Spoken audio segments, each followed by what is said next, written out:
more clear spells across northern parts of England, northern parts of Wales, but we'll continue to see those cloudier skies across parts of the south and southeast, where once again it could get quite low at times, or seeing some quite murky conditions by the time we reach the early hours of the morning. And we start to see a bit more of a southerly flow, pushing more and more of that cloud across northern parts of England, northern parts of Wales too. It's quite a cloudy day on offer here. Just a few breaks in the cloud perhaps overnight where it could turn a little bit chilly.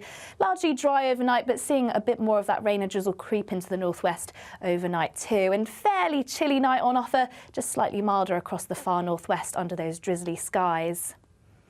Now, to end the week, once again, there's going to be plenty more cloud around, saying goodbye to that sunshine across northern parts of Wales, northern parts of England. Likely to see a cloudier day on offer here, though there might be some breaks during the afternoon where we'll see some sunnier spells. Also, the rain and drizzle continuing across Scotland, and overall a cooler day, particularly across the south. Expect a warm front, moving from the kitchen right through to the rest of the house. Boxed Boilers, sponsors of weather on GB News.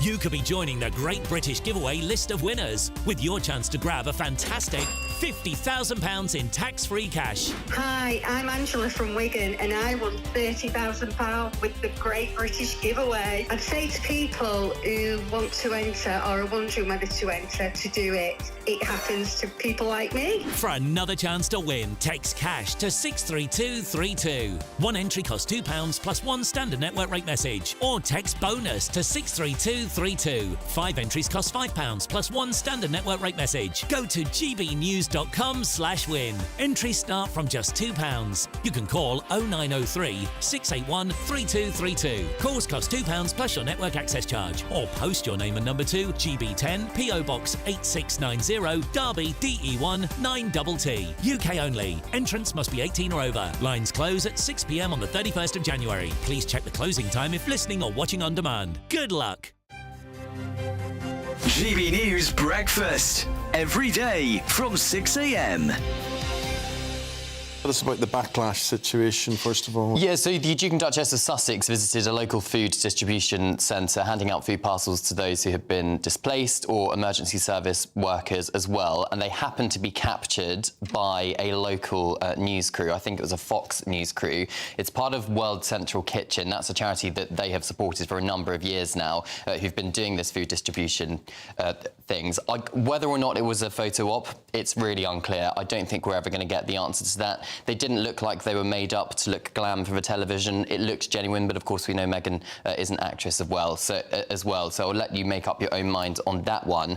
But then we found out very late last night that the Duchess has asked Netflix to postpone her new lifestyle programme, and the Duchess has released a statement actually, and she says, "I'm thankful to my partners at Netflix for supporting me and delaying the launch as we focus on the needs of those impacted by the wildfires in my home state of California." She thinks it would be inappropriate to launch a glossy programme where she's in a $5 million mansion cooking food. It's an 8-part series, and hopefully by that time these fires will be well and truly extinguished. Well, they're also getting criticism in the US as well from Jason Bateman's sister, that's the actor, saying that, talking about that photo opportunity that people are calling it, saying that Meghan Markle and Harry are no better than ambulance chasers and they're disaster tourists.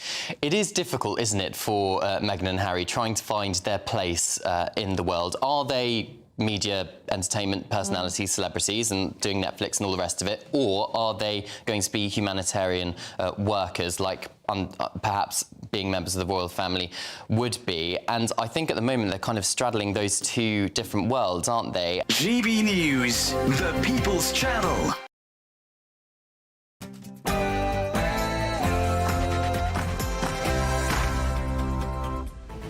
Good afternoon, Britain. It's 12 o'clock on Thursday, the 16th of January. I'm Tom Harwood. And I'm Emily Carver.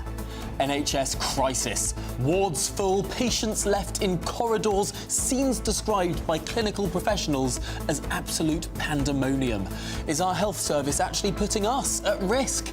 Are you among the millions now going private? And the Home Secretary is set to make a grooming gang statement this afternoon. Could we be inching towards that national inquiry? This comes as exclusive polling reveals 73% of people want the Prime Minister to do what he said he won't, launch that national grooming gang inquiry. And is the BBC guilty of promoting a child murderer? An urgent probe's been launched now into the killer of schoolboy Jimmy Mizzen after shocking new rap lyrics were broadcast on the BBC by his killer.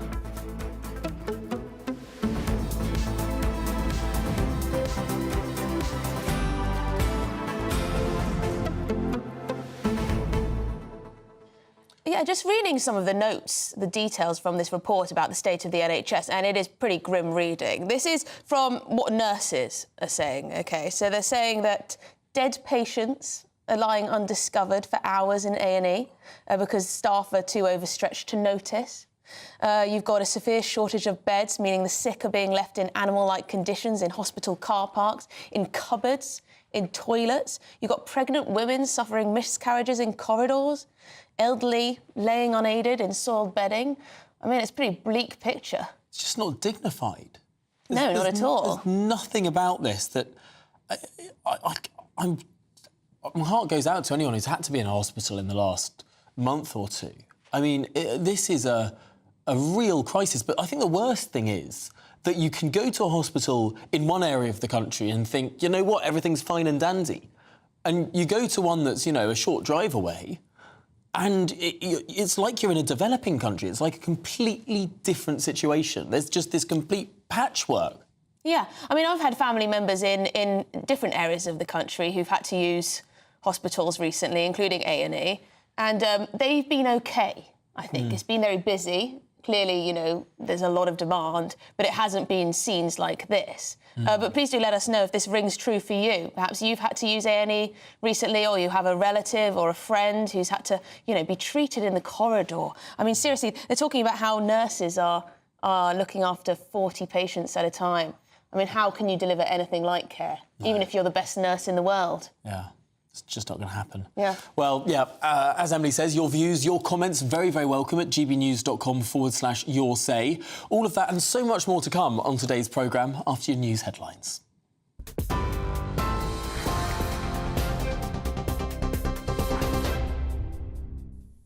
Good afternoon. It's just gone 12 o'clock. I'm Sophia Wensler with your headlines. Israel's Prime Minister has accused Hamas of a last-minute blackmail attempt. Benjamin Netanyahu's office has said the cabinet will delay a planned meeting today to discuss approving the Gaza ceasefire deal, accusing Hamas of seeking last-minute concessions. Meanwhile, a senior Hamas official has appeared to push back on those claims, saying they are committed to the deal. It comes as Israel continues to strike Gaza, with medics saying at least 73 Palestinians have been killed since the agreement was announced yesterday evening. The deal, reached last night, will see the withdrawal of Israeli forces and the release of hostages held by Hamas, putting an end to 15 months of war. Sir Keir Starmer said the UK would never let up on support for Ukraine as he made his first visit to Kyiv since taking office. It comes as the mayor of Kyiv has confirmed a drone attack on the city centre during his visit. The Prime Minister has hailed a closer-than-ever partnership with the country, signing a landmark 100-year partnership deal to deepen the existing defence relationships and further military assistance to Kyiv. It comes amid concerns the US could start to wind down its support as Donald Trump returns to the White House. Speaking from Ukraine this morning, the Prime Minister reiterated his support. It's very important that we ensure that Ukraine is in the strongest possible position. That's something I've been arguing for since I've been Prime Minister. This is my 7th meeting with President Zelensky. I'm here at the burns unit of one of the Kiev hospitals, which is a grim reminder of the heavy price that Ukraine is paying here. So we must put in the necessary support. So that's what I'm discussing with President Zelensky today. We must never let up on that, and we've been leading the way. Now, MP Mike Amesbury has been expelled from the Labour Party after he admitted assault by beating after a video emerged showing him punching a man to the ground in his Cheshire constituency. The Runcorn and Helsby MP appeared at Chester Magistrates Court today, where he admitted attacking 45-year-old Paul Fellows in Main Street, Frodsham, in October. Mr Amesbury has apologised to the man he admitted punching to the ground outside court, saying, "I am sincerely sorry to Mr Fellows and his family." To Manchester now, where two men accused of assaulting police at Manchester Airport last summer have appeared in court. Our GBNews North West reporter Sophie Reaper is outside the court. This morning, Mohammed Fahir Amars gave no indication of his plea regarding 2 counts of actual bodily harm and 1 count of assaulting an emergency worker. His brother Mohammed Ahmad also gave no indication of his plea regarding 1 count of actual bodily harm. The case has now been sent to Liverpool Crown Court, where the brothers will appear on the 13th of February. In other news, the Home Secretary Yvette Cooper is set to make an updated statement on child sexual abuse to the Commons this afternoon. It comes after exclusive polling revealed 73% of people want the Prime Minister to launch a national inquiry into the grooming gangs. The polling, carried out by JL Partners and Friedrichs Advisory, found that the grooming gang scandal is widely seen as a cover-up, including by Labour voters. The UK must rejoin the EU customs union, Liberal Democrat leader Sir Ed Davey has said in his first major speech of the year. He called for Britain to negotiate a new customs union deal with the European Union, placing pressure on Prime Minister Sir Keir Starmer over Europe. Sir Ed Davey argued it is needed to boost the UK's economy and its ability to deal with the incoming Donald Trump presidency from a position of strength amid concerns about potential trade tariffs. Now, it's being reported that a rapper who boasts about killing people and is promoted by the BBC has now been revealed as the murderer of schoolboy Jimmy Misen. An investigation by the Sun newspaper discovered the rapper, named 10, is actually 35-year-old Jake Farry, who was recently released from a life sentence for the 2008 murder of 16-year-old Jimmy in South London. The Ministry of Justice last night launched an urgent probe into the killer drill rapper. It's understood his music has been showcased on BBC One Extra, with the DJ saying he really stands out. And Deputy Leader of Reform, Richard Tice, has told GB News it's appalling. It is beyond belief. I mean, first of all, what's he doing out? I mean, that's give or take 15 years ago. That's not enough. If you murder anybody, let alone a child, 15 years is just not enough. And so that's appalling. And then what the BBC think they do, well, I mean, frankly, it's just, once again, they've got it wrong. It's awful at every single level you could possibly conceive. And former Hollyoaks actor Paul Dannon has died at the age of 46, according to his management company. The actor was best known for his role on the Channel 4 soap Hollyoaks, before appearing on reality series Celebrity Love Island and Celebrity Big Brother. Tributes have poured in as his management confirmed the star's passing this morning. Those are the latest GB News headlines. More in half an hour. For the very latest GB News direct to your smartphone, sign up to News Alerts by scanning the QR code or go to gbnews.com/alerts.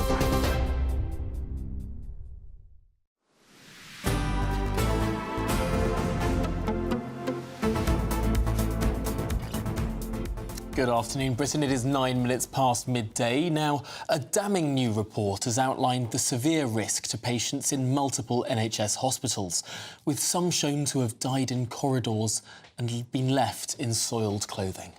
The report also exposed how nurses and care staff are being left to fend without basic equipment like respirators and heart monitors. Well, the Health Secretary, addressing the report, said the systemic issues would be addressed, but laid the blame firmly on the previous government. I will never accept or tolerate patients being treated in corridors. It is unsafe, undignified, a cruel consequence of 14 years of failure on the NHS. And I am determined to consign it to the history books. OK, well, let's speak to the founder of Same Day Doctor, Dr Lawrence Skirlis. Lawrence, thank you very much indeed. I mean, reading some of the detail of this report, it's quite shocking if you haven't experienced this yourself, with dead patients laying undiscovered in A&E for hours. You've got people being treated in animal-like conditions in car parks, cupboards, toilets, pregnant women suffering miscarriages in corridors. I mean, it's a pretty bleak picture. It's very, very distressing in a civilised country. But, In one sense, it's predictable because we always have a winter crisis, but we've been particularly unlucky this year because there has been a very severe influenza outbreak. We haven't had a bad flu outbreak for more than 10 years. We had 3 winters of COVID, if you recall, and flu disappeared completely.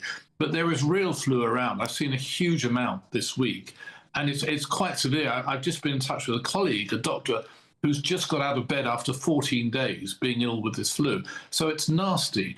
And if you can imagine that in an elderly person or a person that lives on their own, they're going to end up in hospital. I mean, I know there's no real treatment for flu, but as soon as someone in a care home develops flu, they call an ambulance. And then that adds to the bed blocking situation. I read in this report, one of the reports today, that 1 in 7 of the people in hospital are fit to be discharged, but there's nowhere for them to go. And that brings us back to the old social care problem that the government has kicked the can down the road. I'm not in the position of blaming anyone for this. I think there are a lot of factors, an ageing population, a growing population, huge demands on the NHS. Some of it are inappropriate. Some people don't need to be in hospital, go to hospital with flu because, as I said, there is no real treatment for it other than bed rest, paracetamol, drinking plenty of fluids. But if it gets to your chest and it starts affecting your organs, you may need hospital care. So it's a very, very difficult situation to contend with. You are making a very strong case there that this is sort of something that's slightly out of the government's control. But perhaps because we didn't have those 3 years of normal flu and there's less natural immunity around, perhaps it's hitting harder than normal. What do you make of the Health Secretary's assessment that this is all the fault of the previous government? Well, look, I'm not a political person. The blame game doesn't work. You know, they've had time, this government, to put measures in place. We know there's always going to be a winter crisis, and it is very bad luck that we've had a very severe flu epidemic, and at the worst possible time. If you're going to get a flu epidemic over Christmas, when people socialise more, they stay indoors more. They go to parties and restaurants. That is a super spreader situation. And that's been an unfortunate consequence. And we're now facing these problems as a direct result of that. And then the influenza A, the one that I'm seeing most of, is a very nasty virus infection, in the same league as COVID, unfortunately. Well, I mean, we often do. I mean, it often is the case that the government of the day gets blamed when the NHS is failing and isn't doing a good enough job, when patients are left in corridors and everything like this. But what about the people who actually work within the NHS? What about the managers? What about the bosses in the various trusts? I mean, surely they should know that there was going to be, a bad flu year. Surely they should know that there was going to be an increase in demand. Surely they should have prepared for that. Do we have a problem also with staffing? Too many staff being part-time, too many staff perhaps, working from home or not being there all the time? I mean, surely there must be so many reasons why this is failing again at winter. Well, you're right, Emily. People tend to blame the politicians, forgetting that it's NHS England that run the health service. There's plenty of money in the health service. They've just had a £20 billion boost. But the reality is it's in the wrong place. And accident and emergency departments have become a dumping ground for everyone. I don't want to blame my colleagues in general practice, but GPs have become a sort of administrative service. They tend to say, well, we don't deal with urgent care. If you're seriously ill, go to hospital. And that's not what I signed up to be as a doctor. And I think there needs to be a better integration between general practice and hospitals, such that we can deal with urgent, very sick people in the community without them all having to go to A&E. But A&E is open 24 hours a day. It's a default for a lot of people. People just turn up. And I'm afraid that that's why you get these scenes. Some of the people in A&E shouldn't be there. Not obviously, people sick on trolleys are the priority, but there are other people that are taking up time and space in accident and emergency, and they're neither an accident nor an emergency. It's a curious point that you raised there, because, of course, £20 billion extra is being pumped into the NHS. I've been looking at the numbers. Currently, for this financial year, 24-25, the budget is 179 billion quid a year. This is going to take it to 200 billion quid. I mean, if we look back to 2010, The budget was £131 billion in today's numbers. I mean, we're not far off, having doubled the budget of the NHS in the course of 2 decades. I mean, that's not a system that's working. Yeah, no, and there are 30% more doctors in hospital. So the money is being spent on doctors, but those doctors are not the ones working in accident and emergency. And we've got a problem in the NHS that there are too many different silos, and the silos all compete with each other for resources, and they compete with each other and try to drain resources from other areas. So an accident and emergency has been deprived. As I say, I think general practice GPs worked very hard, but they have a very limited role in dealing with this type of situation. I think you're absolutely right on that. I sometimes don't understand why GPs can't do more there and there. I mean, they've got medical professionals all in a building together, yet you sometimes can't even get a blood test there. Right, you have to be sent off to the hospital and clean it all up. It is ridiculous. Maybe that is the GPs need to do more of that sort of thing. Thank you very much, Dr. Lawrence Gurlis, founder of Same Day Doctor. Great to speak to you. Absolutely. Well, we're running a poll on our website today asking, would you pay for a better NHS? No, not more money for the NHS, not more of our taxes. Well, I think Emily's view is clear, but if you want to vote in that poll, head to gbnews.com/poll.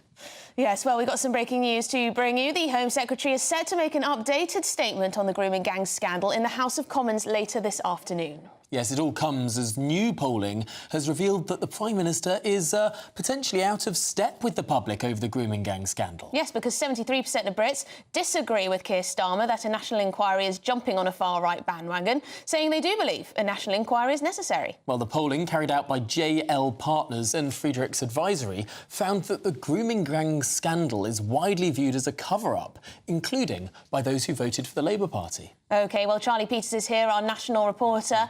Charlie, the Home Secretary giving this statement, what might she say? Is this inching towards a national inquiry? Well, we're still waiting for some further information from Labour and MPs about what might be said there. But I've got a breaking line from the Maggie Oliver Foundation, because we've just been informed that the foundation, the Rochdale whistleblowing detective there, sent a pre-action protocol letter to the government in relation to the implementation of those recommendations from the independent inquiry into child sexual abuse, basically suggesting that they will commence a judicial review in the High Court unless the Secretary of State publicly confirms a time frame and a timetable to implement all of the 20 recommendations. So just been sent that through from the foundation. So they're now taking legal steps to try and force those recommendations. Now, the Labour Party and the government have said that the Tories didn't implement those recommendations when the report came out in 2022.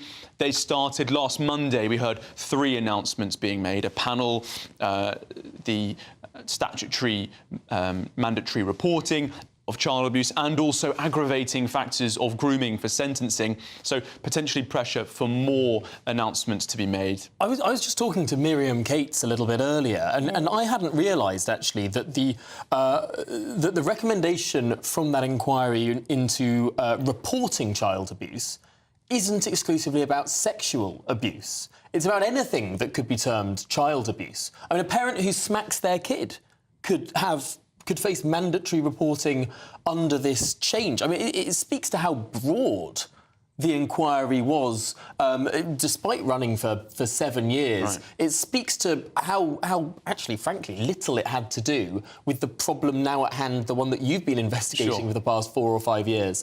I wonder, are these 20 recommendations actually going to help this specific problem? Well, survivors and campaigners say no. There's no specific recommendation within those 20 which applies directly to group localised child sexual exploitation. Whereas the recommendation, they say, for police officers to be held accountable when they fail to investigate this abuse. Where are the recommendations and actions taken to overcome the political correctness that might force council workers or officials to look the other way? Where is the recommendation for deportations for foreign national offenders who engage in this sort of abuse but are allowed to claim legal aid and fight their deportation for decades and claim hundreds of thousands of pounds in that legal aid fight? So, well, in every part of the inquiry, there was an attempt to look back at issues. Jimmy Savile, the Catholic Church, care homes. But when it came to this section, the grooming gang section, as part of a sub-strand on the organised networks paper, they looked forward. And so those recommendations, they say, can't apply effectively to this because you haven't really looked at the problem yet. So if they're not happy with the recommendations and don't believe they apply to the grooming gang issue that you've been investigating, why are they pushing for a timetable or a schedule for these recommendations to be implemented? Because that's a core part of this, taking this whole issue seriously. What's the point in having those recommendations if you don't adopt them in the first place? But they don't stop there. The Maggie Oliver Foundation and many other campaigners say that's all well and good, but we need far more. Right. They're also calling for a national inquiry. They're also backing up Sarah Champion's demand for a commission to look into the motivations behind these gangs, further investigation, further inquiries, and it will put more pressure on the government ahead of that announcement at 2 p.m. What might they say? What might they call for? A lot of expectation that it might be a bit more than just the announcement we had last Monday, which was about announcements. There is some feeling now that this could be an announcement that pushes for more inquiries. Some of those local investigations that Sarah Champion referred to in her statement when she broke with the Labour Party on Monday. Hub and spoke. The hub and spoke. So the government leads the model, and a local review team is put into place. So we've had all these local reports so far, but they've not been led by powers that could compel people to be witnesses. But I have heard some mood music that could be among the recommendations and announcements made at 2 p.m. That is Will you come and speak to us after I'm not going anywhere. Statement? I'm not going anywhere. We need to get your analysis off the back. Perhaps it will be a big statement. That is suggesting that it could be actually much more significant than I was expecting. But 2 p.m. is the time for the Home Secretary to stand before the House of Commons. We'll keep an eye on that. We will indeed. Well, a government spokesperson from the Home Office has issued this statement. No child should ever suffer sexual abuse or exploitation, and it is paramount we do more to protect vulnerable children, which is why we are working at pace across government to drive forward real action. Well, this is Good Afternoon Britain on GB News, and there's plenty more to come on today's programme, including a child murderer who has in recent weeks been promoted by the BBC for his raps that glorify murdering people. You couldn't make it up. Sunday with Michael Portillo from 11, only on GB News. Figures released by the National Child Measurement Programme in 2024 found that almost 1 in 10 children was obese in the first year of school. Children living in deprived areas are twice as likely to be overweight as those in more affluent parts. Organisations like the Prepped Foundation are educating youngsters about healthy eating by giving them the skills to create balanced meals. TV chef James Golding has joined the foundation as the head of food education, and he joins me now to talk about the work. James, lovely to see you here. Good to see you too. So Prepped used to be Table Talk Foundation, and it's now obviously Prep for Life, Prep for Knowledge. It's basically a charity to encourage kids to have a better understanding of food, but at the same time enjoy cooking and hopefully make better food choices in their life, as well as perhaps share the information we give them with their families. Do you see them developing an understanding of the difference between healthy and unhealthy food? Yes, I think that kids tend to sort of be taught a lot of this in school, but being able to actually ask questions to a chef and be able to cook with produce which they know is one, that is going to be tasty because they've tasted it, but two, open their eyes to food that they may not have tried before. I think that I think a lot of kids say they don't want to try stuff because they don't like the way it looks, but the way that we produce our sessions, we encourage the kids to try, and I think it really does open their eyes. It's very easy, I think, currently to be able to make easier choices, say fast food choices or that type of thing, and it's obviously giving people the ability to make the right choices, but also the skills to be able to do it. So I think it's something that needs to be addressed and something that really needs to be pushed, and that's what we're doing as a charity. GB News, the People's Channel. Headliners on GB News 11 p.m. every night. It's got 3 top comedians going through the next day's newspapers so you don't have to read them, which is great. It's a good point. He's lying. Maybe he's not lying. That's Headliners every night from 11 p.m. and 5 a.m. as well on GB News, Britain's news channel. Join me, Nana Akwe, for an informative, interactive news programme with a difference. It's fun. No, he didn't say that, Dave.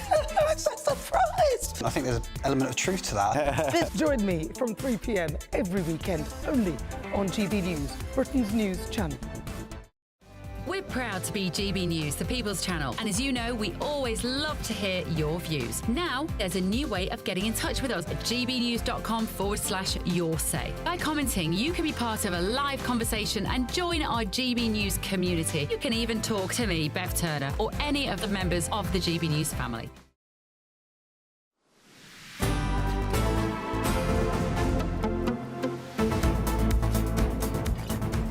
Well, good afternoon, Britain. It's 12:25. Now, an investigation by the Sun newspaper has found that the BBC has promoted and showcased the music of a convicted murderer.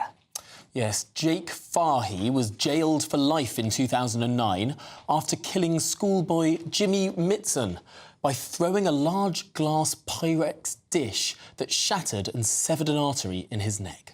Yes, Jake was released in June 2023 after serving his time, believed to be 35 years old now, and a drill rapper, 10, known for violent lyrics and hiding his identity behind a balaclava. I mean, that is pretty extraordinary, but let's not stop there. Let's listen to some of the lyrics, some of his lyrics, and there's a warning here. The following lines will be disturbing to some viewers. They include, "Sharpen up my blade, I've got to keep those necessary. Stay alert and kept it ready. Any corner could be deadly." OK, and goes on, "Stuck it on a man and watched him melt like Ben and Jerry's." So there you go. Lovely lyrics, not violent at all. No suggestion of violence there.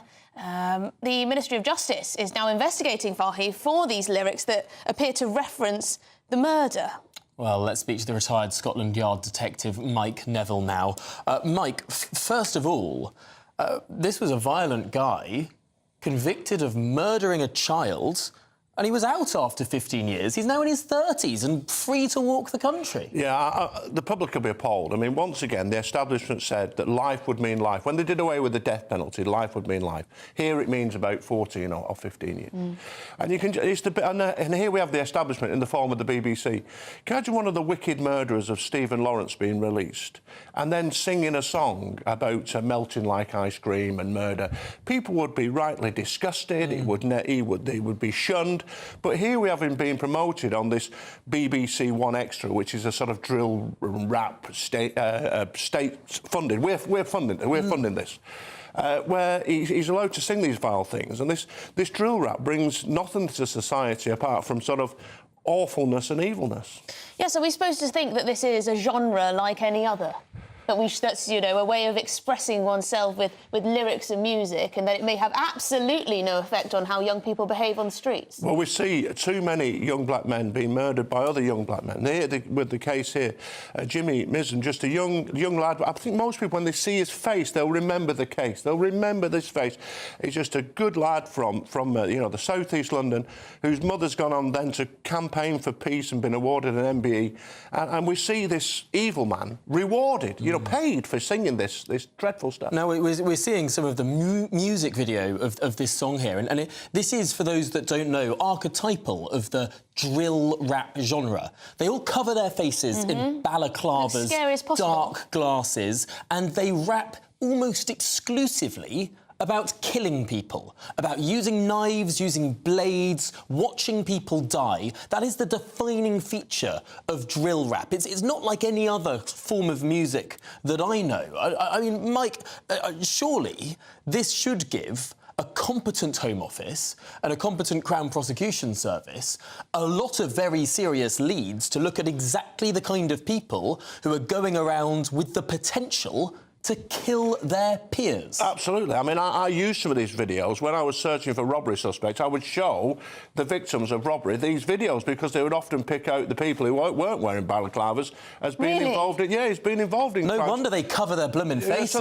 These are stupid idiots. But we can't ever stop people singing. What we can stop doing is using taxpayers' money to fund this wicked stuff that just encourage people to live this lifestyle where murder, rape, treating women appallingly is all sort of acceptable. It isn't good enough. And the idea that, Jimmy Misson's parents have got to see this man being state-funded when they've suffered this awful loss in their life, which they then made good out of by doing good work for the community, to rub the salt in their wounds is disgusting. Yeah, I mean, the BBC say they've now banned this man. There was music, which presumably is a good step.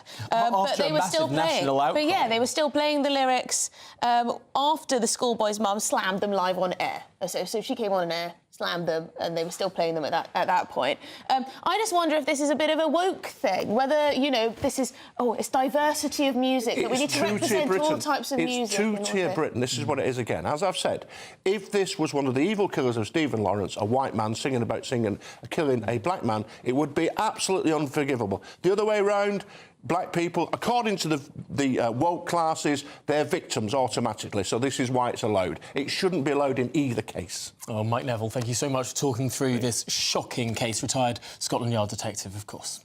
Well, the BBC have said decisions on music are made case by case. We have strict editorial guidelines in place before any content is broadcast or posted. BBC One Extra does not glamorise violence. Well, that's what they say. The mother of the murdered schoolboy, Jimmy Mitson, will be speaking to Martin Daubney live on his show at 5 o'clock, only on GB News. Don't miss it. Yes, you won't want to miss that. But we've got some breaking news to bring you now. GB News understands the Home Secretary is to announce a plan for government-backed local inquiries into grooming gangs. OK, so she's going to announce a plan for government-backed local inquiries. Well, we're going to have Charlie Peters back in this studio as soon as humanly possible for much more on that breaking news.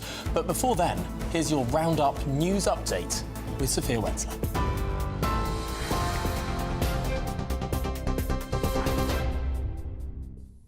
Good afternoon. Your headlines at 12:31. Israel's Prime Minister has accused Hamas of a last-minute blackmail attempt.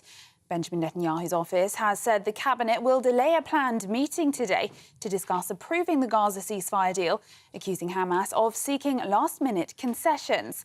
Meanwhile, a senior Hamas official has appeared to push back on claims, saying they are committed to the deal. It comes as Israel continues to strike Gaza, with medics saying at least 75 people have been killed since the agreement was announced yesterday evening. The deal reached last night will see the withdrawal of Israeli forces and the release of hostages held by Hamas, putting an end to 15 months of war. Sir Keir Starmer said the UK would never let up on support for Ukraine as he made his first visit to Kyiv since taking office. It comes as the mayor of Kyiv has confirmed a drone attack on the city centre during his visit. The Prime Minister has hailed a closer-than-ever relationship with the country, signing a landmark 100-year partnership deal to deepen the existing defence relationships and further military assistance to Kyiv. It comes amid concerns the US could start to wind down its support as Donald Trump returns to the White House. It's very important that we ensure that Ukraine is in the strongest possible position. That's something I've been arguing for since I've been Prime Minister. This is my 7th meeting with President Zelensky.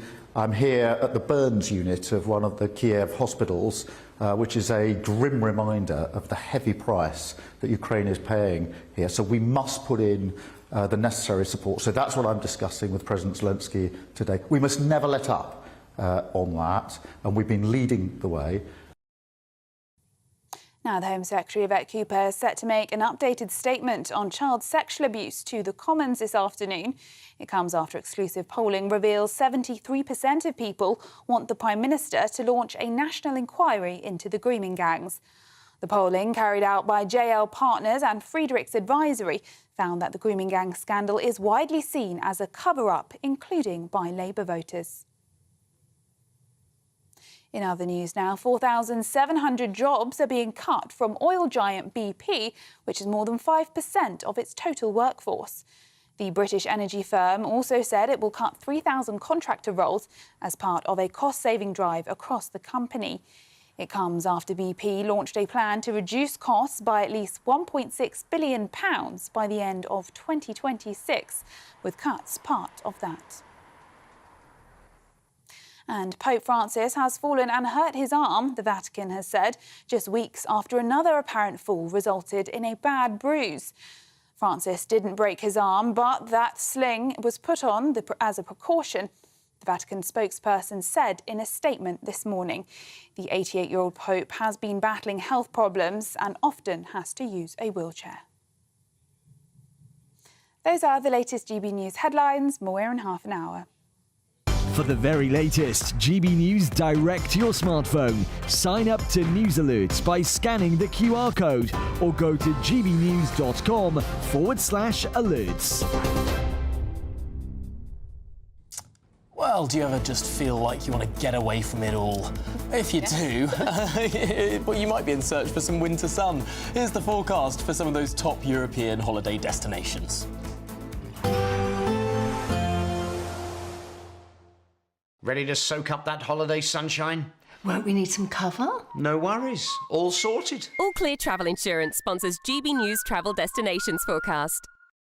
It's been an unsettled week across parts of the Mediterranean, and there's some further very wet and windy weather to come for some places, especially around Sardinia, towards Italy and Greece. Also Algeria and Tunisia having some very heavy thunderstorms. Some places could see rainfall totals building up in excess of 300 millimetres with strong winds and even some hill snow to go with it. Away from this though, a lot of relatively fine, often sunny and quite warm weather too. Bye-bye. All Clear Travel Insurance sponsors GB News Travel Destinations Forecast. Hello there, good morning. Welcome to your GB News weather update from the Met Office. Some lingering cloud across parts of the south and southeast, but further north we should see some brighter skies, and overall it is going to be a mild day for many. Largely settled as a result of a ridge of high pressure generally across central and southern parts of the UK, but perhaps seeing some thicker areas of cloud, also some rain and drizzle in the far northwest as a result of a frontal system moving here. But as I say, there should be lots of dry weather around today. Plenty of sunshine across northern parts of Wales, northern parts of England, also some sunny spells breaking through the cloud across parts of Scotland, but quite a grey and dank day on offer across parts of the south and southeast where cloud is set to linger. Overall fairly mild, but perhaps a slightly chillier day across parts of the Midlands and parts of Lincolnshire.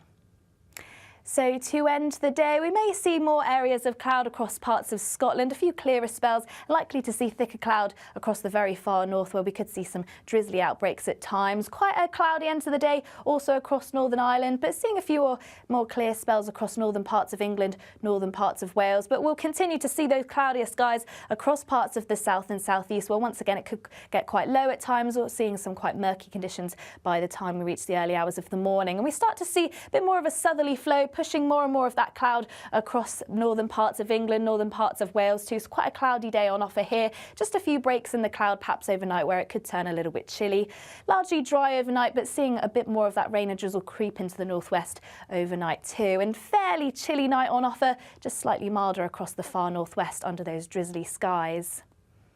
Now to end the week, once again, there's going to be plenty more cloud around, saying goodbye to that sunshine across northern parts of Wales, northern parts of England. Likely to see a cloudier day on offer here, though there might be some breaks during the afternoon where we'll see some sunnier spells. Also the rain and drizzle continuing across Scotland, and overall a cooler day, particularly across the south. The latest GB News travel. Good afternoon, I'm Russell Holding. On the A1 in West Yorkshire, there's a lane closed southbound where someone's broken down between the A162 at Darrington and the Wentbridge South turn-off, causing delays through the roadworks there. There are a couple of problems on Merseyside. The A566 Lineker Lane in Liverpool is blocked for an investigation between the A567 Stanley Road and Hawthorne Road, causing delays. And the A57 is closed in both directions off junction 2 of the M57 at Huyton after an accident. In Buckinghamshire, the A413 is closed along Wendover Road into Aylesbury after an accident. In West Sussex, a lorry's broken down on the roundabout off junction 10 of the M23 at Crawley, causing delays. And in Somerset, the A30 is closed in both directions west of Chard after a lorry went off the road just before midnight. That's the latest. You can stay up to date throughout the day by visiting our website, gbnews.com.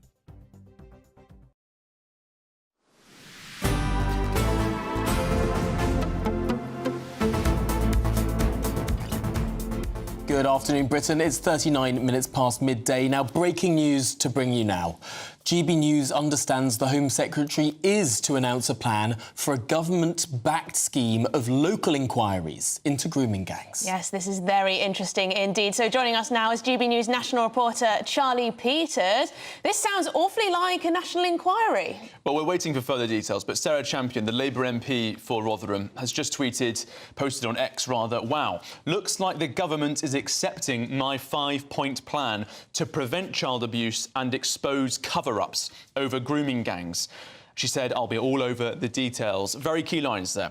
Her 5-point plan included national inquiry and a sort of hub and spoke method, as you referred to, Tom, earlier, where the government gives local authorities the power to compel witnesses. That is, I think, the key question for the Home Secretary now. Will this new set of local inquiries be just like all the ones we've had before, with a limited terms of reference, no powers and no one held accountable? Or will they have legal powers backed by the Home Office where people have to give evidence, where they have to provide their testimony and where there can truly be a thorough investigation into the failure? It's very interesting, I think, that Sarah Champion is there saying expose cover-ups over grooming gangs. She is clearly confident there is much to reveal here, and our polling last night showed that most people who think that there has been a cover-up of the grooming gang scandal think it's predominantly due to corruption and then political correctness. There's lots to expose, and it seems to be the case that from 2 p.m, we'll hear the Home Secretary, Yvette Cooper, backing a nationally powered local inquiries method. That is a very, very significant U-turn from the position that the government had before, if this full Sarah Champion model is enacted. Just to explain a bit further, this hub and spoke model, how much power would be coming from the central model, from the Home Office? Would this just be telling councils, because we know some councils are resistant to holding their own inquiries? Did Sarah Champion, in her original call, this 5-point plan, offer any solution to those local authorities that are resisting holding inquiries into, in effect, themselves? Yeah, she said basically that any council that outright denies that this is an issue, that should immediately trigger a response. So victim and survivor reports, she says that should trigger intervention from the government. Self-referral by local councils or police, or, she says, concern raised from the independent panel, that is the victims and survivors panel the Home Office is setting up on this issue. She then said that findings from the inquiries fed back to the Home Office for a national response. So that's part of the section that she's demanding, this national inquiry that is locally led. She stressed that local inquiries do not have the power to compel witnesses and evidence, and they don't satisfy the public concern of cover-ups. Instead, she said, there needs to be a national model which is nationally resourced and victim-centred. So instead of having just the Home Office looking into this nationally, the local areas get the national powers to dive into that area. But that relies on the people in those local areas taking this seriously and doing the right things. What do we need to look out for, do you reckon? Is there a chance that, well, this could be local authorities marking their own homework again? The problem with previous inquiries is that's been exactly what's been going on. You've had independent assessors brought in to look at this, but they just haven't had the strength to deal with these issues. So Andy Burnham, the Mayor of Manchester, he's now supporting a limited national inquiry, I think along the lines that Sarah Champion's announcing. He had a bit of a problem last year because we revealed at GB News that the two men leading his assurance review into child sexual exploitation had resigned because they didn't have powers and they were being blocked from accessing survivors and important evidence by Greater Manchester Police. That's what they alleged. GMCA, the combined authority in Greater Manchester, said that our account was inaccurate, but I've never had it challenged properly. And they did resign, and the police watchdog has taken over. Andy Burnham's clearly aware of concerns there, and he's joined these calls for a locally resourced but nationally kind of fronted approach, which Sarah Champion's pushing for. Yvette Cooper could be announcing that later. It's interesting, and what we understand so far from government sources about this announcement at 2 p.m, it's just that we understand there's going to be plans for government-backed local inquiries into grooming gangs. But what we're also seeing from Sarah Champion, which is, I think, quite revealing, she said that they've accepted my 5-point plan. So could we also see further details being announced, such as a commission to work into motivations of the grooming gang members? Could we also see all local authorities and police auditing their child protection referrals, as Sarah Champion demanded? Could we also see specific new laws, whether they're fit for purpose to protect children and prosecute abusers? So many questions for Yvette Cooper to answer, and we'll see them being answered, we hope, at 2 p.m. Absolutely. We will bring that statement in full, of course, here on GB News. Hugely significant that Sarah Champion is now saying that her model is going forward. To some extent, this allows everyone in the House of Commons to say that they've won. The Labour Party can say, look, we've always backed these local inquiries. Kemi, Badenoch and Nigel Farage can go, but this is a centrally directed system of hub-and-spoke local inquiries with national direction. Everyone can say, this is my plan. Everyone can buy into it. So I can't see anyone in Parliament voting against I must say, a few people getting in touch at home, worried about how independent a local inquiry can be. So, local inquiries, yes, with the backing of the government, but making sure that it's not another cover-up. But let me answer that, because I think in the models we've had so far, let's go to Telford. The independent inquiry there was led by a barrister with no links to Telford. And so that was independently run, but it didn't have powers to do more. I think the Telford report was exceptional. It found 1,000 survivors, found so many council failings. But the frustration of reading that report in 2022 when it came out, I felt, was that, well, where's the accountability? Where's the updated punishments? It gave dozens of recommendations, and the council said they'll adopt them, and there was a progress review and all the rest of it.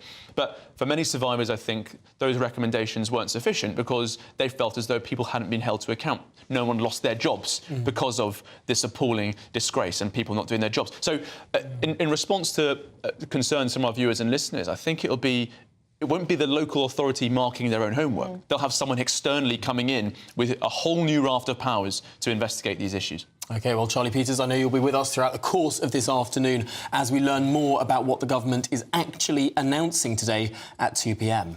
Yes, a government spokesperson from the Home Office says no child should ever suffer sexual abuse or exploitation. It's paramount we do more to protect vulnerable children, which is why we are working at pace across government to drive forward real action. Well, this is Good Afternoon Britain on GB News, and there's lots more coming up on today's show besides.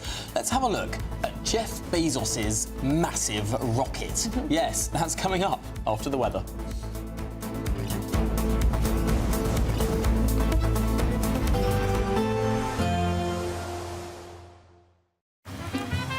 Despite the morning rain, it'll be a nice, warm, cosy day ahead. Boxed heat pumps, sponsors of weather on GB News. Hello there, good morning. Welcome to your GB News weather update from the Met Office. Some lingering cloud across parts of the south and southeast, but further north we should see some brighter skies, and overall it is going to be a mild day for many. Largely settled as a result of a ridge of high pressure generally across central and southern parts of the UK, but perhaps seeing some thicker areas of cloud, also some rain and drizzle in the far northwest as a result of a frontal system moving here. But as I say, there should be lots of dry weather around today. Plenty of sunshine across northern parts of Wales, northern parts of England, also some sunny spells breaking through the cloud across parts of Scotland, but quite a grey and dank day on offer across parts of the south and southeast where cloud is set to linger. Overall fairly mild, but perhaps a slightly chillier day across parts of the Midlands and parts of Lincolnshire. So to end the day, we may see more areas of cloud across parts of Scotland, a few clearer spells, likely to see thicker cloud across the very far north where we could see some drizzly outbreaks at times. Quite a cloudy end to the day also across Northern Ireland, but seeing a few more clear spells across northern parts of England, northern parts of Wales. But we'll continue to see those cloudier skies across parts of the south and southeast where once again it could get quite low at times, or seeing some quite murky conditions by the time we reach the early hours of the morning. And we start to see a bit more of a southerly flow pushing more and more of that cloud across northern parts of England, northern parts of Wales too. It's quite a cloudy day on offer here. Just a few breaks in the cloud perhaps overnight where it could turn a little bit chilly. Largely dry overnight, but seeing a bit more of that rain and drizzle creep into the northwest overnight too. And fairly chilly night on offer, just slightly milder across the far northwest under those drizzly skies.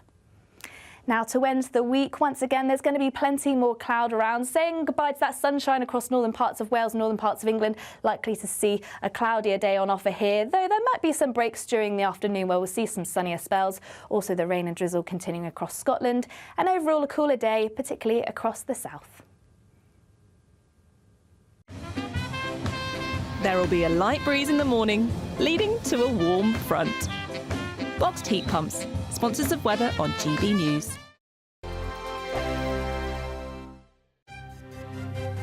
GB News Breakfast, every day from 6 a.m.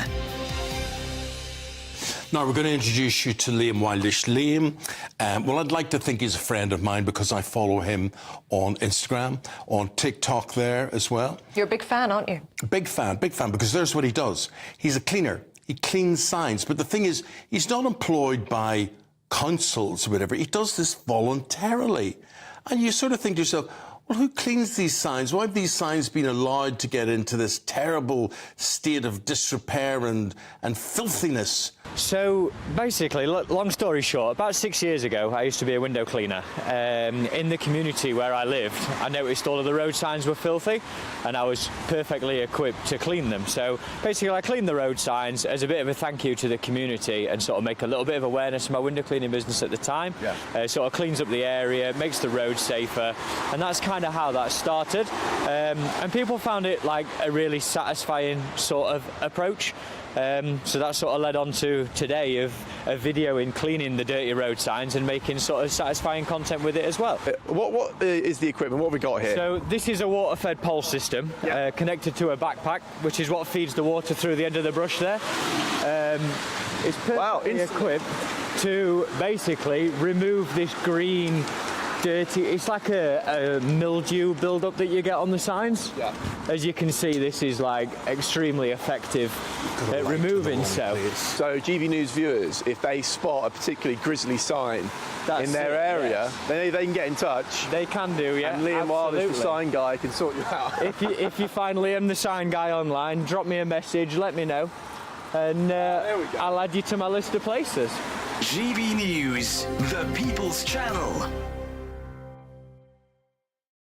Hi, I'm Michelle Dewberry, and my show is your opportunity to cut through all the noise and dive in headfirst to some robust debates. Ideas clash. Situation, isn't it? No, because you're deliberately avoiding my point. Nothing's held back. And if you think this is the end of it, wait for more. And we do not shy away from the difficult stuff. Sometimes I want to shake people and say, if only you understood. So join me on Dubes & Co. weeknights at 6 p.m, only on GB News, Britain's news channel.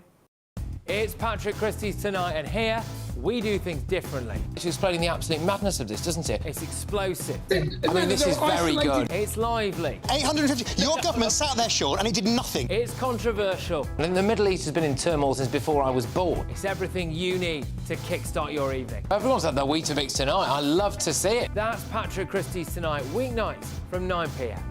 Only on GB News, the People's Channel, Britain's news channel.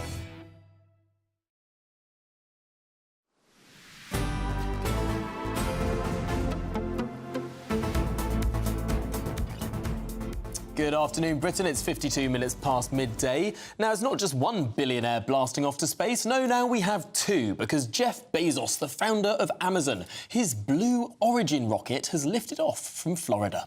Wow, the highly anticipated flight marks the company's first attempt to challenge SpaceX dominance in the space industry. Yes, his rival, Elon Musk, the richest man in the world, Jeff Bezos is, of course, the second richest man in the world, has tweeted congratulations on reaching orbit on the first attempt. Oh, look, they're congratulating one another. OK, we're joined by space and planetary scientist Andy Lound.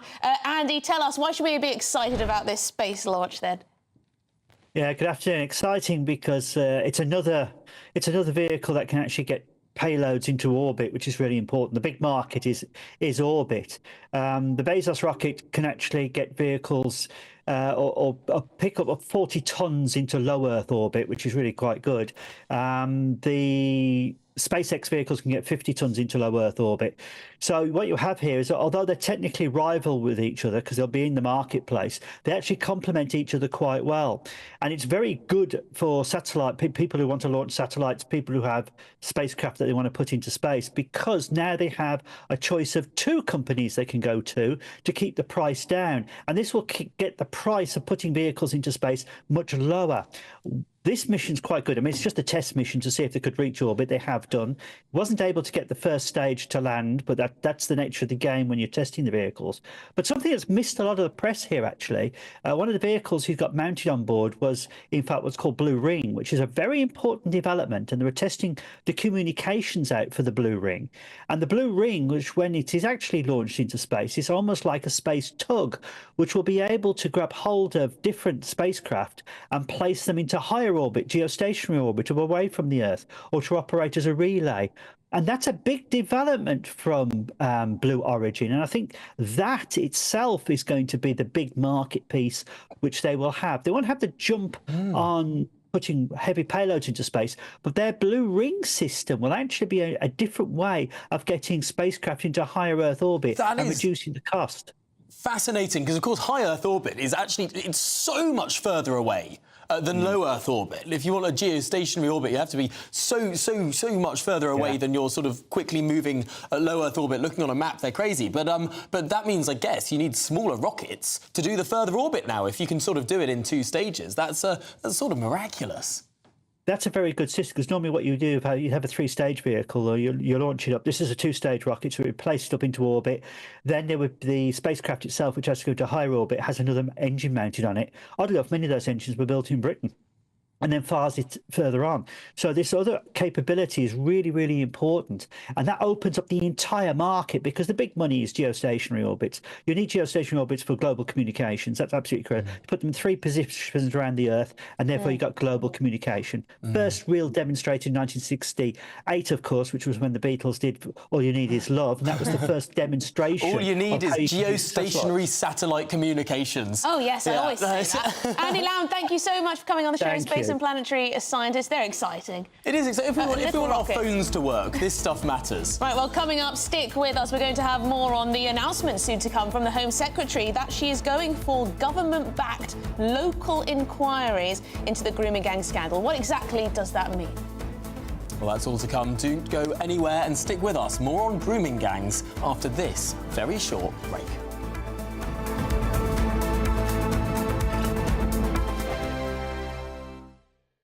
Don't miss your chance to win our biggest cash prize ever. An incredible £50,000. That's tax-free cash to spend on anything you like this year. What would you spend it on? £50,000 could buy those treats you've always dreamed of having. And just one entry into the Great British Giveaway really could make £50,000 cash all yours. For another chance to win, text cash to 63232. One entry costs £2 plus 1 standard network rate message. Or text bonus to 63232. 5 entries cost £5 plus 1 standard network rate message. Go to gbnews.com/win. Entries start from just £2. You can call 0903 681 3232. Calls cost £2 plus your network access charge. Or post your name and number to GB10 PO Box 8690 Derby DE1 9TT. UK only. Entrance must be 18 or over. Lines close at 6 p.m. on the 31st of January. Please check the closing time if listening or watching on demand. Good luck.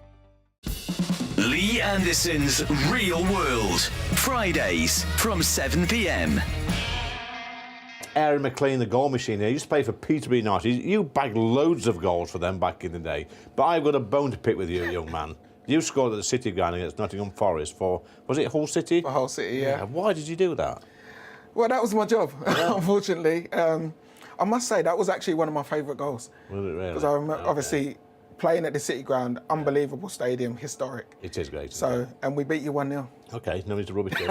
These sports clubs, whether it's football or rugby or whatever, should offer 2 alternatives, either a professional footballer, or if you don't quite make it, you can still go and play football at a lower level, but have a career as well, maybe be an electrician or a plumber. 100%. You know, listen, I've had multiple conversations with various different people, whether it's the PFA or whether it's clubs. Even players who do have careers, You know, there's so many that don't make it and don't quite make it to the level or only play at a lower level. There's so many that do have long careers, but once you come to the end of that, you've spent, you know, for me, I spent 20 years as a professional footballer. Once I finished playing, what do you then do for the rest of your life? You know, at 35, once you retire, you still have to have a purpose in life. Yeah. But I'd almost be starting from ground zero.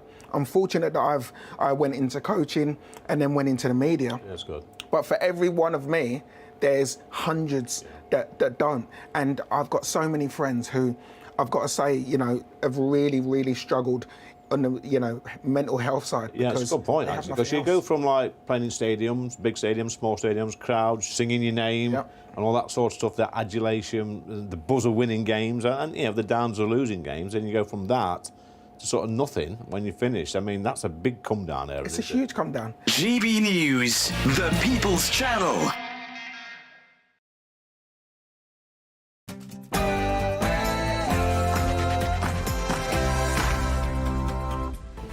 Good afternoon, Britain. It's 1 o'clock on Thursday, the 16th of January. I'm Emily Carver. And I'm Tom Harwood. Well, breaking news today. GB News now understands the Home Secretary is to announce a plan for government-backed local inquiries into grooming gangs. Is this the full set of inquiries we were after? Elsewhere in the news, would you pay for better care? Wards full, patients being treated in corridors. Is our health service actually putting us at risk? Are you or someone you know about to go to hospital? Well, we'll be discussing everything you need to know and what to expect.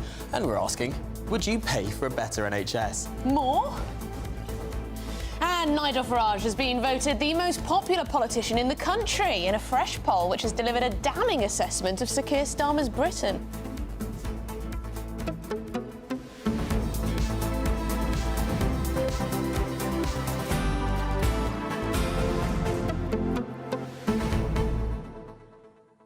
Well, there you go. It's going to be a big day.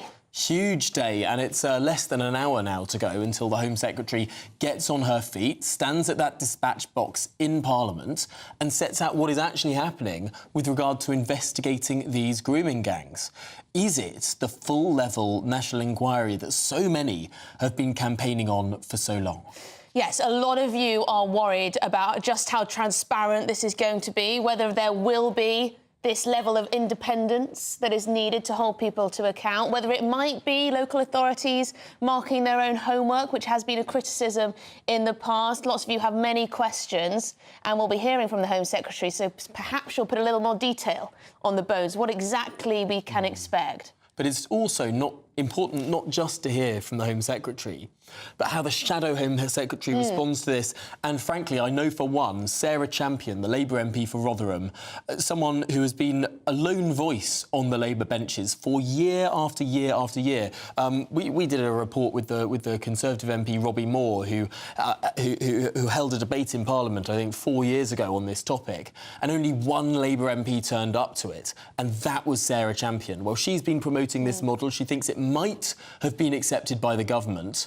Is it actually that 5-point plan that Sarah Champion called for, what was it, a week or two ago? Yeah, what do you make of this? I mean, this is a U-turn. We had the government coming out very strongly at the start of all this, saying, no, we don't need a national inquiry. We've had this 2022 report into child sex exploitation. We've had other local reports, absolutely no need. Then the language started to dilute a little bit. It became a bit softer. Then you had a few Labour MPs coming out, including, of course, Sarah Champion. And now you've got this. Yeah. Is this a U-turn? Do you think it's a good thing? Are they just listening to public opinion? What is it? And would any of this happened if Elon Musk hadn't sent some tweets? Yes, and of course, Charlie Peters' investigatory work, that's for sure. Yeah, GBnews.com/your say, what will you be looking out for when the Home Secretary takes to her feet in a little bit? Let us know. But first, the news headlines with Sophia Wensler.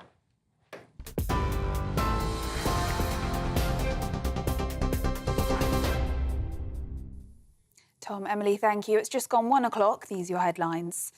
GB News understands the Home Secretary is to announce a plan for government-backed local inquiries into grooming gangs. Yvette Cooper will address the Commons in the next hour, giving an updated statement on child sexual abuse. It comes after exclusive polling reveals 73% of people want the Prime Minister to launch a national inquiry into the grooming gangs. The polling, carried out by JL Partners and Friedrichs Advisory, found that the grooming gang scandal is widely seen as a cover-up, including by Labour voters. Israel's Prime Minister has accused Hamas of a last-minute blackmail attempt. Benjamin Netanyahu's office has said the cabinet will delay a planned meeting today to discuss approving the Gaza ceasefire deal, accusing Hamas of seeking last-minute concessions. Meanwhile, a senior Hamas official has appeared to push back on those claims, saying they are committed to the deal. It comes as Israel continues to strike Gaza, with medics saying at least 70 Palestinians have been killed since the agreement was announced yesterday evening. The deal, reached last night, will see the withdrawal of Israeli forces and the release of hostages held by Hamas, putting an end to 15 months of war. Sir Keir Starmer said the UK would never let up on support for Ukraine as he made his first visit to Kyiv since taking office. It comes as the mayor of Kyiv has confirmed a drone attack on the city centre during his visit. The Prime Minister has hailed a closer-than-ever relationship with the country, signing a landmark 100-year partnership deal to deepen the existing defence relationships and further military assistance to Kyiv. It comes amid concerns the US could start to wind down its support as Donald Trump returns to the White House. It's very important that we ensure that Ukraine is in the strongest possible position. That's something I've been arguing for since I've been Prime Minister. This is my 7th meeting with President Zelensky. I'm here at the burns unit of one of the Kiev hospitals, which is a grim reminder of the heavy price that Ukraine is paying here. So we must put in the necessary support. So that's what I'm discussing with President Zelensky today. We must never let up on that, and we've been leading the way. In other news, the Prime Minister's official spokesman has said that the Prison and Probation Service is rightly investigating as a priority after a BBC-promoted rapper reportedly glorified murdering a schoolboy. The rapper, who boasts about killing people and is promoted by the BBC, has now been revealed as the murderer of schoolboy Jimmy Misen. An investigation by the Sun newspaper discovered the rapper, named 10, is actually 35-year-old Jake Farry, who was recently released from a life sentence for the 2008 murder of 16-year-old Jimmy in South London. The Ministry of Justice last night launched an urgent probe into the killer drill rapper. It's understood his music has been showcased on BBC One Extra, with the DJ saying it really stands out. And 4,700 jobs are being cut from oil giant BP, which is more than 5% of its total workforce. The British energy firm also said it will cut 3,000 contractor roles as part of a cost-saving drive across the company. It comes after BP launched a plan to reduce its costs by at least £1.6 billion by the end of 2026. Those are the latest GB News headlines. Now it's back to Tom and Emily. For the very latest GB News direct to your smartphone, sign up to News Alerts by scanning the QR code or go to gbnews.com/alerts.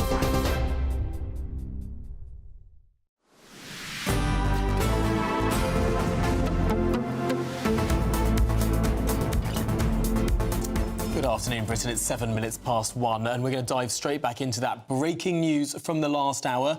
GB News understands that the Home Secretary will announce a plan for a government-backed series of local inquiries into grooming gangs following widespread outrage from across the country. OK, well, Charlie Peters is here to digest this with us. So, Charlie, what do we know?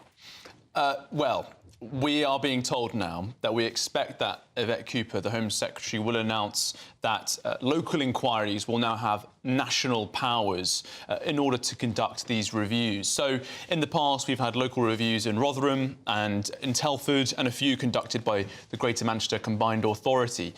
Some people have already expressed concern on GB News Your Say, a lot of our viewers and listeners saying, well, is this not just people marking their own homework? all of those reviews have been conducted independently. So they've been assigned someone not from the council or from the local area to conduct the review. The problem they've had isn't necessarily that they're linked to the council. They're not. The problem is that they haven't had powers. So perhaps the big change that we're going to see from Labour, the budget they've done now, is that this will be a national-powered local inquiry announcement. Tory MPs have been speaking to me in the last 15 minutes saying they'll be demanding information after the statement at 2 p.m.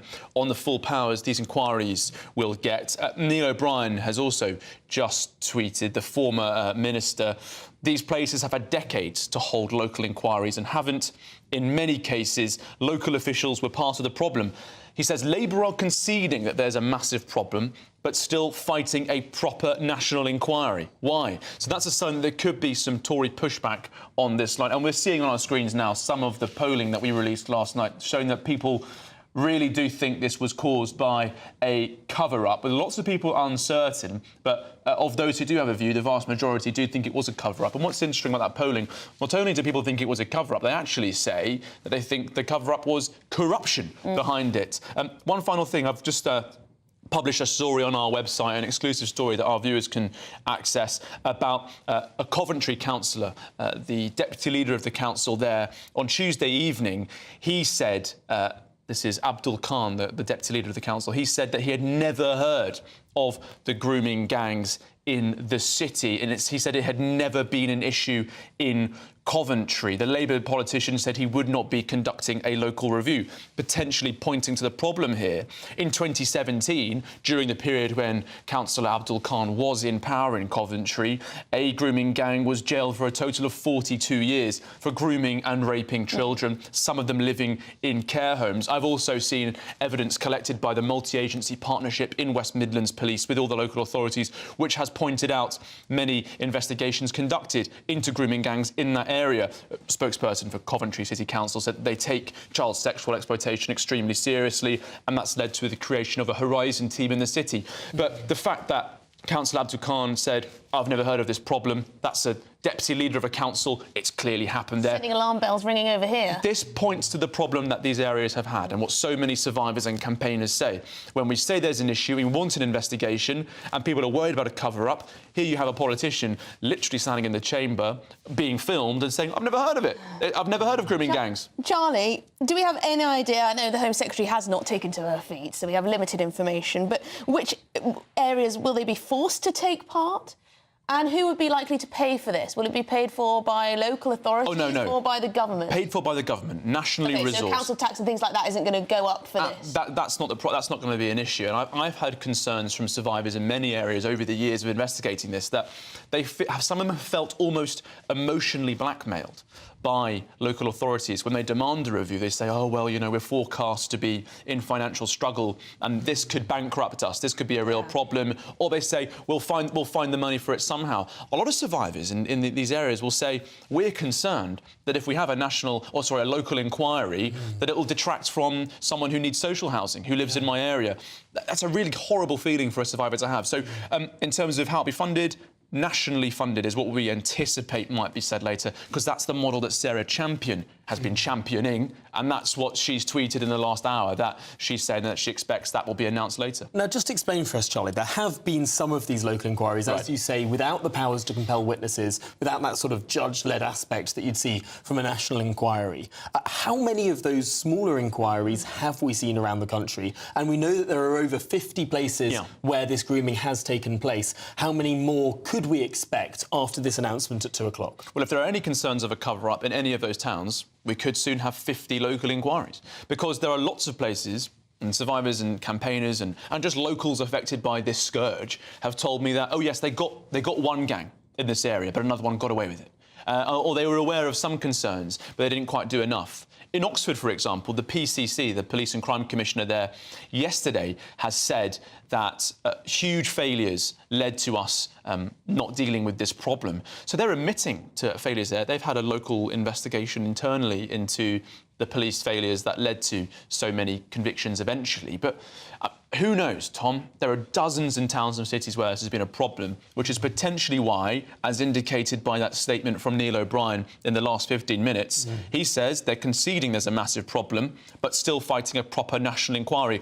Will the Home Office want to fund? Will the Home Office want to fund dozens of local inquiries into this problem? Would it not be easier to have that full national inquiry that the Tories and Reform are calling for? I think we're starting to see a potential opposition to this in the House of Commons. It'll be fascinating to see what the Tory position is in response to Yvette Cooper. Will they count this as a win, or will they say it doesn't go far enough? So a national inquiry would have to have separate focuses in the different towns. So it would have local inquiries in one way, would it not? Yeah, it would need to... Because you'd have to focus on all the different... Anyway, we'll get more into the detail a little later. Charlie Peters, thank you very much. But now James Johnson from the polling company JL Partners is with us.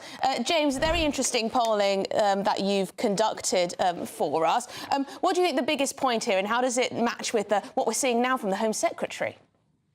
Well, I think the biggest thing throughout this survey is the massive disconnect between Labour voters and the Labour Parliamentary Party and Prime Minister's position. Labour voters look like the rest of the country on this issue. They want to see dual nationals deported. They want to see very lengthy prison sentences. They want to see lengthy prison sentences for those who have covered up or neglected to investigate this issue. And crucially, they overwhelmingly back 3 in 4 of them a national inquiry. So, you know, there is a big divide here between the Labour position and the Parliamentary Party. Maybe Labour has closed that gap slightly today, but as you've just been saying, as Charlie Peters was saying there, you know, why not just go the full hog and call a national one rather than local? No, big questions there. Now, of course, James, you used to run polling in Number 10 itself. There will be people in Number 10 who have looked at your poll and looked at your data, published exclusively, of course, for GB News last night. As someone who knows the inner workings of Number 10, will this have informed any decision that the Home Office has taken over this issue? So I think that this was probably already in the grid, as it's called, the sort of media planning for what the government announces. It feels like, however much I'd love to give that to GB News, Tom, that it probably was already in the pipeline before this poll. But I know for a fact, based on my experience, that it's highly likely that would have been, the poll would have been mentioned at the PM's morning meeting today, for example, when people go through the newspapers and the most recent coverage. You know, this has obviously been all over X and social media too. So, look, I do think there will be political strategists looking at this in Number 10 and the Labour Party more broadly and saying we might have a problem here. Well, James Johnson, thank you very much indeed. And for the polling as well, very enlightening. You're from the polling company JL Partners. And JL Partners are so interesting. They were the single most accurate pollster for the election of Donald Trump in the United States at the end of last year. No other company came as close as JL Partners to getting that result bang on. They did sensible things, didn't they? Like actually meeting people in person, going to areas that don't normally pick up the phone, or doing all sorts of different things that other polling companies don't bother with. Should we speak to our political editor, Christopher Hope, to find out what this all means for the government? Christopher, hearing this news that the Home Secretary is going to announce a government-backed series of local inquiries, is that a U-turn? Well, it's certainly moving forward from where we were last week, as this story started over the Christmas break when Charlie Peters revealed on GB News how the Jess Phillips, the Safeguarding Minister, was saying no to just such an inquiry to Oldham Council, and that was following what happened under the Tory party. They had a similar view of it. Clearly, the reporting on GB News, the concern amongst politicians, Kemi, Badenoch, who I'm hearing from very shortly with a reset speech in London, they have put the pressure up on the government. I think they've been listening also to victims who Keir Starmer met last Wednesday morning, and also to local MPs. We know Dan Carden in Liverpool, of course, Paul Ward in Rochdale. They're saying now needs to be, well, they're calling for a national inquiry. This goes part of the way there. So it looks like it's money to pay for independent local inquiries. So you can't have local people stopping them happening. Of course, we had Andy Burnham, the Prince over the water in Labour circles up in Greater Manchester. He's saying there should be some form of partial inquiry. So this is great news, I think. But as Charlie was saying eloquently there, we'll wait and see what the detail is. Will there be powers to force people to give evidence? Will it be under oath? All these questions matter to make it meaningful. But we look back to Rotherham in 2014, Alexis Jay's first local inquiry. That set the tone. That followed the reporting in the Times newspaper. More of those reports, drawing attention, bringing all this stuff out into the light is exactly what needs to happen. When it's covered up, it only fuels the wrong people to get very, very cross about it. If you bring it out into the light, have a chat, be honest about what's going on, that can only be a great result, I think, for these victims. Yes, it certainly seems there has been a huge amount of pressure on the government to make this move. And I suppose, Christopher, the expectation may well have been, after those 3 Labour MPs already broke ranks on this issue, that perhaps more Labour MPs were preparing to. Yes, that could be right. We don't know if that's the case, but certainly we'll hear more from Yvette Cooper. I imagine there'll be a lot more people in the statement on child grooming gangs this time than the time when Robbie Moore did his briefing, his statement, or a German debate back in 2019, I think, and a single Labour MP was there to hear it, Sarah Champion. There'll be a lot more Northern Labour MPs trying to get on the front foot and address this issue. I should say I'm here in Mayfair, central London, waiting for Kemi Badenoch to give her speech. She's speaking shortly. It's the first time we've heard from her publicly on a platform like this since the year turned. We're halfway through January. Some are saying, why is she not being more on the front foot, taking the fight to Nigel Farage? Certainly, the polling boost he's had in recent days, up 10 points, double-digit increase since the election. Tories down 2, Labour down 9 points. He has got all the momentum.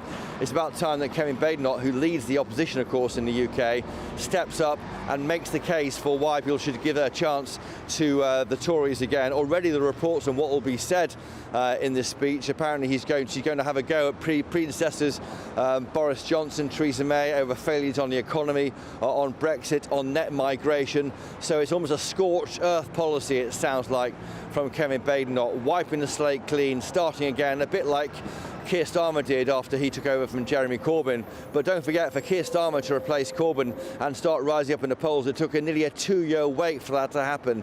One speech won't make a big difference. It's got to be repeatedly said over and over again that they are sorry for the failures of the past 14 years. And only about the 10th time of saying that, in my experience, will voters start to listen.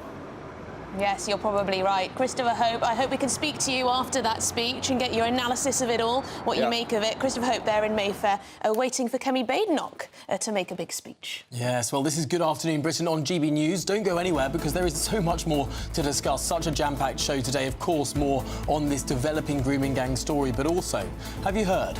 The NHS is in crisis again.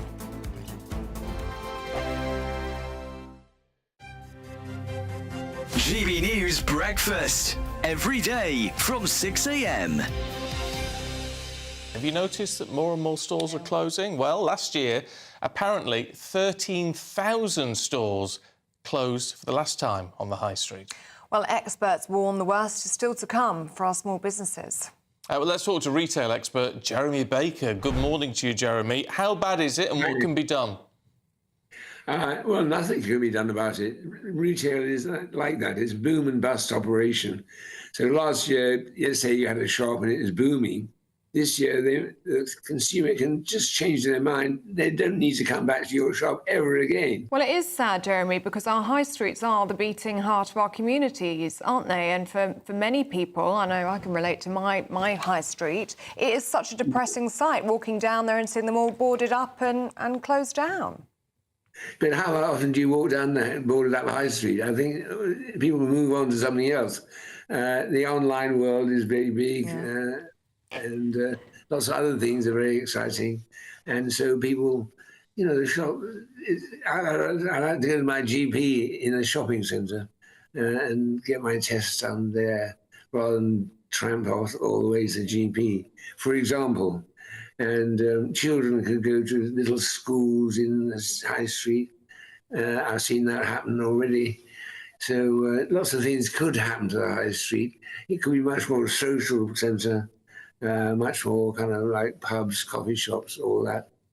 Charities. I don't see anything wrong with charities taking over. But the idea of the shop-centred high street finished, that's gone, never coming back. Goodbye. It's not sad, it's just life. GB News, the People's Channel.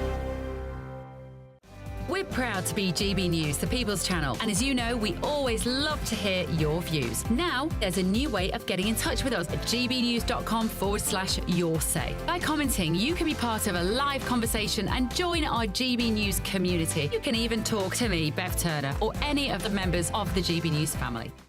If you want your news to be straight talking, this is a nightmare for the Conservatives again. Down to earth. It's not just Nottingham where this is happening, is it? And most importantly, honest. Hard-working, middle-class taxpayers, they'll get the book thrown at them. Then catch me, Martin Daubney, Monday to Friday, 3 till 6 p.m. on GB News, Britain's news channel. I'm Christopher Hope. From pop stars to politicians, I'll interview anybody in a pub who's got a political opinion. Join me every Friday on Spotify, Apple Podcasts, YouTube or gbnews.com, or wherever you get your podcasts. This is GB News, the People's Channel.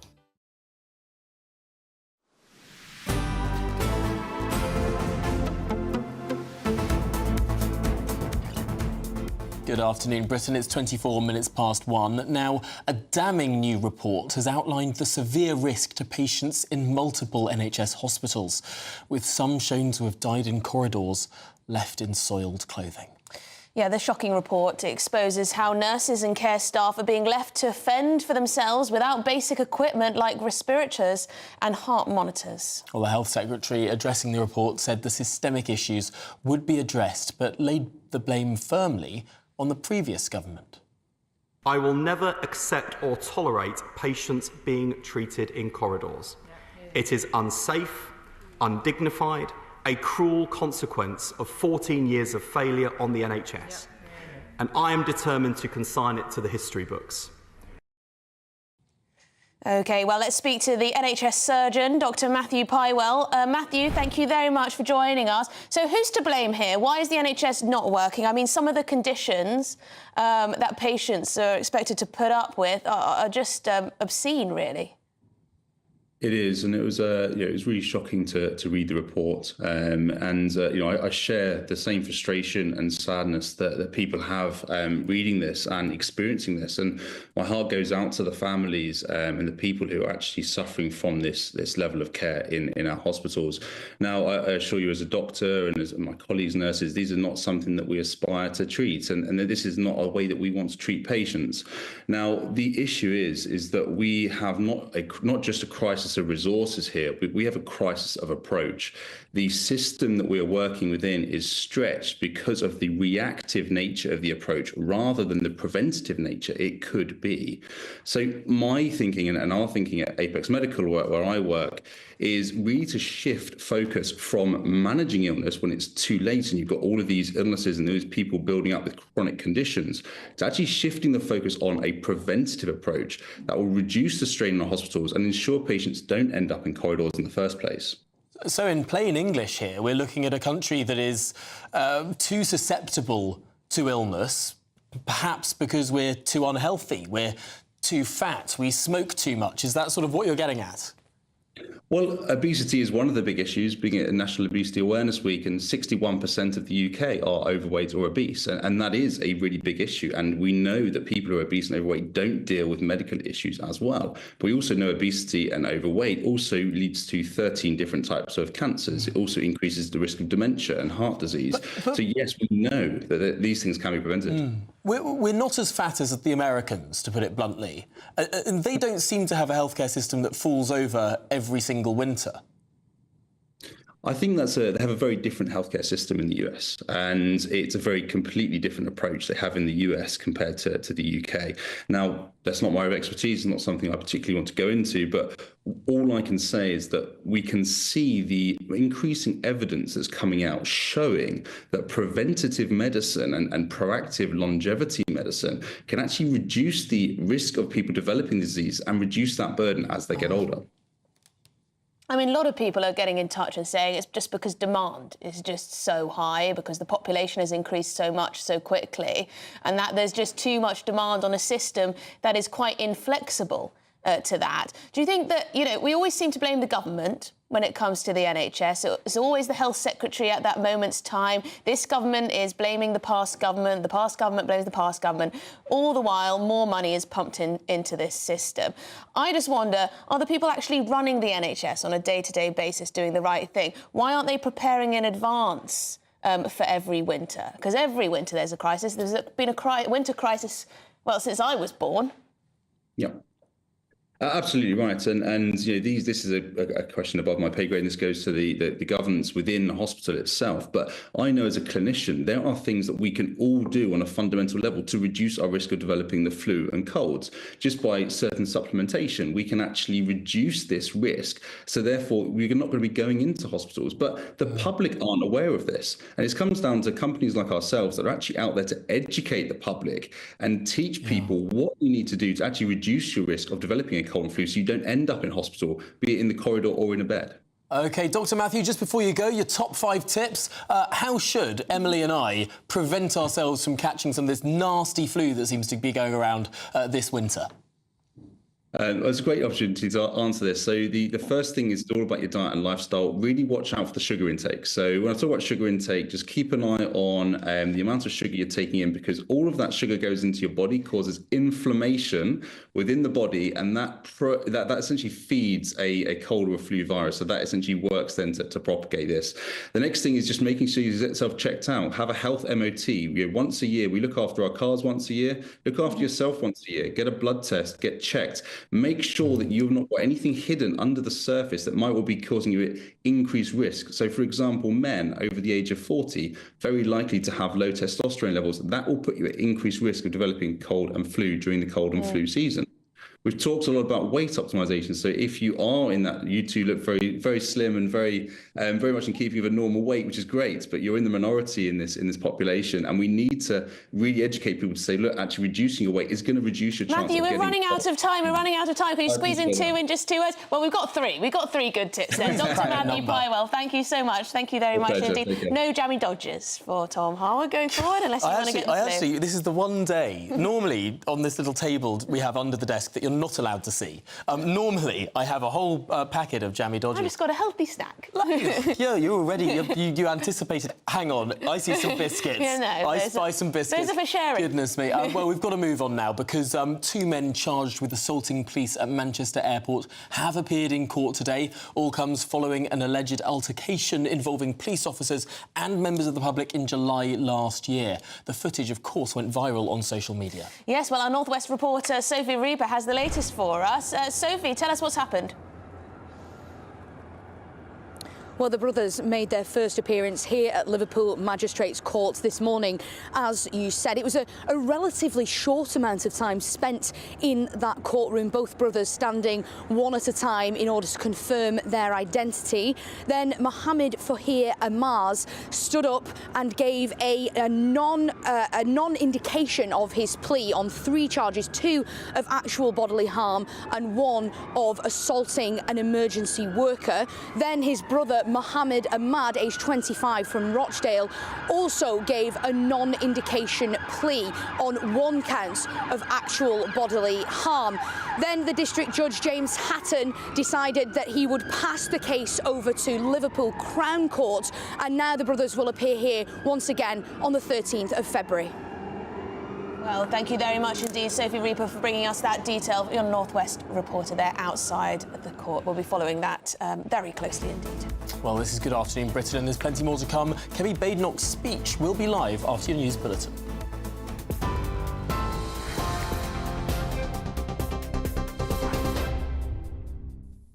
Good afternoon. Your headlines at 1:32. GB News understands the Home Secretary is to announce a plan for government-backed local inquiries into grooming gangs. Yvette Cooper will address the Commons in the next hour, giving an updated statement on child sexual abuse.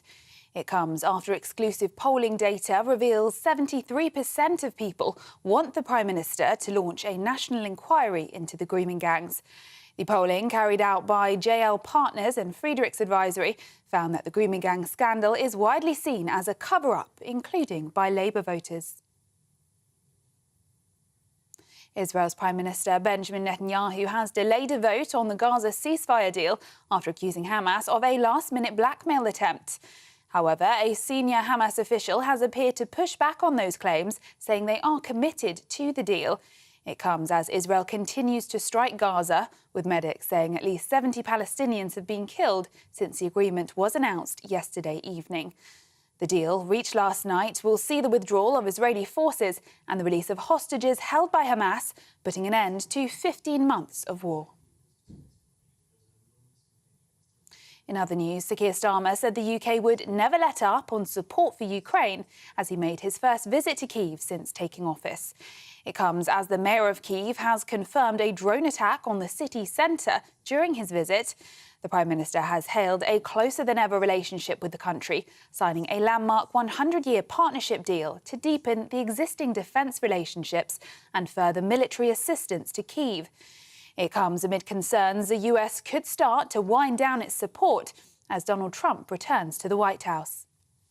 It's very important that we ensure that Ukraine is in the strongest possible position. That's something I've been arguing for since I've been Prime Minister. This is my 7th meeting with President Zelensky. I'm here at the burns unit of one of the Kiev hospitals, which is a grim reminder of the heavy price that Ukraine is paying here. So we must put in the necessary support. So that's what I'm discussing with President Zelensky today. We must never let up on that, and we've been leading the way. Now, 4,700 jobs are being cut from oil giant BP, which is more than 5% of its total workforce. The British energy firm also said it will cut 3,000 contractor roles as part of a cost-saving drive across the company. It comes after BP launched a plan to reduce its costs by at least £1.6 billion by the end of 2026. And former Hollyoaks actor Paul Dannon has died at the age of 46, according to his management company. The actor was best known for his role on Channel 4 soap Hollyoaks before appearing on reality series Celebrity Love Island and Celebrity Big Brother. Tributes have poured in as his management confirmed the star's passing this morning. Those are the latest GB News headlines. More in half an hour. For the very latest GB News direct to your smartphone, sign up to News Alerts by scanning the QR code or go to gbnews.com/alerts.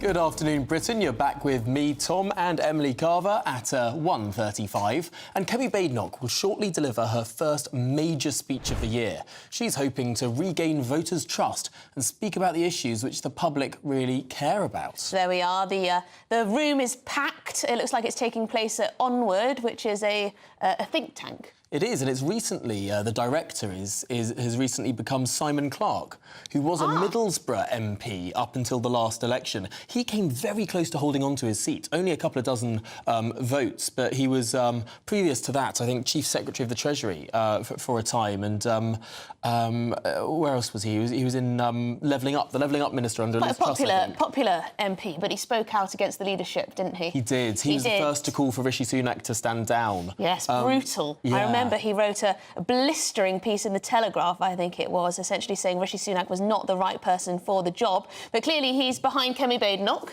Well, he's hosting her, at least. Well, at least. As the new director of the Onward think tank. But Kemi Badenoch has a difficult job to do here, which is to win back trust without being in a position to deliver anything. She's an opposition MP. I mean, she can't enact any change. All she can do is speak about what she would do. But then if you're trying to win back trust and people don't trust what you're saying, I mean, it's almost like a catch-22 she's in. Yeah, I wonder if some of the wind may be out of her sails. I mean, we're just hearing that Home Secretary is going to be making this statement about how there will be a government-backed series of local inquiries on the grooming gang issue. I wonder if she'll speak about that. I have no doubt. I mean, she was meant to speak 7 minutes ago. So I wonder if actually some of the delay here is addressing that particular issue, which is obviously going to dominate the day. I am certain confident that Kemi Badenoch will have something to say on what Yvette Cooper is scheduled to say in around 20 minutes' time. Yeah, I mean, Kemi Badenoch has been criticised for being a bit theoretical, hasn't she? Talking about conservatism in broad brush strokes, all about the big ideas, but not much about the detail and what actually she's bringing in terms of policy. Is she going to change, or is she going to continue on that way? Yeah, I think it's. I think she'll try and say that. I mean, well, this is her first speech of the year, her first major intervention of the year. She'll be presenting a steady as she goes approach, but there are question marks about why the party that is the official opposition has now, in some polls, slipped to third place. There will be question marks to see how Kemi Badenoch's leadership can actually cut through to the public, and I suppose that's partly what this speech will be trying to do here, because she's got a tricky job not only trying to take the fight to the Labour government, but also being wary of a man called Nigel that is sneaking up behind her. Yes, what's she going to do? What's she going to do to address the issue that is reform? I mean, it is quite extraordinary that Reform are now polling ahead of His Majesty's opposition. Yes, I'm sure that the Conservatives will point. There has been one poll in the last week that showed the Conservatives in first place, but all of these polls are within the margin of error. Simon Clarke, the director of Onward, is now at the podium. Let's listen in to what he's having to say. Well, he's just... there we go. First speaker event of the new year. It's also my first as Onward's new director, and it's a privilege to take up this role at a critical moment for the future of Conservatism. Since our foundation, Onward has set itself at the forefront of conservative thinking, and I'm fortunate to have inherited a very talented team from my friend Seb Payne, our outgoing director. I'm delighted that we're being joined by Michael Gove as the chair of our new editorial board. The board will be made up of some of the best and brightest minds from across the Conservative family, who will help to support and challenge our research output. I'm also very pleased indeed to welcome our new head of research, Eve Norwich, who joins us from the Competition and Markets Authority. Well, we listened to Simon Clarke's introduction there. It is interesting to speculate on what Kemi Badenoch, the Conservative Party leader, will be saying, particularly in the context of the grooming gang announcement that is scheduled for, just 20 minutes' time. Yeah, she quite quickly called for a national inquiry. She took to her own social media pages to say that. Presumably she'll want to speak about that. Difficult when she doesn't know the detail necessarily of what the Home Secretary is going to say.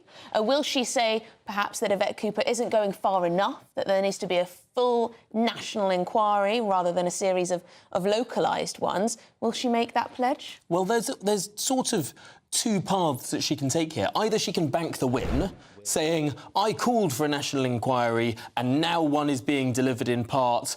Look at how great I am. I'm doing a fantastic job as leader of the opposition. Yeah. Or she can say, this isn't good enough. This is a phony set of inquiries. Do your proper job. Do a proper national inquiry. I mean, either way is tempting, right? Does she want to appear like a very effective leader of the opposition when the opposition is just 121 MPs out of 650? Or does she want to continue the campaign of opposition, even though it might be less fruitful, when the government may have committed to this hub-and-spoke inquiry model? Yeah, we're hearing that she might be quite critical of her predecessors, which always is... I don't know if that's always a good look. When you've served in their governments and everything. So might be critical of failures of the past, Conservative failures. But I guess you have to address those, really. You do. You're a new leader, you have to. But that was also the trap that Ed Miliband fell into as Labour Party leader. Both Ed Miliband and then Jeremy Corbyn repudiated everything about the 13 years of Labour government from 1997 to 2010, giving credence to a lot of the attacks on them. It was only when Keir Starmer became Labour leader and started saying, actually, no, I'm going to stick up for some of the good things that we did in government. I don't think that everything that we did was terrible, like Jeremy Corbyn or like Ed Miliband seemed to do when they were leaders. Tacking more to the centre in that way helped Keir Starmer win, or at least appear less threatening. There's always a risk for for Kemi Badenoch to sort of say, oh, the last 14 years of Tory government are all terrible, we did nothing right, we were awful, vote for us. Yeah. I mean, it just doesn't really quite make sense. But I mean, I suppose it's a tightrope to walk. Here she comes. Let's tune in a second. There we go. Kemi Badenoch shaking the hand of Simon Clarke.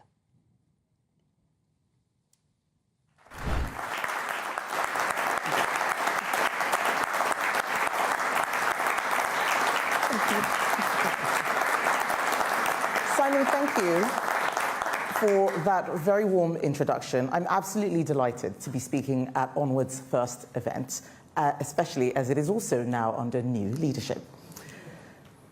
We are all getting poorer. Politicians across all parties have not told the truth about this, and instead keep prescribing quick fixes that are actually making things worse. The problem is broader than one party, one leader, or one period of government. Generations of leaders and entire ranks of senior managers have been trying and failing for a long time. Many have not been honest with the public about the challenges we face, and others have not even been honest with themselves. We are a great country, but we've lost our way. The truth is that Britain is failing to compete in a world that is changing, and it is not working for its citizens, certainly not the way it used to. Back in the 1980s, it took just months to save up for a house deposit. Now, it is over a decade. And for many, the dream of owning a home is impossible. Jobs which didn't require a degree 20 years ago now need two, loading up to £50,000 of debt on someone just starting out.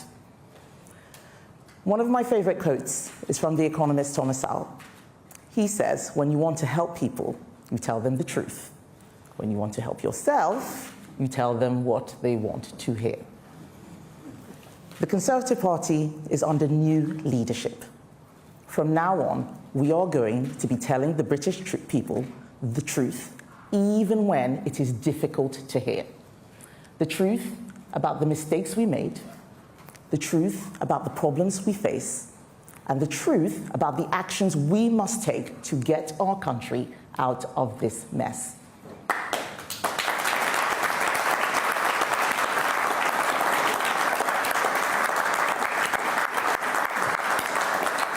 It's hard not to feel sorry for the Labour government. It's hard because they have walked into some of the same traps that we did, like assuming that you can just keep raising taxes and there'll be no consequences. But I don't feel sorry for them, because as we saw last week, when Keir Starmer labelled people calling for an inquiry far right, he is what is wrong with politics. It's legalism, not leadership.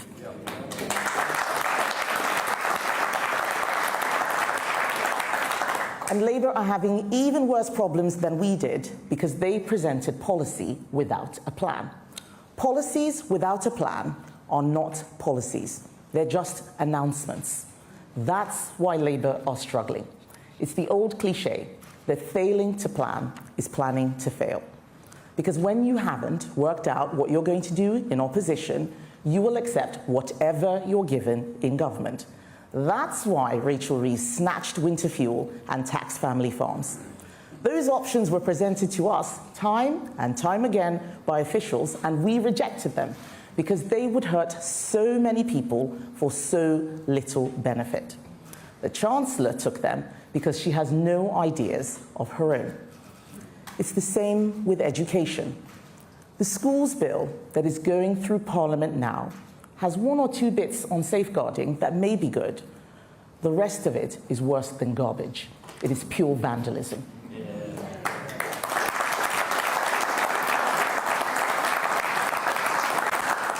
It's quite clear that these ideas aren't really Bridget Phillipson's ideas either. They are a shopping list of all the complaints that the education unions had about schools right from the days of Tony Blair, now wrapped up in a bill that is going to destroy the education of our children over the next 5 years. The public will never trust politicians unless we can admit our mistakes. Labour are making a lot of mistakes. But the difference between me and Keir Starmer is that he doesn't believe that he's ever made a mistake. I will acknowledge the Conservative Party made mistakes, and I understand why the British people made it so clear in July that they wanted a change. We were making announcements without proper plans. We announced that we would leave the European Union before we had a plan for growth outside the EU. We made it the law that we would deliver net zero by 2050. And only after that did we start thinking about how we would do it. We announced year after year that we would lower immigration, but despite our efforts, immigration kept going up. Those mistakes were made because we told people what they wanted to hear first and then tried to work it out later. That is going to stop under my leadership.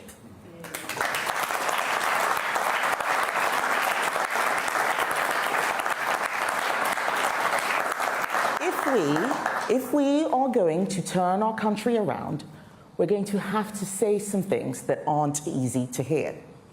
Let's start with our problems. We think we are rich, but we are living off the inheritance that previous generations left behind. A complacency that Britain will always be wealthy, and a refusal to live within our means. We owe it to that next generation to leave an inheritance for them and not mortgage their future to make our lives more comfortable. And that will demand the kind of tough, soul-searching conversations we're not having right now. Energy supply is so vulnerable, more vulnerable than ever, and our energy is far, far too expensive when it should be secure, cheap, plentiful. Demography is destiny. People are having fewer children. Our society is getting older. We are living longer and needing more support towards the end of our lives. Look at productivity. A shrinking group of people are working to support an ever-growing number of those who are unable or unwilling to work.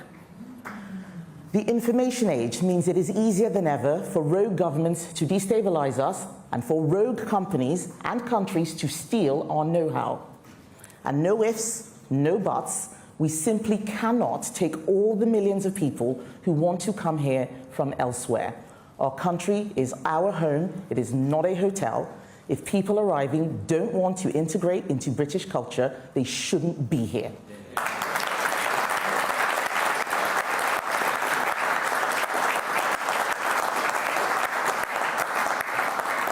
And it is not controversial to say that. And that's why we need new leadership. It doesn't matter what colour of government you have. These structural problems need fixing. Government needs to focus on the things that matter, but it isn't, because it is already doing too much and it's doing it badly. This has to stop, because the dream of every generation that our children can have a better future than we did is slowly dying. It's dying because as our problems have got more urgent, our politics has got less serious. Since July, there has been more discussion in Parliament on Oasis tickets than on our £2.7 trillion debt pile. That has to stop. The young people I speak to are deeply despondent that their country is unable to provide them better opportunities, let alone guarantee health, wealth, and prosperity. I share these concerns. They motivate me every day. And I worry that our public services will continue to deteriorate despite us paying ever-increasing taxes to sustain them. And I worry that our armed forces will not be upgraded fast enough for a darker and more dangerous world. That's why Labour have to course correct now. But instead, we see them cancelling the good things we did and then doubling down on our mistakes. Labour are shrinking the economic cake right in front of us, wrecking business confidence, destroying jobs. They are suffocating the spirit of enterprise. Tiny bits of growth in the economy can hide millions of personal recessions. Life gets tougher as wages slip further behind another round of price rises. Millions of mortgages will be fixed at higher rates than necessary as a direct result of Rachel Reeves' economic mismanagement. Millions of jobs will never be created because business owners decide it's just too hard and there's no point if the Chancellor and HMRC are just going to punish them for it. Labour treat business as a cash machine, as if its only purpose is to give them ever more money to satisfy their desires for ever more spending. Business success is treated with suspicion, a burden to be tolerated rather than celebrated. It doesn't have to be like this. Last Friday, I spoke with a group of workers in Derbyshire. They are the backbone of our country. They have little time for politics. They're not interested because they are trying to build a better life for themselves and their families. They want government to do what it says it's going to do, and they don't really ask for much more. One lady, a single parent, told me just how much impact rising prices were still having. That it just seemed to be one thing on top of another, that nothing seems to be getting better, and it feels like no one is looking at it. Our country is tired of politicians promising the earth, but never having a plan to deliver it. They've seen it all before, and they aren't falling for it again. And part of this is because too many politicians haven't worked normal jobs or run proper businesses. Most of Starmer's cabinet have barely even worked for a business, let alone built one. They've never ever had to live with the consequences of their mistakes. So we need to change. Change that actually sorts out our problems. Change that we should have done more of. Change that Keir Starmer is clearly not bringing. And that means the Conservative Party doing things differently under new leadership. First, we must restore trust. We will start by fulfilling the role the British people gave us, being an effective opposition, fighting for common sense and truth, building a plan which actually delivers. We need the government to do well in order for our country to do well. But they are failing on the basics. Labour may have a supermajority in Parliament, yes they do, but they are fast losing their legitimacy in the country. And why? Because during the election, Starmer hid that he doesn't want what the British people want. But everyone can now see the truth. He's a lawyer, not a leader.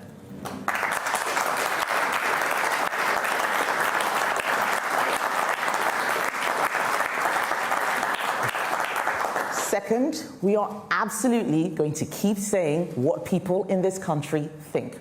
We're not going to be quiet about the things that are too important for our country. In the last 2 weeks, people have told us to be quiet about the decades-long scandal of rape gangs. They want us to be quiet because they're uncomfortable about potential racial and cultural motivations behind these crimes. While the Conservative Party is under new leadership, we will not do that. Those victims have waited too long for justice.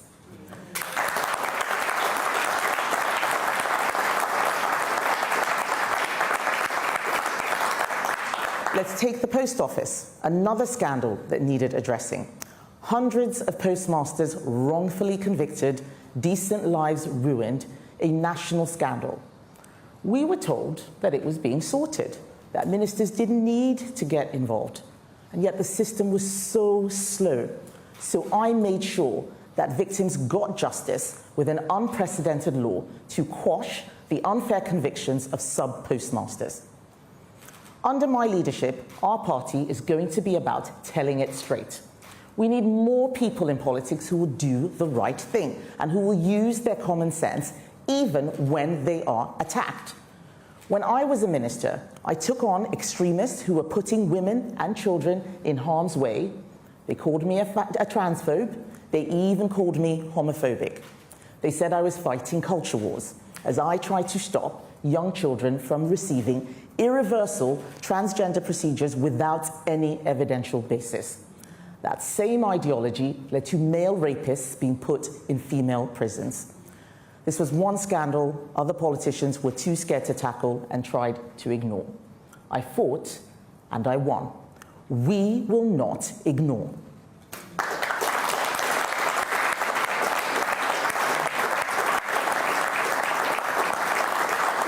Third, We are going to push Keir Starmer to do the right thing for the good of the country. We can't afford for Labour to fail. We will back Keir Starmer when he does the right thing. I don't care who gets the credit. We just have to start getting our country back on track. And finally, we are going to tell people why conservatism matters. We have gone through many iterations over these past 14 years, and at times it felt like our core beliefs had become secondary. It left people disillusioned. It made the task of governing harder, and it didn't work. No more. To rebuild trust, we have to show how conservatism improves the lives of British people. We will rediscover the idea that everyone contributes towards society, not just calculates what they can take out of it. We will again be the party of meritocracy. We believe that if you do right by your community, your family, your society, you will succeed. And if you don't, you likely won't. Our society is treating those people who do best badly and the people that do worst well. Everything is upside down. That's the opposite of fairness. Fairness is the idea that the ledger of life reflects effort, agency, and contribution. You know what helps working people? It's world-class schooling that allows them to master complex topics, it doesn't sugarcoat, and prepares them for the ups and downs of the future. You know what helps working people? It's being able to walk down the high street and not see antisocial behaviour or the casual disregard of our neighbourhoods because local bureaucrats have given up and crime is not punished. You know what helps working people? Ensuring that they don't spend January until June earning taxes for the government. You know what else helps working people? A government that demands higher standards from public services, that's able to discern between public spending that is vital, moral, and fair, and public spending that is wasteful and neglectful. That's my conservatism.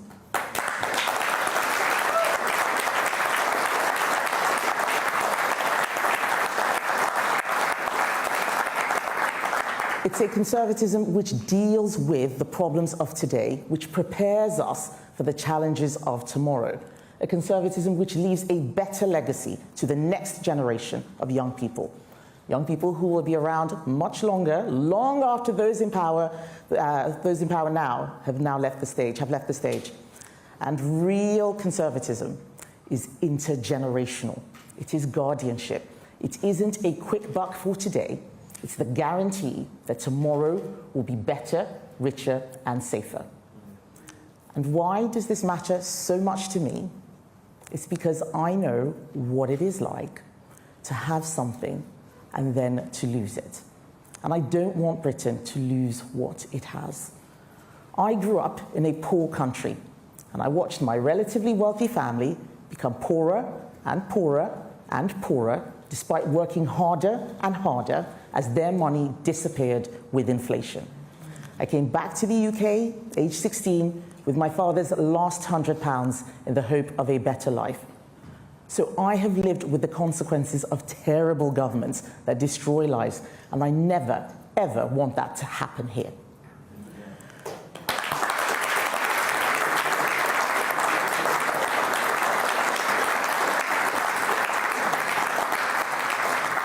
I became an adult fairly early.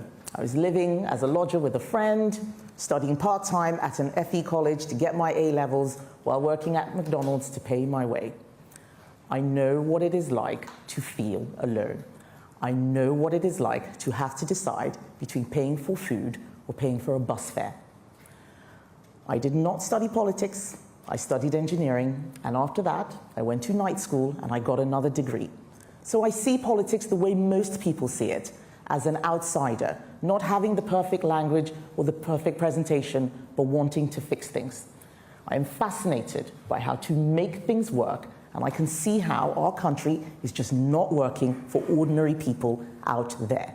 I'm determined to change that.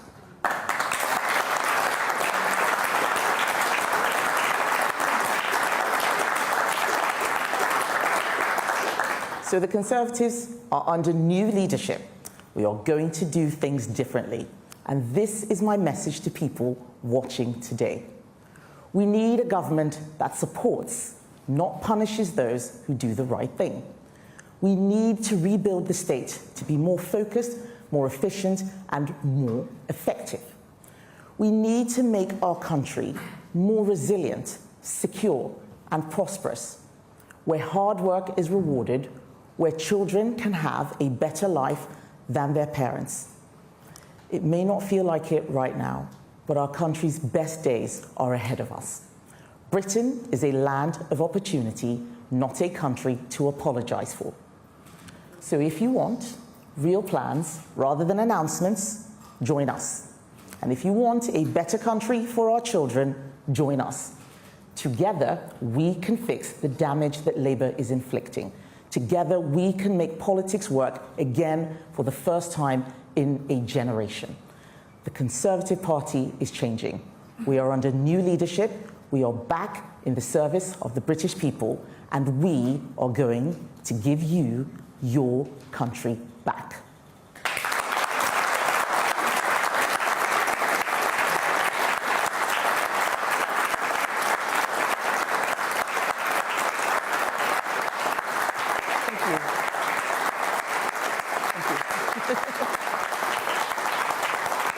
Thank you, everybody.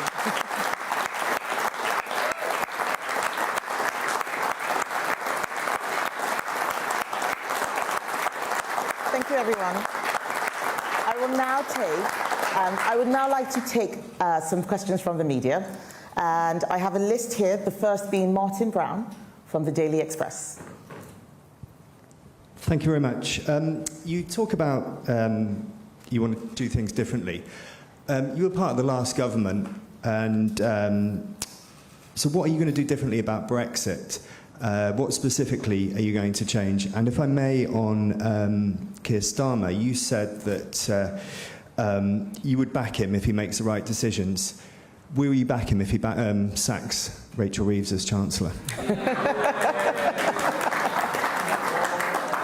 So, on the first question, doing things differently doesn't require us to steer away from conservatism. We are conservatives. I want to take us back to the very best version of who we are. On Brexit, I think there is a lot more that we could have and should have done. I did what I could as business secretary. I removed the supremacy of the European Court of Justice. We removed about 4,000 EU laws.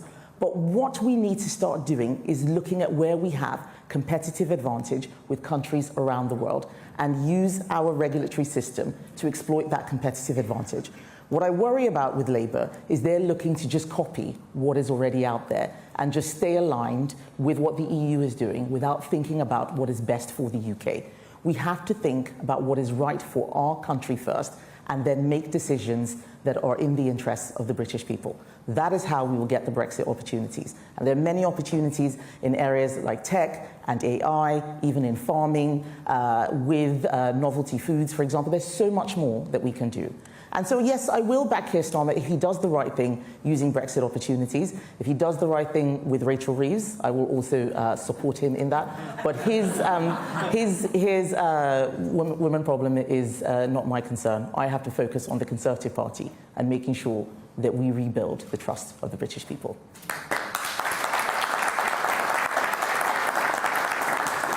Hugo Guy from The Eye.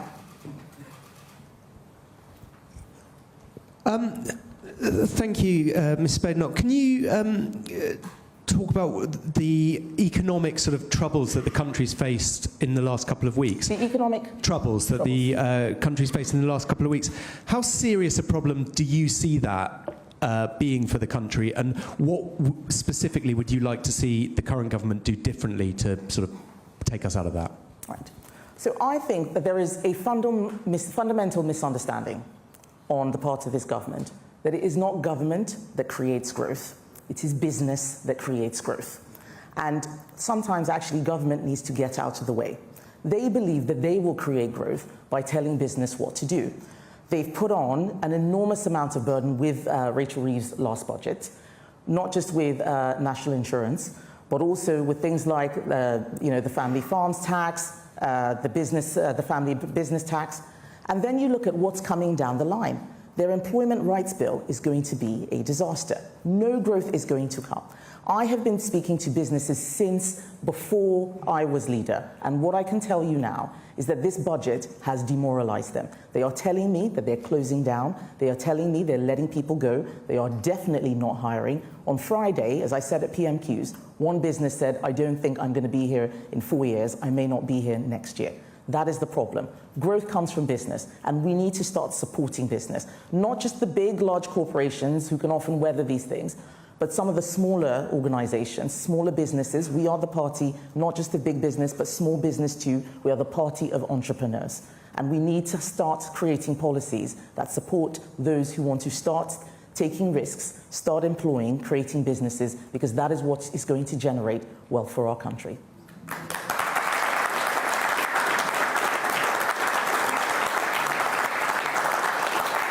Chris Hope, GB News. Christopher Hope, GB News. Kemi Badenoch, it's mid-January. It's the first time you've given a speech, a policy-free speech. The polls have reform ahead of you in the polls. You're going backwards, according to YouGov this week. Why have you allowed Nigel Farage to make all the running, become the voice of the right, as he seems to be at the moment? And can you answer yes or no? Will the Tories and Reform UK merge to beat Labour before the next election? Thank you, Chris, for your wonderful question. So first of all, I will start by saying that Nigel Farage says he wants to destroy the Conservative Party. Why on earth would we merge with that? First of all. But on the point of not having policies, I've just told you, Chris, policies without plans are just announcements. What the Labour Party has been doing, what Reform is doing, is making announcements. We did that as well, and people didn't like it. How well did net zero work? That was the policy. Where was the plan? So what I'm saying is that we're not going to start making promises without plans. We do have policies. We want lower taxes. I've said that we're going to reverse some of the stupid things that Labour's doing, like taxing family farms, for example. We have positions on all these things. We want stronger defence. We want to make sure that we lower immigration genuinely. Those are policies. The plans are going to take time, and that means us going away, thinking about them, and developing them with the expertise of people around the country, not just going on TV and saying what we would like to do. That is not serious.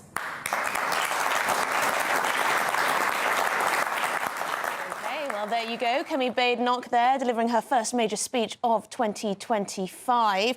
Taking quite a tough question there from Christopher Hope, our political editor, asking her, why have you allowed Nigel Farage to become the voice of the right? And will the Conservatives and Reform merge to beat Labour at the next election? He also pointed out that it was a policy-free speech. Now, this is what Kemi Badenoch seems to do. More about ideas and general statements and movements rather than necessarily about concrete policy. She said that policy without plans are just announcements. And that's what she says, you know, various politicians are doing.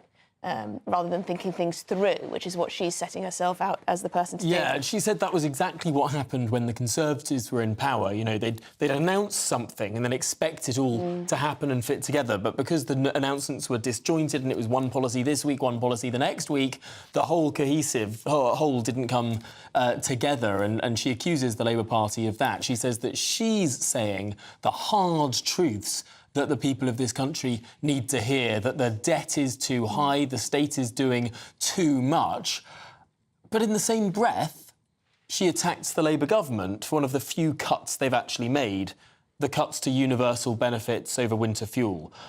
I wonder if that in and of itself is ideologically consistent, saying people need to hear hard truths. We can't give people free things forever. I'm going to be a tough, She didn't say that she would keep a totally universal payment. She may well have not wanted it to be delivered in such a stark way, whereby you see, 10 million pensioners just have that money withdrawn from them before we enter a cold winter.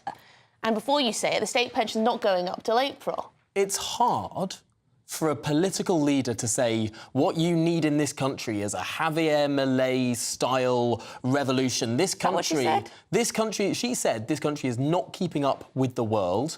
We think we're rich, we're not. We're resting on what previous generations enjoyed. We are getting poorer because of this huge, heavy state, high tax burden, lots of redistribution. That's her whole message. Yeah, but why does the winter fuel payment upset you the most? Only then, for the first bit of criticism. Why does the winter fuel payment upset you the most? Because this is hypocrisy. She's also talking about the danger of net zero. Now, you wouldn't need those winter fuel payments were it not for the sky-high energy costs. That's true, but winter fuel payments came in before net zero. Perhaps her plan, not policy necessarily, her plan would be to make energy costs cheaper. Therefore, you do not need to subsidise pensioners. If that's true, why doesn't she say that? You're giving her a very generous reading there, inventing policy for her. No, but I just think you're really harsh on the winter fuel payment. Because I think that, and I would imagine Kemi Badenoch would say, and obviously I don't know exactly, but I'm sure she would say that, yes, very wealthy pensioners shouldn't be receiving this payment. But there's a difference between that and then just removing it suddenly from 10 million pensioners who've had no time to plan for the winter. But isn't this there are a lot of pensioners in this country who are living hand to mouth. Unpopular, difficult decision that Margaret Thatcher would have taken and taken a hell of a lot of heat for it. I'm sorry, there are so many other things we could cut. Because it would put the finances back on. There are so many other things we could cut. For example, foreign aid to farmers of other countries while we're starting to tax farms that here. Too. Money to GB Energy, which isn't going to even produce any energy from what I can see. You know, there's a lot of other things before you start attacking the pensioners. And that's what you seem most angry about is pensioners. We are £3 trillion in debt. She did also say migrants not interested in integration should not be here. OK, so what does that mean? Is she going to deport people who haven't integrated? Is she going to stop immigration from some areas of the world? I mean, it's not enough detail, is it, really? No, Just say these things that everyone can agree with, but, you know, what are you actually going to do about it? It's tough when you do the hard truth speech and then you can't really point to a hard truth. What unpopular thing are you going to say? Well, if you're an opposition politician, you don't have to say anything unpopular. And frankly, you'll lose votes if you do say something unpopular. Well, we know Keir Starmer stood on the fence for years in order to then get into government. But let's hope that we are going to see more detail on this next story. It's all about the detail, because the Home Secretary will shortly begin her Commons address, where we're expecting an announcement into multiple local inquiries into grooming gang activity, perhaps with central direction. Yes, well, joining us now is GBNews national reporter Charlie Peters. Starting to see there's been a lot of reaction. Yes, some reaction. We've just heard from Kemi Badenoch there. She said, "We won't be quiet," in her speech on racial and cultural motivations for the decades-long scandal of rape gangs. She said, "They want us to be quiet because they're uncomfortable about potential racial and cultural motivations behind these crimes." She said, "Well, the Conservative Party is under new leadership. We will not do that." But we are anticipating a statement in the Commons shortly by the Home Secretary. And as you say, Emily, there has been significant reaction from opposition members to the proposals. Neil O'Brien, former Minister, Conservative MP for Harbour, he says, given we know there was a gang rape on an industrial scale in which local officials were often complicit, he says the government's new line of more support for local inquiries doesn't begin to cut it. He says he's calling for a national inquiry now. I've also heard from other opposition politicians saying that they're thinking the key detail on this announcement, full details of which we expect to be released into the Commons shortly, will refer, their key question is going to be how will it have powers to compel witnesses, to compel local officials, to compel police officers and others who could be involved in cover-ups of these gangs. As we've shown from exclusive polling on GBNews last night, their main concern, most people around the country, is that there has been a cover-up and corruption is behind it. Yeah, and there'll be lots of people out there who are doing a completely different job, have thought that their failures in the past have gone unnoticed and that they'll never be held accountable.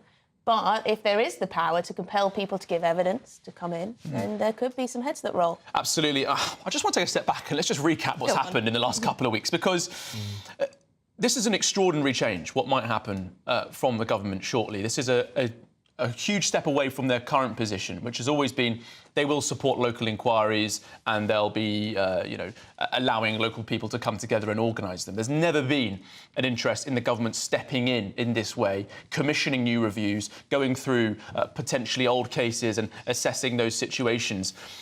Just 10 days ago, the Prime Minister said those calling for a national inquiry were jumping on a bandwagon involving the poison of the far right. And it seems now we may have a U-turn from the government against that position and against the further calls for inquiries. This is all sparked from an exclusive we had revealing that in Oldham Council, they'd had a request for an investigation led by the Home Office, rejected by Jess Phillips, the Safeguarding Minister. We also revealed that that delay took almost 4 months. She's yet to apologise for that 4-month delay. We also learnt that Jess Phillips hadn't spoken to any survivors before she made that decision.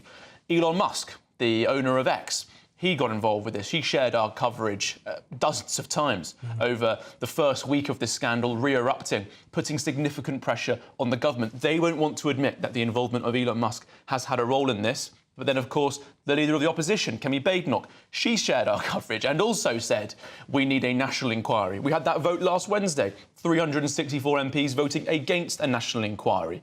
And this polling showing, now from 2 separate polls shared exclusively with GBNews, that the vast majority of the population want a national inquiry. I know Suella Braverman's tweeted. Yes. Saying devil in the detail, but thank you, Elon Musk and Charlie Peters and GB News. So clearly she is appreciating the investigatory work. Well, Suella Braverman launched the Grooming Gangs Task Force, and I think the Conservatives should be very grateful that they had that task force brought in by the former Home Secretary, who wasn't often very appreciated by some factions in her own party. But without that task force, the Conservatives would be in a lot of problems right now, because many of the attacks coming from Labour is you were in power for 14 years. Why did you not launch further inquiries into this crisis? A very fair criticism, which I think the Conservatives have really struggled to respond to. The leader of Bolton Council, Martin Cox, he himself said last week that it was shameful and a problem for the party that they had not done so. I asked Kemi Badenoch on Monday night if she agreed with him, and she said, well, we already had this big inquiry going on, so we thought we'd wait until that finished before we made an announcement, but that concluded in 2022. They were out of office in 2024. They now think that the extra inquiry wasn't sufficient. Many Tories saying that. But you had a lot of time between that report being published and you being voted out to really change something. So lots of problems for the Tories on this. Generally speaking, when we talk about this scandal, Tom and Emily, anyone in the establishment is in trouble. Nobody comes out well from this problem, one of the worst atrocities in our modern history. So it's no surprise that perhaps one of the loudest political parties on this issue has been Reform, because they've not been tainted with the previous association of any of those issues. Well, they're not in power anywhere. There we they go. haven't had any MPs until 5 minutes ago, so I suppose it's easy to say. I should just say, for those watching on the television, we're looking at live pictures of the House of Commons. Currently, Pat McFadden speaking, but the Home Secretary, Yvette Cooper, will be speaking in just a moment's time. So we're keeping close eyes there on the Commons for this seismic announcement. And we're expecting her to announce significant measures related to child sexual exploitation and abuse. And it comes amid some pressure from her own party. It's all well and good, of course, the opposition and Farage to say there should be a national inquiry. My understanding is what's really led this sea change from the Labour Party, quite literally overnight, is that Sarah Champion, the Labour MP for Rotherham, set out a 5-point plan earlier in the week in which she called for an inquiry, nationally resourced, locally led, which seems very similar to what we could be having announced very shortly. Nigel Farage and the Reform UK, they floated setting up their own unofficial inquiry. It'd be interesting to see how they react to the statement coming up. Reform told me earlier this afternoon that they will have MPs in the chamber for this announcement. So the Rotherham MP, Sarah Champion, obviously she called for that these inquiries earlier in the week. She did post on X after the Home Office started issuing some proposals and preparing for the statement. She said that it looks like the government is accepting my 5-point plan to prevent child abuse. She certainly feels as though her plans have been incorporated quite directly into this. OK, well, thank you, Charlie. We're going to take a very quick break and we'll come back and hear the Home Secretary speak with this announcement.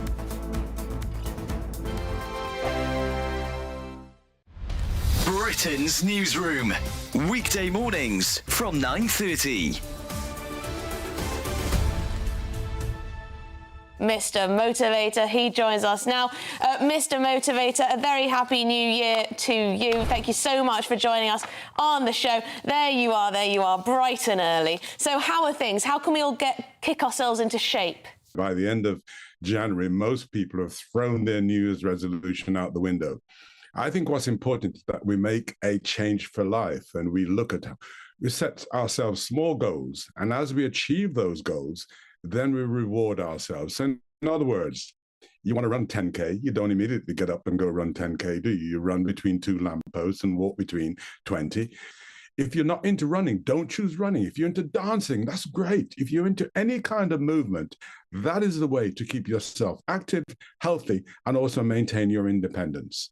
So, Derek, is the point that you keep it manageable and small enough that it's achievable? Why don't we just find 4 exercises that you do for 1 minute each exercise, and you do that 4 times a day? Achievable, isn't it? That's only 4 minutes of exercise. And I guarantee at the end of the day, you'd have done 12 minutes, which is like your daily dozen. So there's your goal. I wanted to do a daily dozen of exercise lasting a minute each, right? And the first thing you could be doing is getting up from your chair, right? The moment you stand up, you incorporate so many muscles in your legs, right, that you're going to feel good, yes? So, right, go on then. Get up off your chair, Adam. Show me how it's done. Easy, come on. Easy, yeah. Look at that. No hand. The next thing I want you to do is to reach up real high. And if you bring it down, up I'll and do down. that one. Yeah. For a minute, palms facing. Oh, for a minute? You're not flying a minute. That's better. There we go. GB News, the People's Channel. This is Britain's Newsroom, where your voice matters. It's just astonishing. With expert analysis and honest opinion, we don't just keep you informed. We bring you unique perspectives you won't see anywhere else. Can't argue with any of that. When the news happens, it happens here. On Britain's Newsroom, weekdays from 9:30 a.m. Only on GB News. Headliners on GB News, 11 p.m. every night. It's got 3 top comedians going through the next day's newspapers so you don't have to read them, which is great. It's a good point. He's lying. Maybe he's not lying. That's Headliners every night from 11 p.m. and 5 a.m. as well on GB News, Britain's news channel.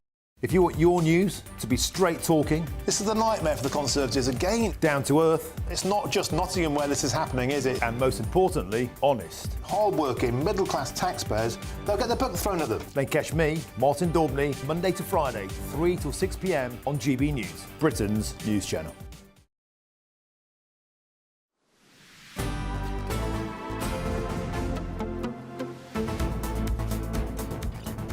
Good afternoon, Britain. It's 24 minutes past 2, and we're expecting a statement from the Home Secretary live in the House of Commons any moment now about this grooming gang inquiry situation. Could the government be about to perform what would look to some as a U-turn over this issue of resisting a national inquiry? Or could we see a halfway house on the matter?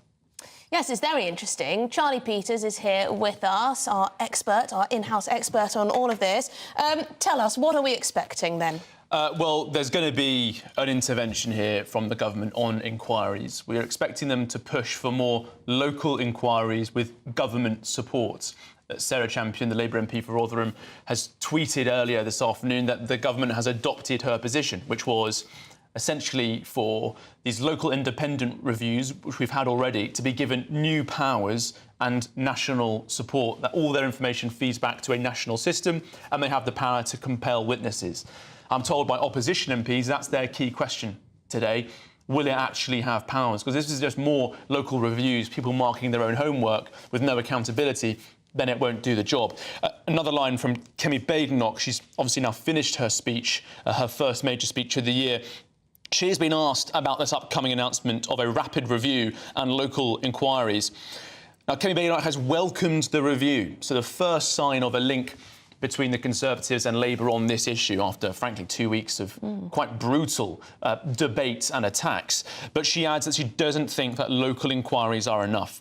She said all work being done in this space is welcome, but we still need a national inquiry. She said only a national inquiry would have the power to summon people and get evidence. I've had some statements from Tory MPs to me in the last hour saying they fear that this announcement is an attempt to essentially push the can down the road to seem as though the government is acting on this issue now, and then they don't have to appear to be caving in to Elon Musk and pressure from GB News, and that instead they've shown they've done enough and they don't need to push for this national inquiry. But it seems to be, from that response from Kemi Badenoch, that they are going to keep pushing for a national inquiry, and they don't feel as though this current stance is sufficient.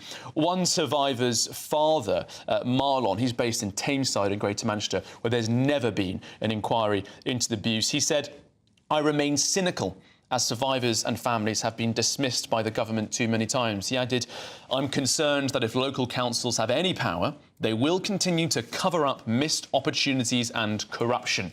We want accountability." That line's really key because in the polling that we revealed last night from JL Partners, they said that most people did think there had been a cover-up, and the cause of that cover-up was predominantly corruption. This fear that local authorities, police officers, social services and also elected politicians work together to neglect the investigation or actively cover up the abuse.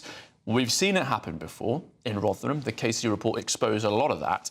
And many survivors and many campaigners are saying, this is happening in my area too, please investigate. If this survivor's father says a local inquiry won't do the job, then the government, it's likely, will remain under more quite systemic and quite significant pressure to explain how they're going to push past that cynicism. Yeah, I wonder if there'll be a time frame put on this as well, because it's all well and good announcing something like this, but then when you hear it's, oh, you know, in the next Parliament, or we'll begin it by 2028, or, you know, this sort of thing, that's crucial. So I understand this rapid review that they're going to conduct, independent of the Home Office, would be a matter of months, but we'll expect to get further detail on that shortly.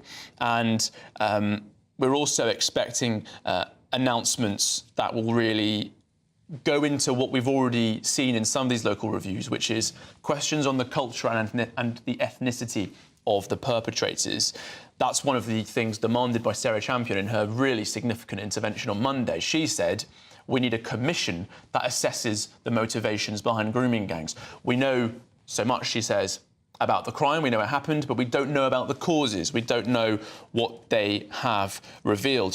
Sarah Champion was among other major sort of Labour MP interventions. Dan Carden broke ranks on Saturday night.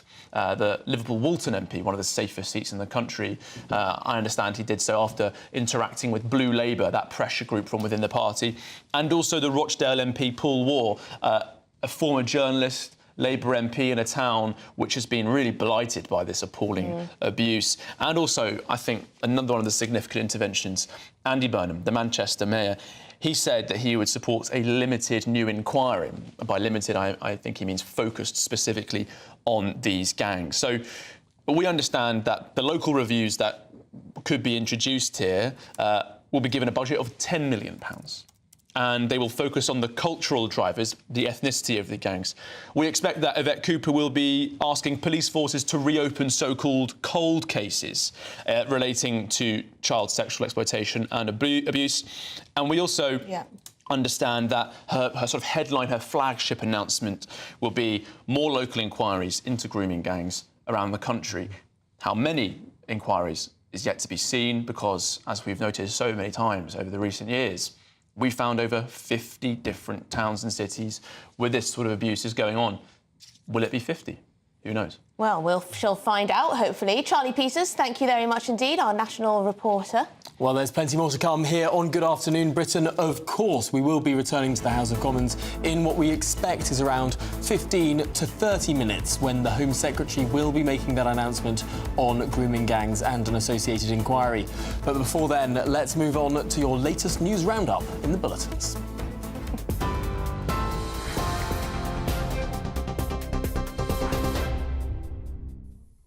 Good afternoon. Your headlines at 2:30. GB News understands the Home Secretary is to announce a plan for government-backed local inquiries into grooming gangs. Yvette Cooper will address the Commons in the next few minutes, giving an updated statement on child sexual abuse. It comes after exclusive polling reveals 73% of people want the Prime Minister to launch a national inquiry into the grooming gangs.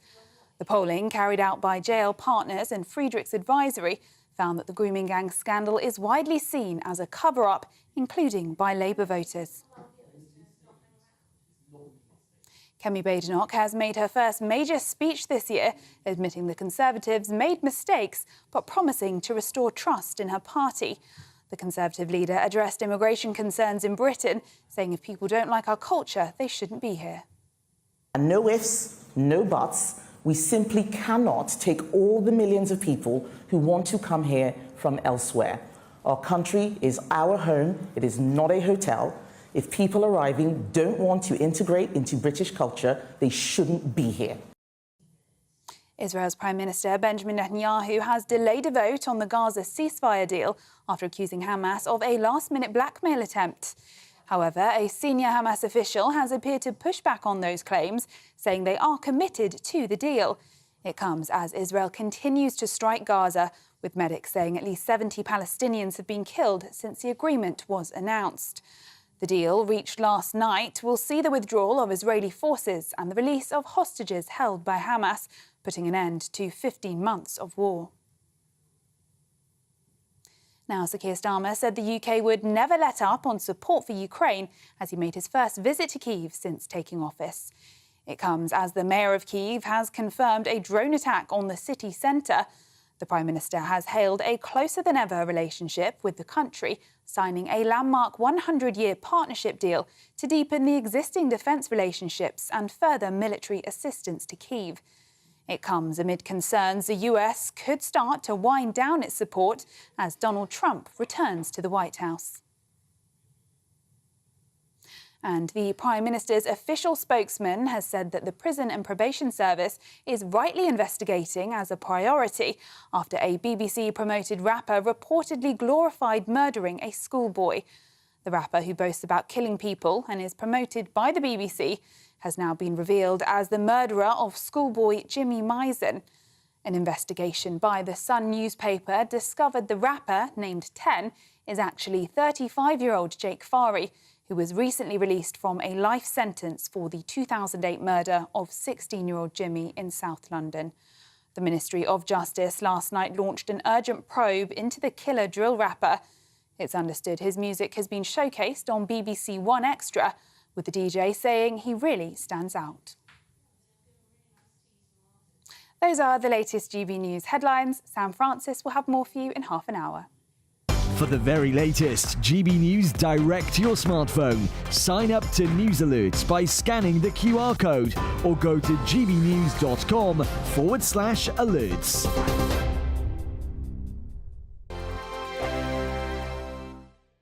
Hello there, good morning. Welcome to your GB News weather update from the Met Office.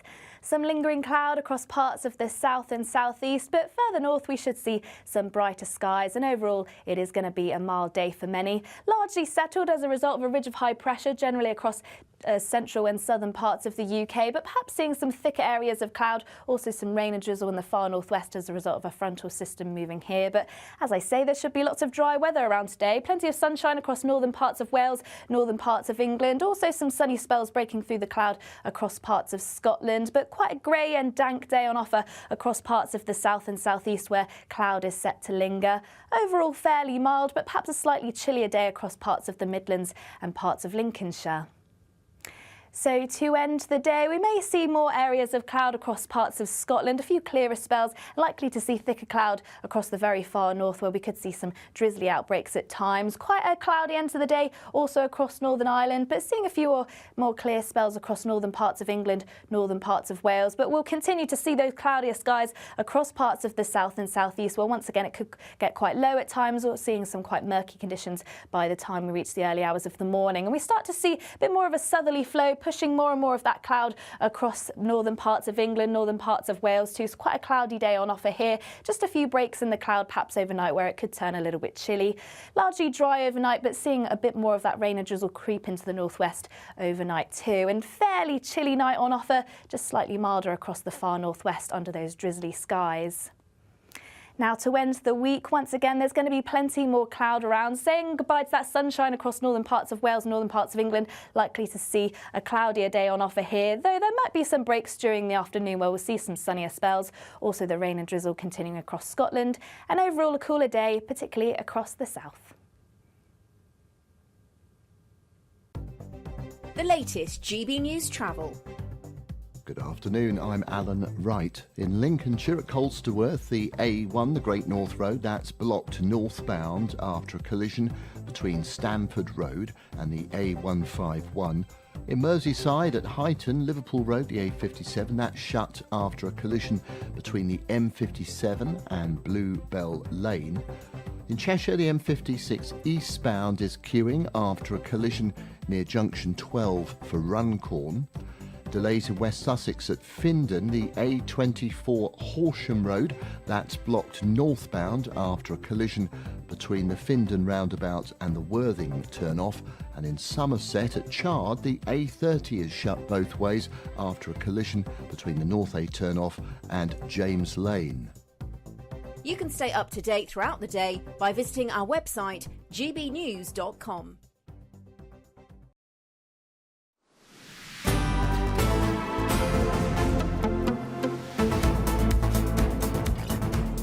Good afternoon, Britain. It's 37 minutes past 2.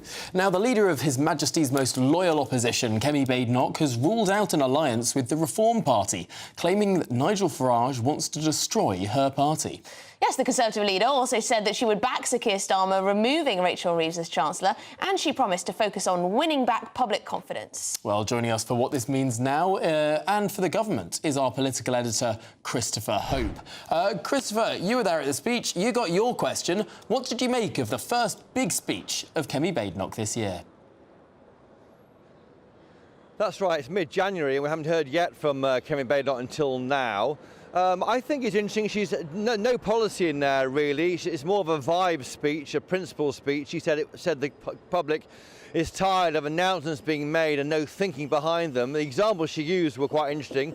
The Brexit choice the country made, she said, was fascinating, or rather alarming in a sense that people hadn't really planned for what to do after Brexit. It was merely no planning made into that. And also an issue of net zero under Theresa May, no planning around that. But I put it to her that while she discusses principles with no policies, Nigel Farage is making all the running on the right of politics. And here's what she had to say to me.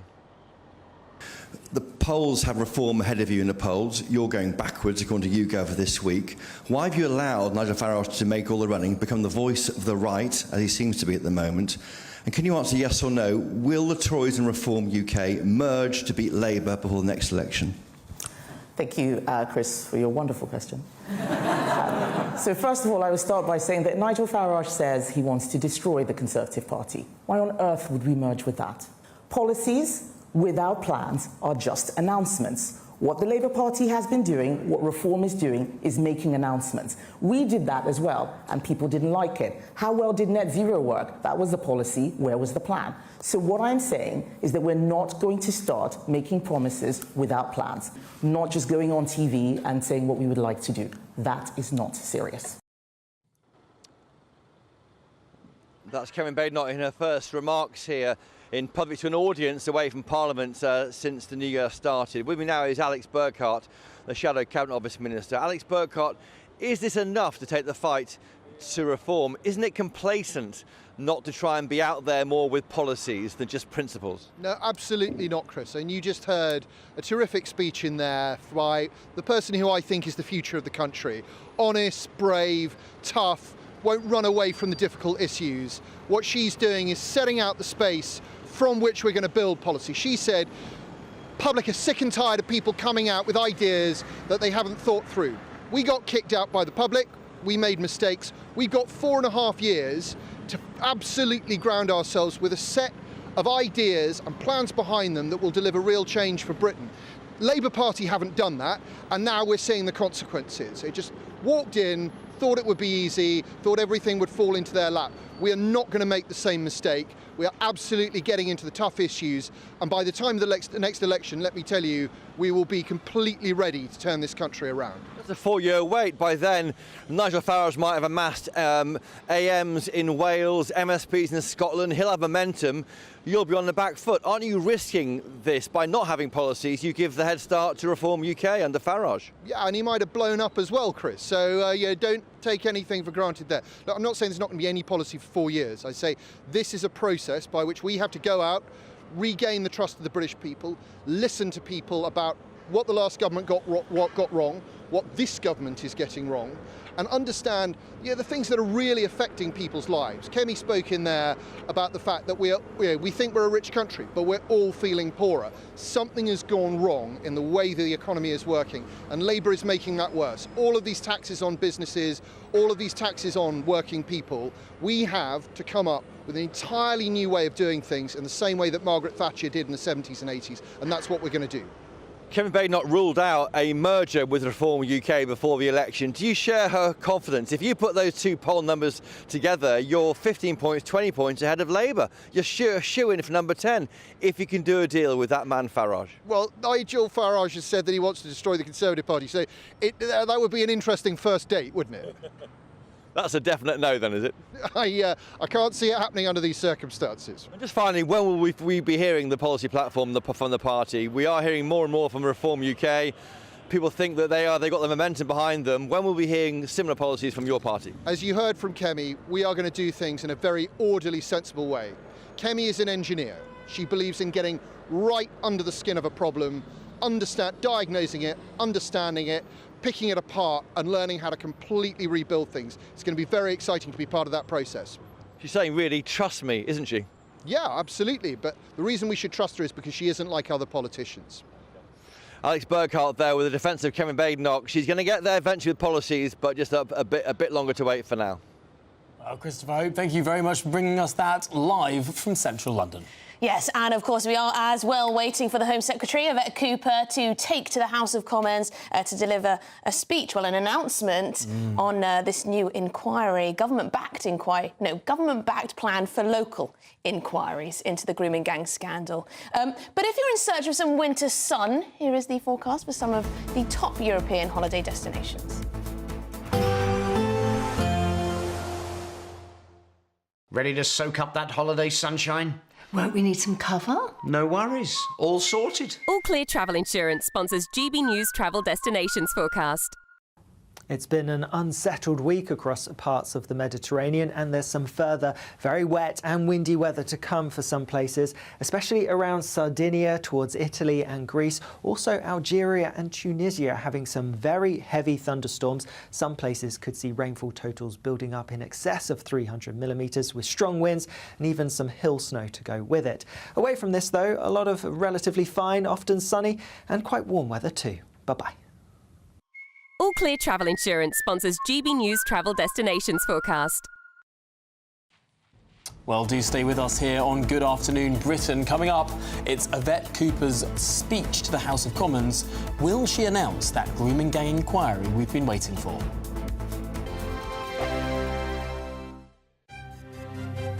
GB News Breakfast, every day from 6 a.m. TikTok chefs, Instagram chefs, that they put children off or young people off of cooking because it's so expertly done they can't do it. No, my young lad, he's 17, he is amazing in the kitchen. Oh, he is. He's amazing in the kitchen. And he gets it all off TikTok. He comes down, he can put burgers, wraps, stews, curries, sauces, and the smells in the kitchen. I said, where'd you get these? Oh, just TikTok, I'm trying it out. And it's just amazing the things that he can conjure up. So for some people, it might be... it's an inspiration for him. So they're saying that's intimidation. For my boy, it's an inspiration. They say it's entertainment. For my boy, it's an infomercial. I watch him doing his stuff. At that stage, I could do baked beans on toast and knock up a salad. That was it.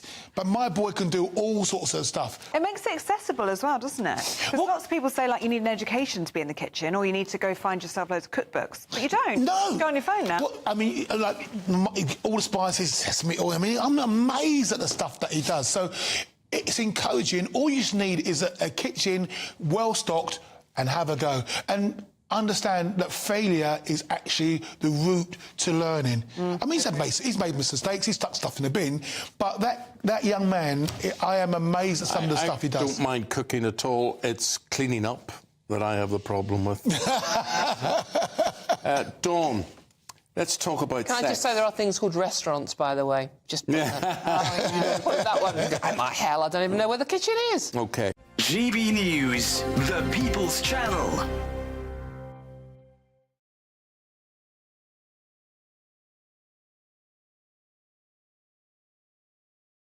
It's Patrick Christie's Tonight, and here we do things differently. It's explaining the absolute madness of this, doesn't it? It's explosive. I mean, this is very good. It's lively. 850. Your government sat there, Sean, and it did nothing. It's controversial. And the Middle East has been in turmoil since before I was born. It's everything you need to kickstart your evening. Everyone's had their Weetabix tonight. I love to see it. That's Patrick Christie's Tonight, weeknights from 9 p.m. Only on GB News, the People's Channel, Britain's news channel.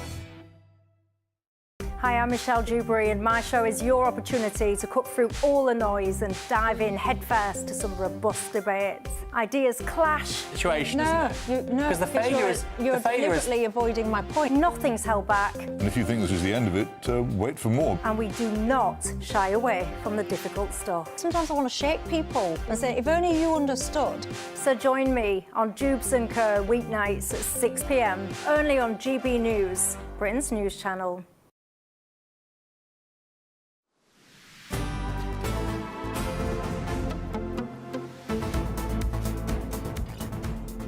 Good afternoon, Britain. It's just coming up to 10 minutes to 3, and shortly we're expecting the Home Secretary to begin her Commons statement.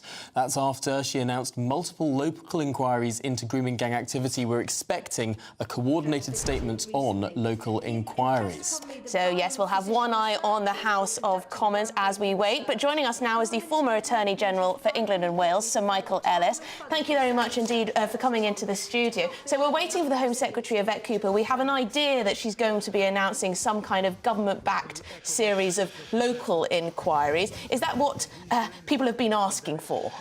Well, it's not quite what people have been asking for, Emily. I think this sounds quite explosive. This could be quite an important announcement, and partly it's explosive because it looks like it's going to be a reversal by the government on the position that they have been trying to stick to over the last multiple days following GB News' good work in this area and pressure, of course, from Elon Musk. The reality of the matter is that this looks like it's going to be a significant concession from Labour, but it doesn't look like it's going to go far enough, because what others have been calling for is a national-level inquiry. This is a national-level incident that is obviously one with a multitude of victims, and it's a geographically wide area. And what they seem to be about to announce is that they're going to have multiple local inquiries. And that begs the question, why would you do a multiplicity of local inquiries, which is going to duplicate work, it's going to presumably add to costs, it is also going to be significant in terms of delay, presumably. So when you've got to ask yourself those questions, why do they want to do it locally? Now, of course, as a former Attorney General, you'll be able to explain to people what the different types of inquiry are. People always go on about whether inquiries have the right sort of powers, a judge-led inquiry versus a more consultative inquiry. Yes. People can compel witnesses. What are we looking at here? Well, you've hit the nail on the head, Tom. Look, what it really boils down to is, and what people care about is, can you compel people to give evidence when they don't really want to? It's all very well if somebody wants to come and talk about what they want to come and talk about, but if you're putting people under pressure, you need to be able to say the inquiry, whatever form it takes, can compel, with a summons, a subpoena. It can subpoena people either to come in person or to present documents. And that's a subpoena ad testificandum or a subpoena decus tecum. And these are ways in which you compel people to do things they won't necessarily want to do.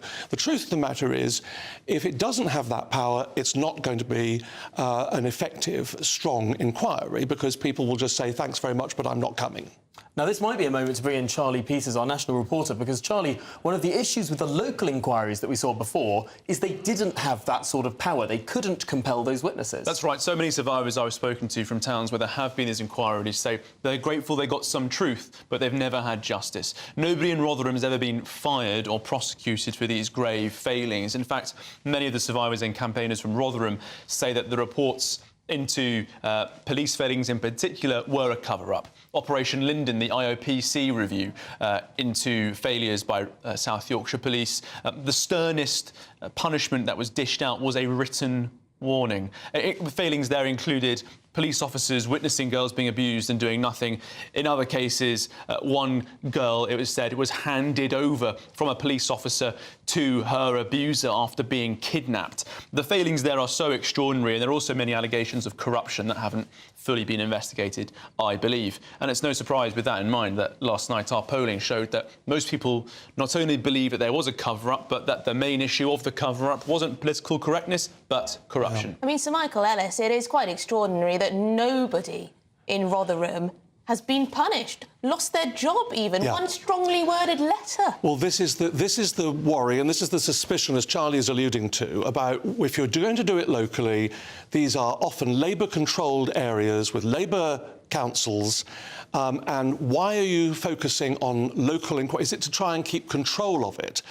Is it to try and make sure that you know what's going to happen? By the way, I don't think that would work, but you have to ask yourself the question, which I'm sure will come up in the House of Commons shortly, is why? If you're saying there needs to be an inquiry, why do you want it to be local?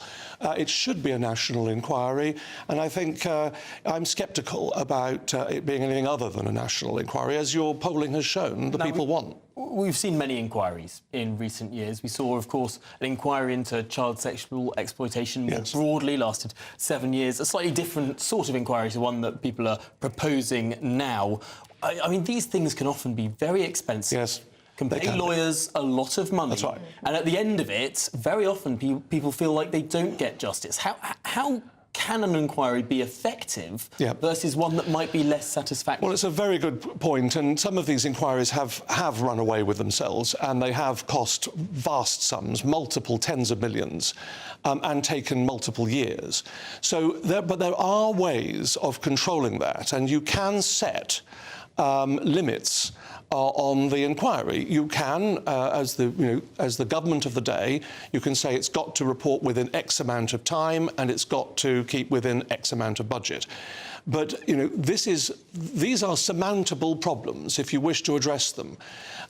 Simply saying we're not going to have a national inquiry because we don't want to make it look like Elon Musk and GBNews has forced us into this position is not going to wash. It's not going to wash with the general public. This clearly matters, and these are absolutely systemic issues that it's being suggested have gone badly wrong. And when I say systemic, I mean issues with local authorities, issues with people in authority, and so on. And so you have to have confidence in your system that it's working correctly. And if you don't give that confidence, then the system will start to break apart because people will not have confidence in the authorities of the state and that's where we're going at the moment. That's where this scandal is leading us. But we could be in for an explosive statement shortly. Now, I should say what we're looking at on our screens now is currently Pat McFadden. He's the Chancellor of the Duchy of Lancaster.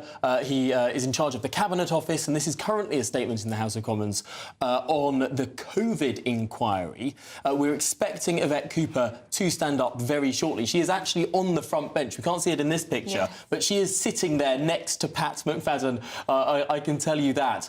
So we are expecting her to stand up very shortly. But Charlie Peters, there's been an interesting statement from a Labour MP, the Labour MP for Rotherham, Sarah Champion. Yeah, Sarah Champion has welcomed this pre-announcement already from the information released by the Home Office, saying that she seems as though it's the government adopting her intervention on Monday when she called for a national inquiry, which was nationally led but locally delivered, but also she demanded a commission that would look into the motivation behind grooming gangs.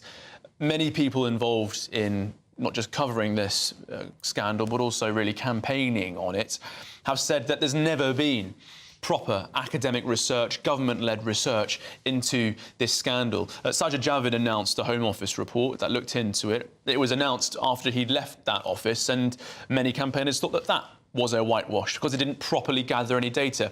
It limply concluded that we didn't have all the information about ethnicity and culture, and therefore it just said, oh, well, we'll leave it there, rather than compelling forces and local authorities to provide it, and perhaps incentivising them to do so, applying punishments, as some campaigners have said to me, for those who do not provide that ethnicity data and cultural information. So there are huge gaps in our understanding of this situation. It remains to be seen if a new set of local inquiries and some reviews into the factors behind this will be sufficient to expand our understanding.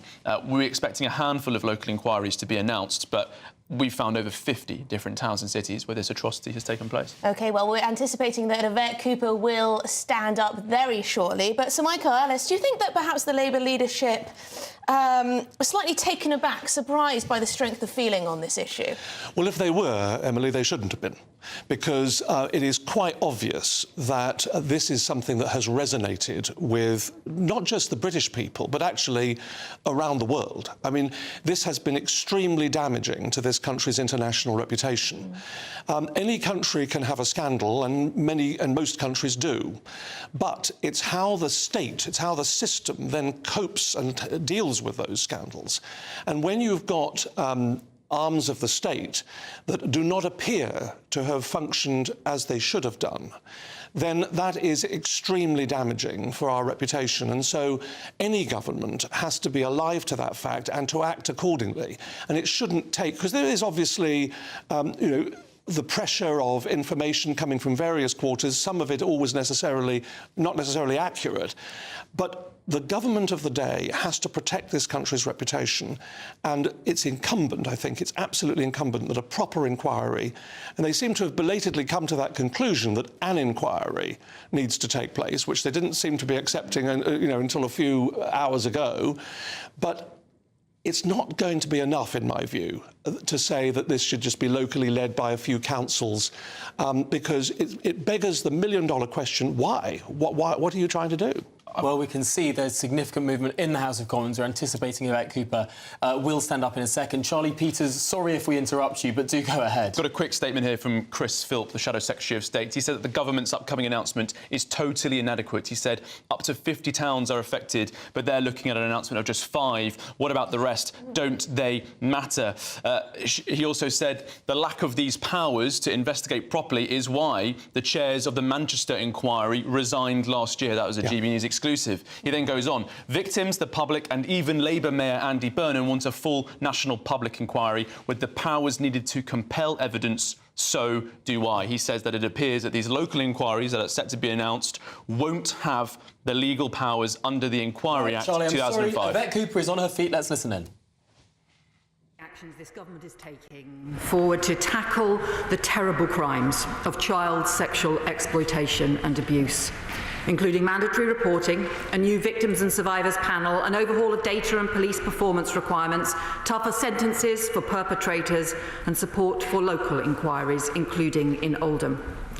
The Safeguarding Minister is this morning meeting with survivors from Oldham, and earlier this week she and I met Professor Alexis Jay, who chaired both the 7-year National Independent Inquiry into child sexual abuse and the first local independent inquiry into grooming gangs in Rotherham.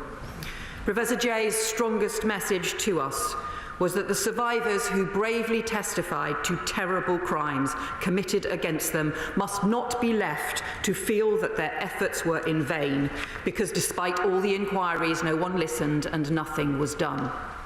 So following those discussions, I therefore want to update the House on our next steps, both to take forward inquiry recommendations and to go further in tackling sexual exploitation and grooming on the streets and online to keep children safe.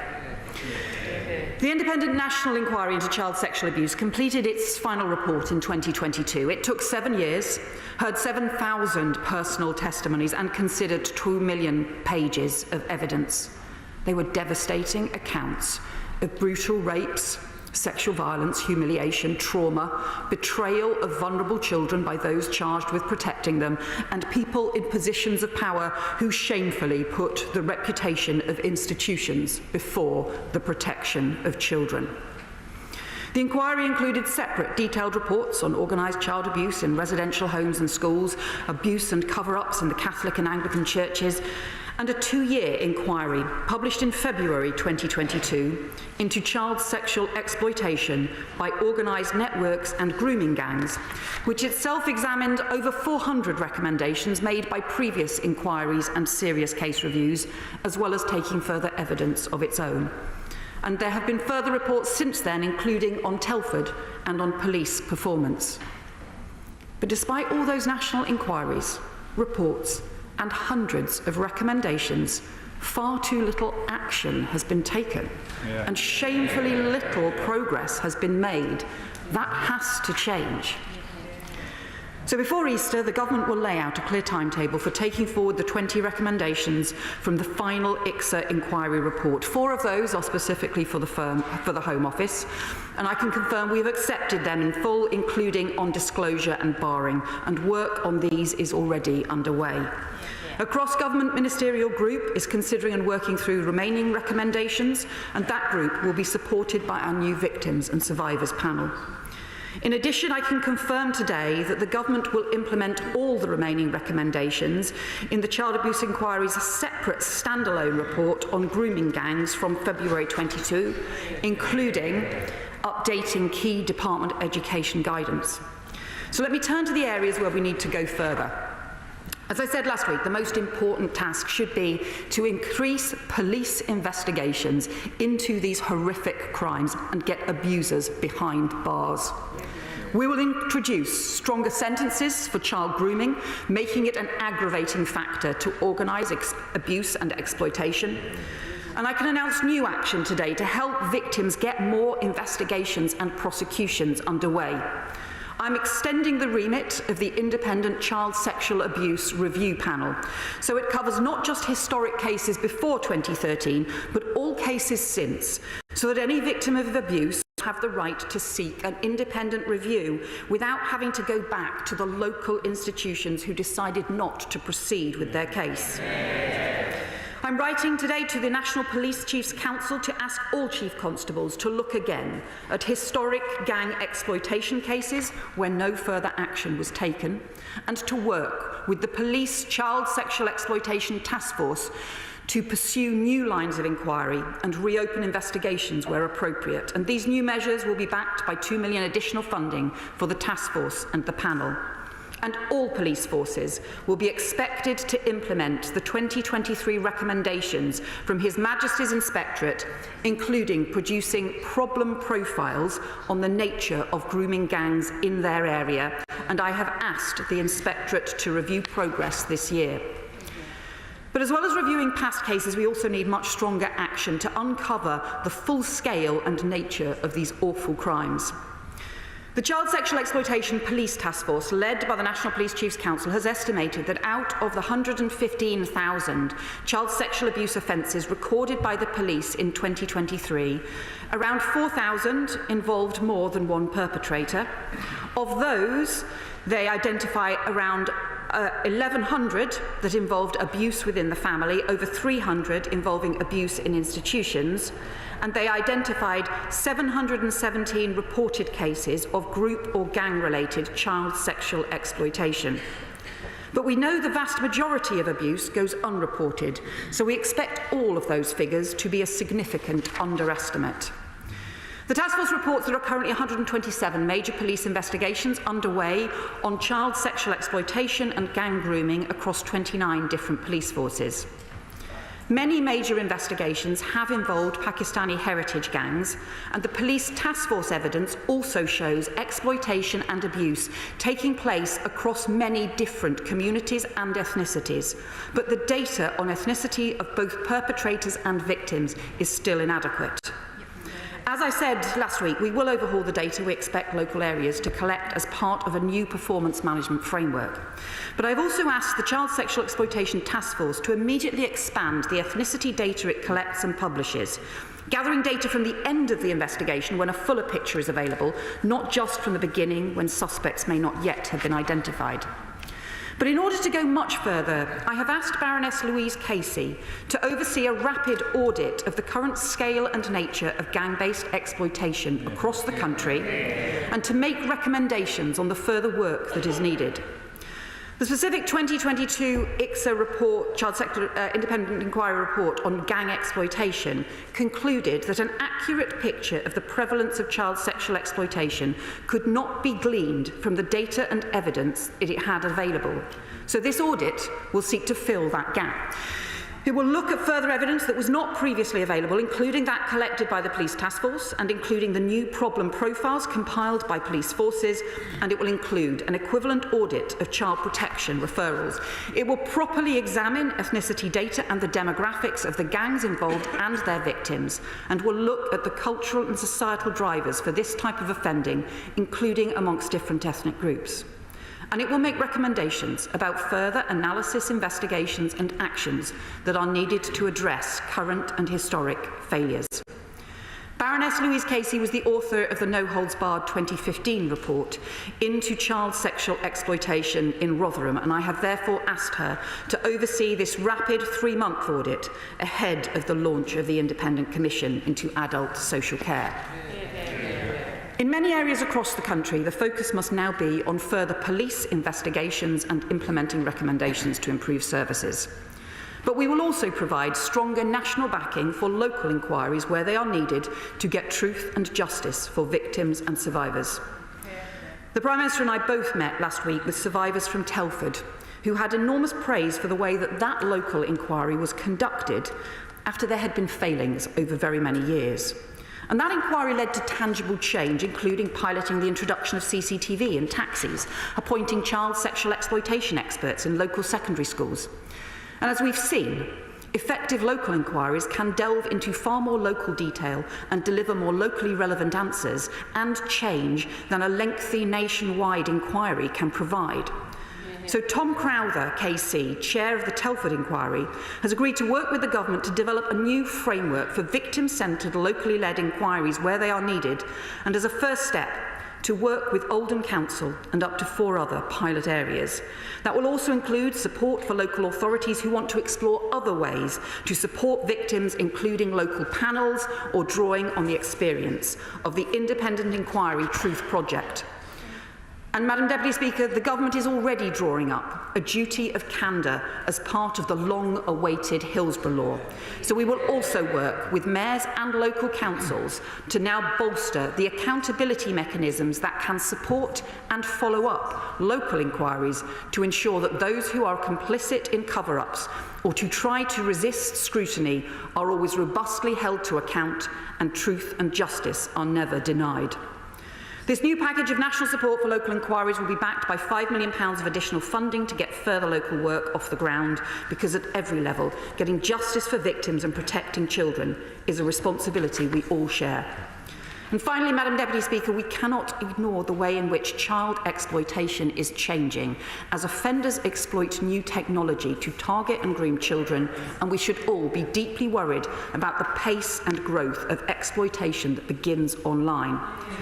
We're therefore bolstering the work of the Home Office-funded undercover online network of police officers to target online offenders and developing cutting-edge AI tools and other new capabilities to infiltrate live streams and chat rooms where children are being groomed. And further measures will be announced in the Crime and Policing Bill to tackle those organising online sex abuse. Madam Deputy Speaker, nothing matters more than the safety of our children. Yet for too long, this horrific abuse was allowed to continue. Victims were ignored, perpetrators were left unpunished, and too many people looked the other way. And even when these shocking crimes were brought to light and national inquiries were commissioned to get to the truth, the resulting reports were too often left on the shelf as their recommendations gathered dust. So under this government, that has changed. We are taking action not just on those recommendations, but on the additional work we need to protect victims, put perpetrators behind bars, and to uncover the truth wherever things have gone wrong. This is about the protection of children, the protection of young girls, and the radical and ambitious mission we have set for this government to halve violence against women and girls in a decade. And I hope all ministers will support that mission and support the measures we have outlined today to help achieve it. I commend this statement to the House. I call Shadow Home Secretary Chris Philp. Thank you, Madam Deputy Speaker. Let us start by remembering the victims of this scandal. Thousands of young girls, often in their early teens, were systematically raped by gangs of men, predominantly of Pakistani heritage.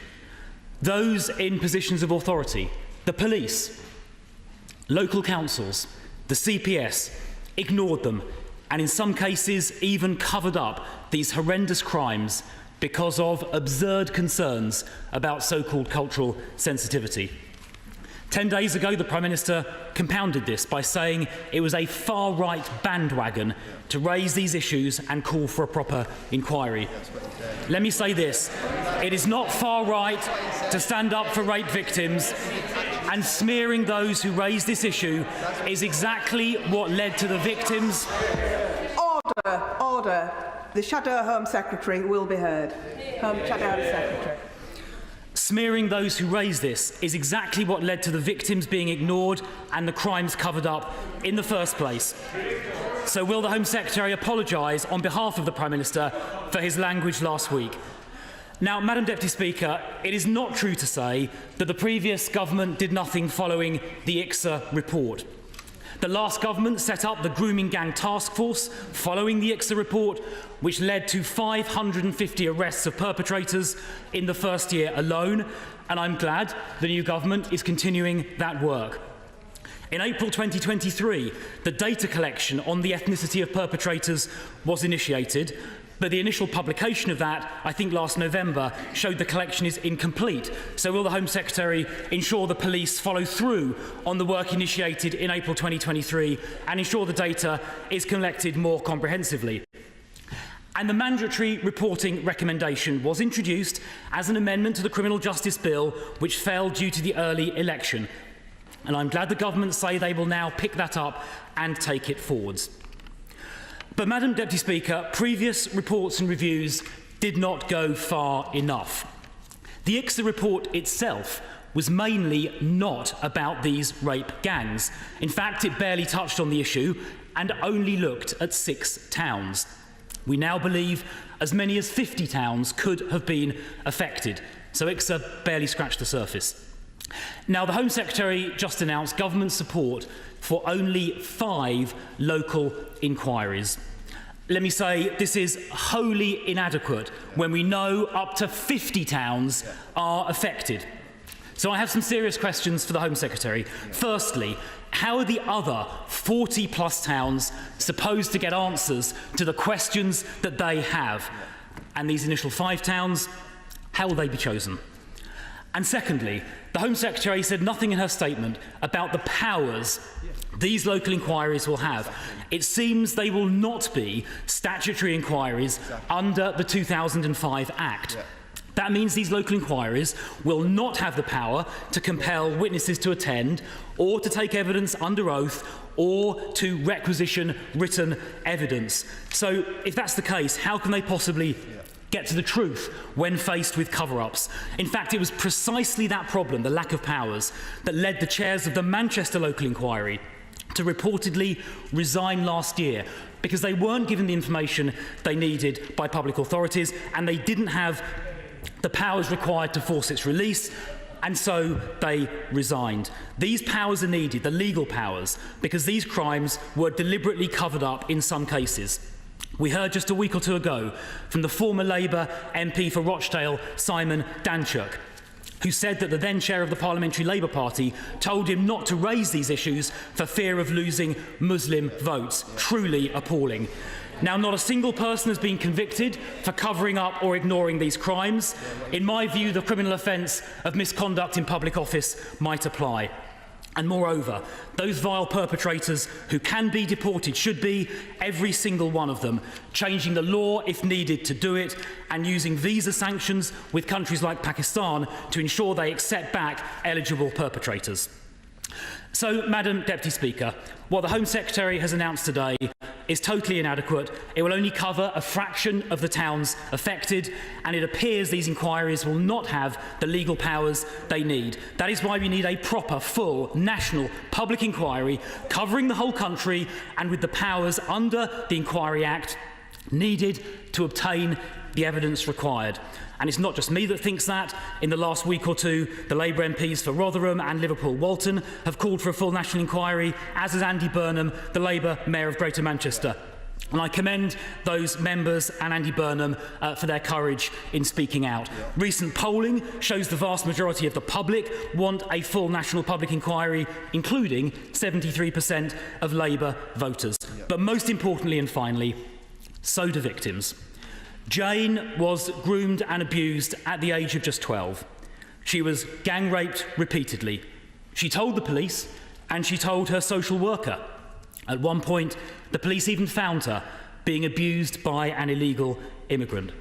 But instead of arresting him, the police arrested her.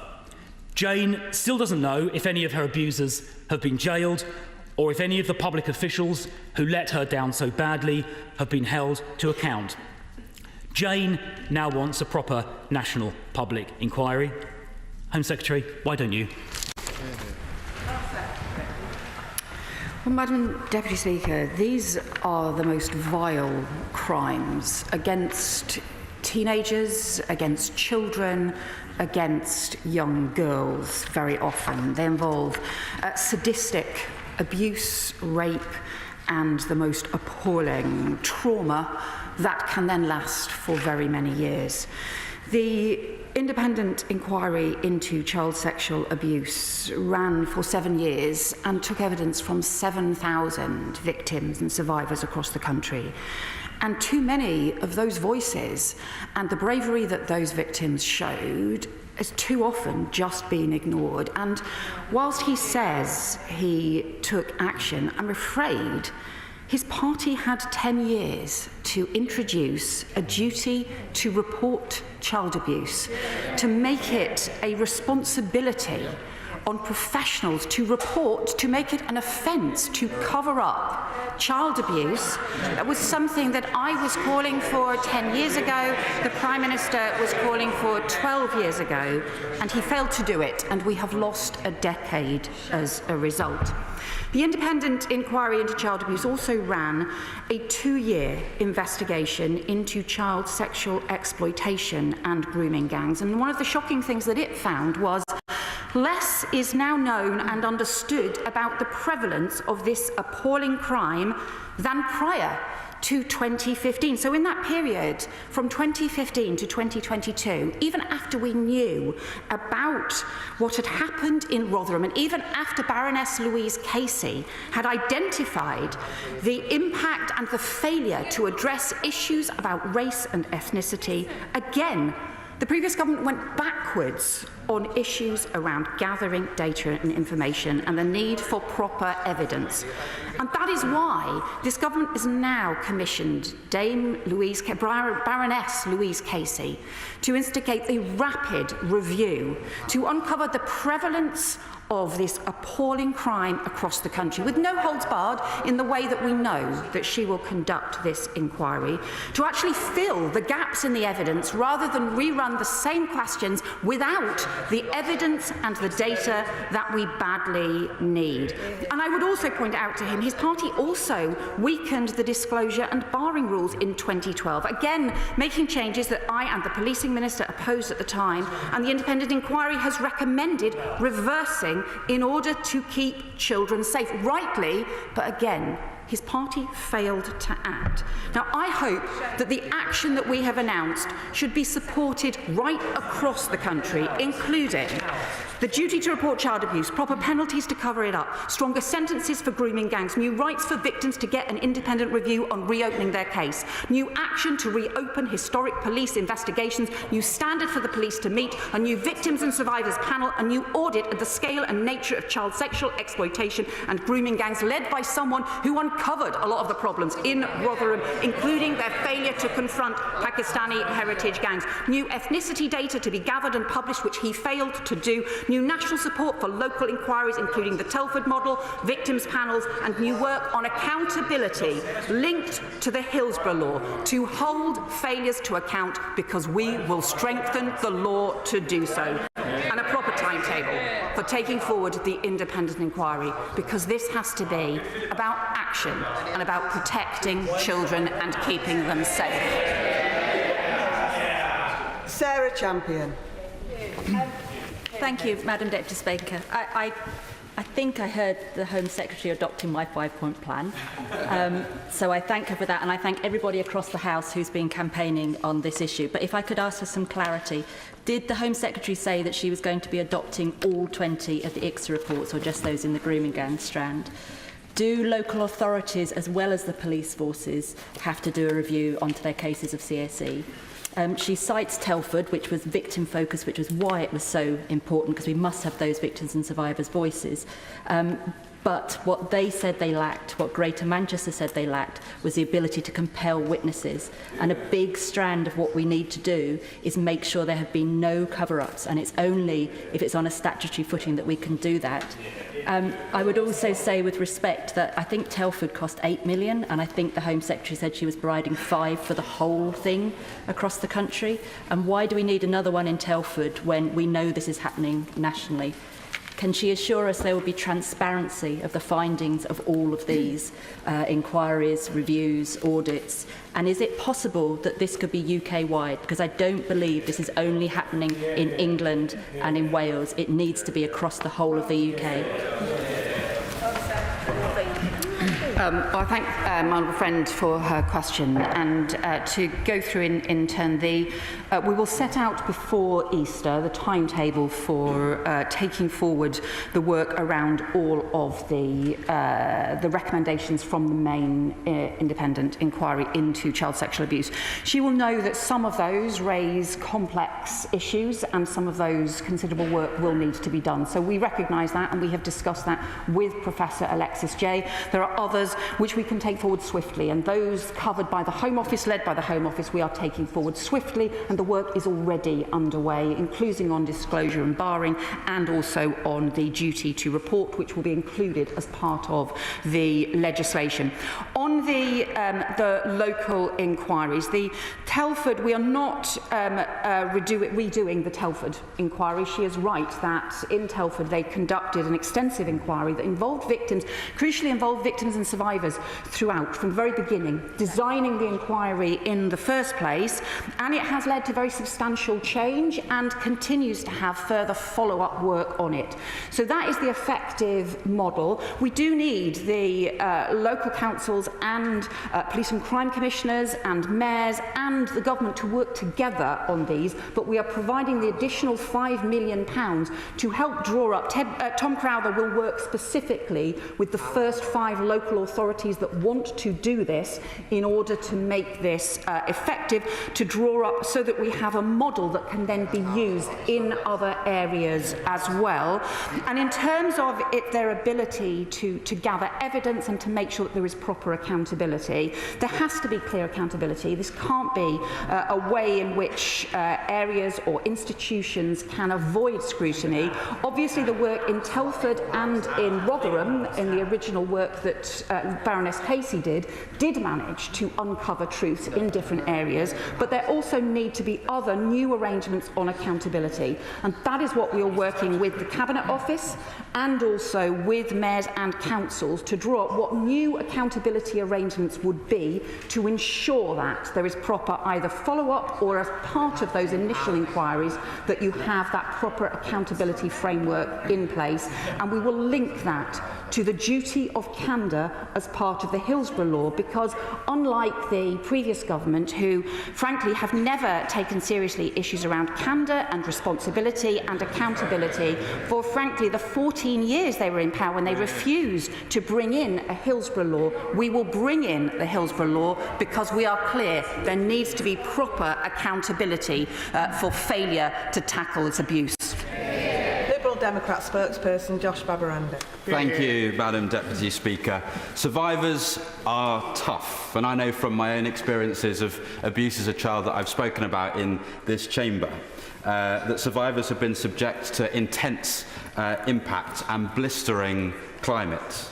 But like a blade in a blacksmith's forgery, each strike has strengthened many survivors' character, mettle, and spirit, even though they are experiences that should never be undergone in the first place. Every shock has emboldened our resolve to be the very sword carried by Lady Justice herself, or to at least see it wielded with strength. to see action taken and justice done. But, Madam Deputy Speaker, too many survivors' stories have been characterised by being ignored, hidden or gaslit. And recently, too many survivors' stories have been shamefully used as a political football by some in some corners of this House and beyond. And survivors' experiences are littered with gut-wrenching instances of where power holders have missed glaring opportunities to take action against child sexual abuse and exploitation. And history must stop repeating itself. We cannot afford Welcome to the Martin Daubney Show. We've just seen there Yvette Cooper, the Home Secretary, addressed the Commons on the grooming gang scandal, the inquiries. Chris Philp, the Shadow Home Secretary, fired some questions. Sarah Champion, of course, one of the rebel Labour MPs demanding that full inquiry, also had a say. All I would say is this. Anybody who is expecting a full, transparent, robust national inquiry, by the way, the kind of inquiry demanded by Maggie Oliver, the kind of inquiry demanded by 76% of GB News viewers. A poll today, 73% of all of the British public want a full, transparent national inquiry into what is fast becoming the post office scandal for the white working classes. Anybody who expected that, I think will be severely disappointed. Charlie Peters, our national reporter, the man who has heralded this excellent journalism, in many ways forced this conversation. Charlie Peters, a lot of people are going to be disappointed if they expected a full, robust, unforgiving national inquiry. Let's pick through it point by point, starting with the recommendation to enforce all of the 20 recommendations of the J report, a report which actually wasn't fit for purpose. It didn't really even address grooming scandals. Let's start with that, and then let's move on to the fact that it will only be quite narrow in its attack base. Only 5 towns, only 5 out of 50 will have a locally led inquiry, and it won't actually have any legal teeth to compel people to turn up and give evidence. Charlie Peters, you listened in. What do you make of today's events?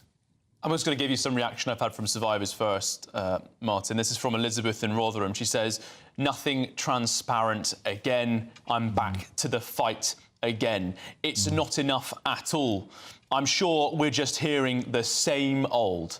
They are taking part in covering the cover-up once again. She said, I'm sick of hearing about that 7-year inquiry, referring to the ICSA report. She said her immediate jerk reaction was that this is not compelling, it's a whitewash. And she does agree with Chris Philp. She says it's inadequate. I'm also told that there is going to be further reaction from survivors in Oldham who did meet with the Safeguarding Minister, Jess Phillips, a meeting that we were aware of at GB News for some time. We were waiting to see what would come out of that meeting. 2 survivors who attended that told me, language I can't broadcast, but they didn't think it was sufficient, the meeting that they had. We're hearing now also, of course, I think the key part there, just from that statement at the House, quite an extraordinary exchange, was from Sarah Champion, the Labour MP for Rotherham. I'd say actually the more effective questioner of Yvette Cooper there, more effective than the Tory opposition, because she challenged Yvette Cooper on the cost. Telford alone cost £8 million, but there's £5 million for the whole thing here. How's that going to be happening? She also says, we know this is happening nationally, but it's just 5 local reviews. How strange to see a Labour MP on the backbenches supporting a Tory opposition point, which is that we know through GB News reporting and the court documents and everything that's out in the open, frankly, that this has happened in up to 50 different towns and cities. How is 5 local reviews sufficient? Sarah Champion earlier in the week said that there should be government-backed local reviews in every area where a sufficient limit is sparked and we know that there is a problem going on. She also said, I don't believe this is only happening in England and Wales. And she's right. We know survivors at GB News from Wales. They've spoken to us before. But also in Scotland as well. There was a conviction of a grooming gang last week in Dundee, which was a conviction that happened in the High Court in Glasgow. Now, Yvette Cooper says we're not redoing the Telford inquiry. But it's that top line from Sarah Champion, isn't it? A big strand, she says, is to make sure there have been no cover-ups. That's what the public have been saying. That's what some Labour MPs have been saying. She says that she wants statutory footing for all of these inquiries, saying that that's what the Telford inquiry lacked. That's what Greater Manchester lacked, the ability to compel witnesses. But when asked if that would be the case here, Yvette Cooper said that she would look into a accountability framework. I'm not sure how that will wash with survivors who really are very keen on those who failed them being compelled to give evidence and held to account. But, Martin, I'll just go back to what you were raising before, some of the announcements that we've got here. That additional funding to tackle the grooming gangs and the reference to the ICSA inquiries. So there's 20 recommendations. There was a statement there from Sarah Champion again saying, will they specifically refer to the grooming gang section? We know that she described the ICSA strand on grooming gangs as a nonsense. Nazir Afzal described them as a nonsense in 2020. She said that it was an insufficient inquiry. It was a missed opportunity in her view. So she clearly wants to widen the remit of ICSA, as it were, to look into this properly. We saw her announcement in the week calling for a commission to work out the motivation of those crimes. There's also concern, is there not, about the ethnicity data. Now, the government have said today that they will work with the Child Sexual Exploitation Task Force, the NCA-led task force, to make immediate improvements to the collection of ethnicity data. These were concerns raised when the task force was launched in April 2023.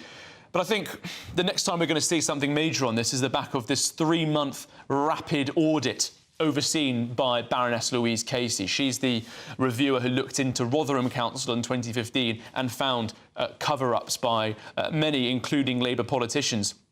She says that this will be independent of the Home Office, and it will draw on existing evidence on the national scale and nature of child sexual exploitation. So, Martin, we're starting with 5 reviews here, 5 local reviews.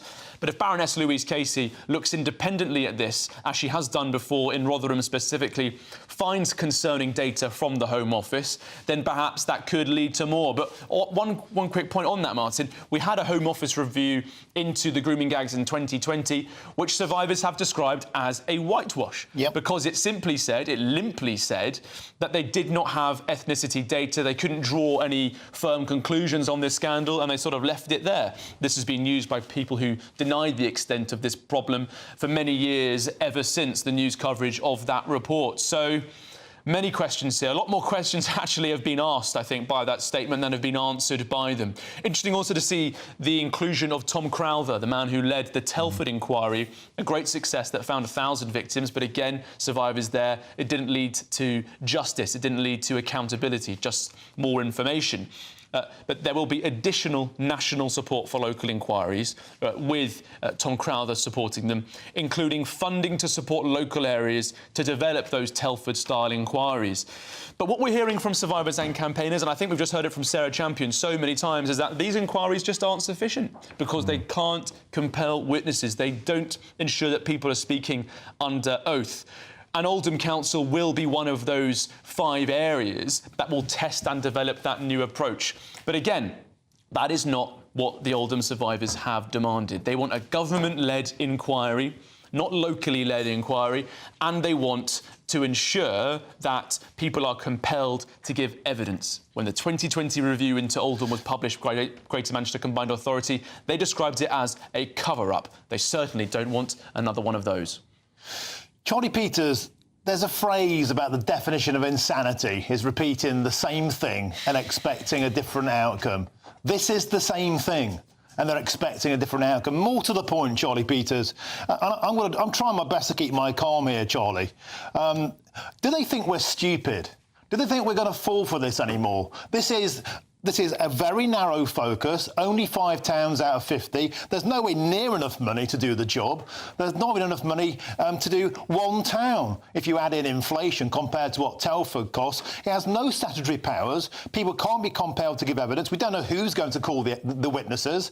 We don't know who's not going to be called. We don't know, for example, if people from the past might not be called up because, hey, they were on the council at the same time. Who's running the inquiry? Does it have any power? Will anybody go to jail? We don't want a report that tells us there were shortfalls. We don't want a report saying mistakes must not be repeated. We know this.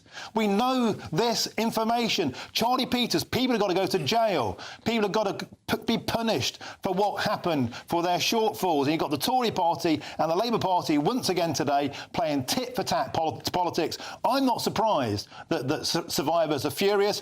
I'm furious. And I think anybody watching this show should feel furious. This feels like yet another whitewash. It really does. A problem for Labour politically, Martin, is that because the Prime Minister last Monday did come out and say that those calling for a national inquiry were jumping on the bandwagon of those spreading poison by the far right, it became immediately very difficult for them to climb down from that position.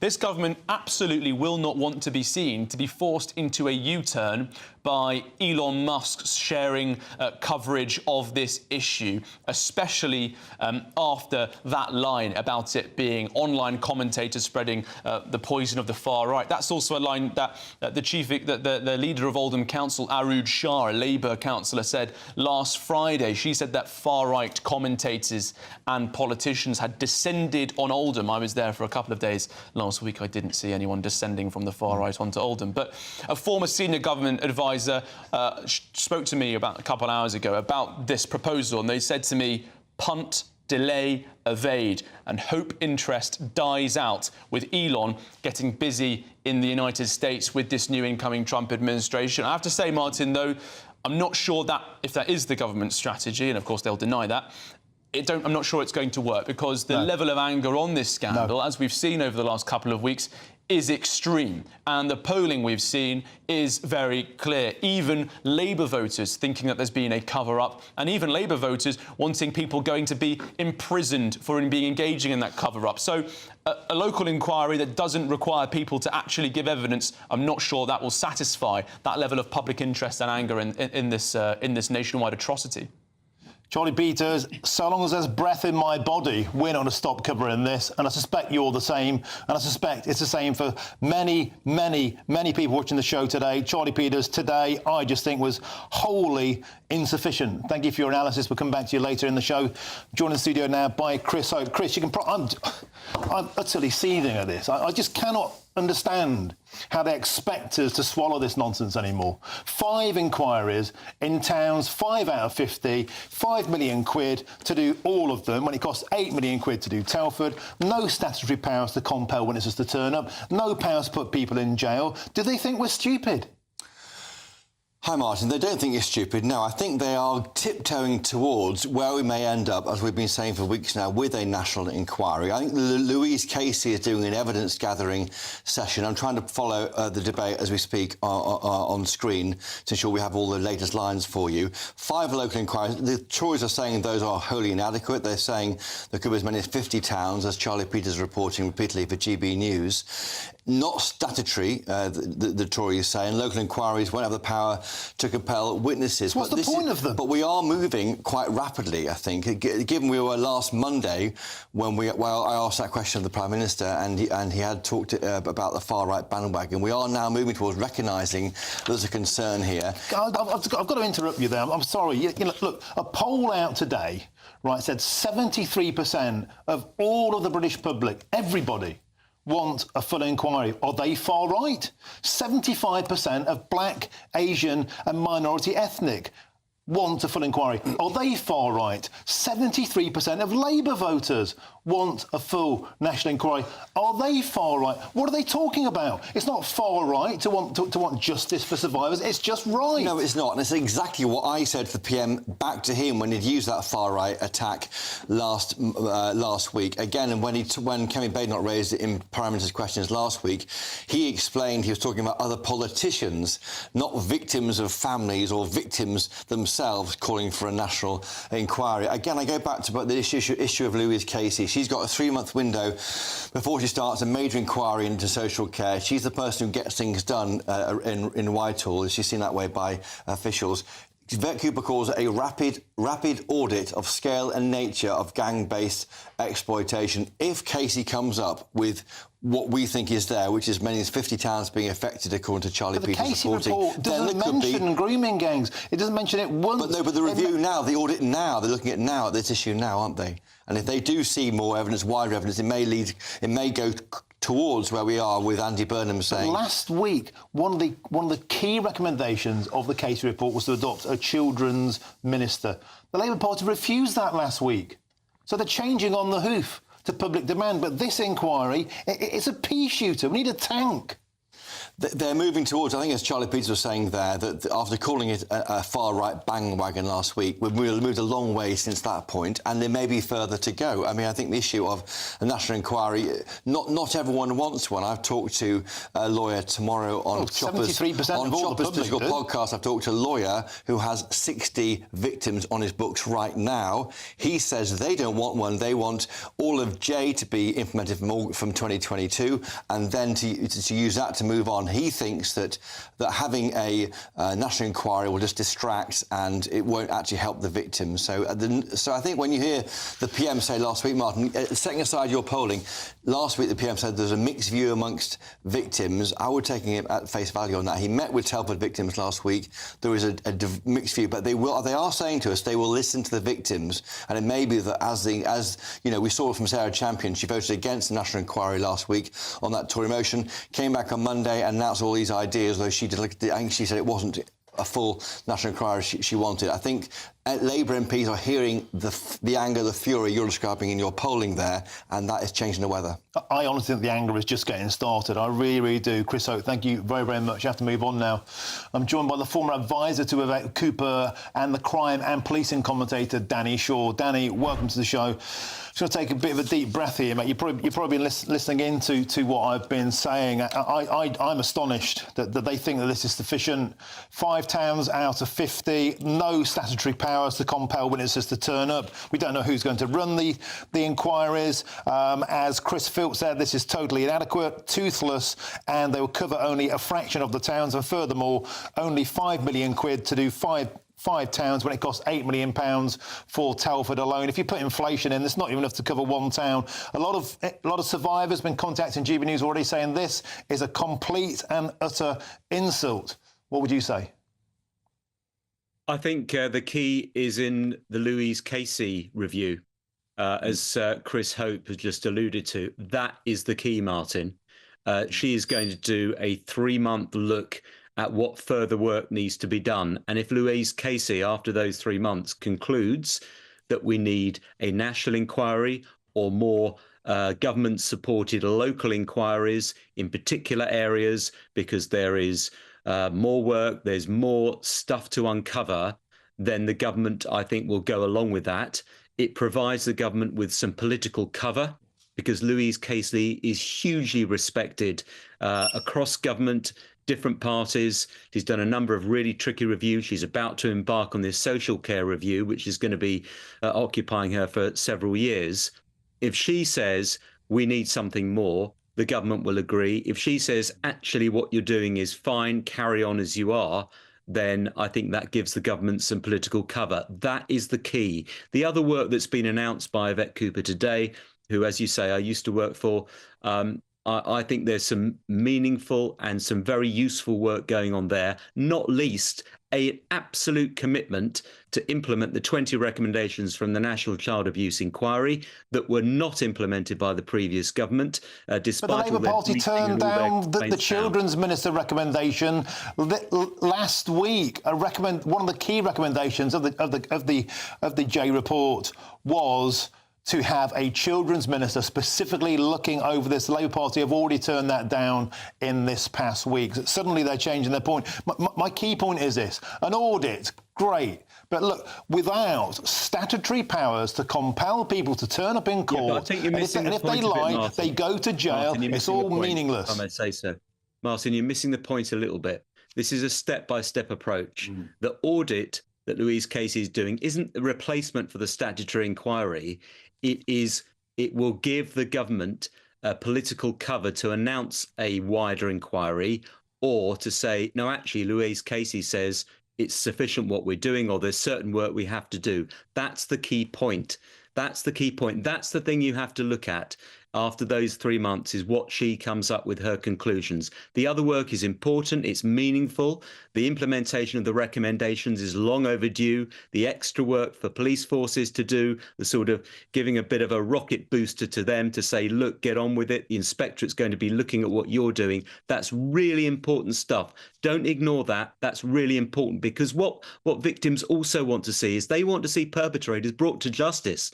They want to see arrests. They want to see doors going in. They want to see people in court. That doesn't happen if you don't have the police doing it.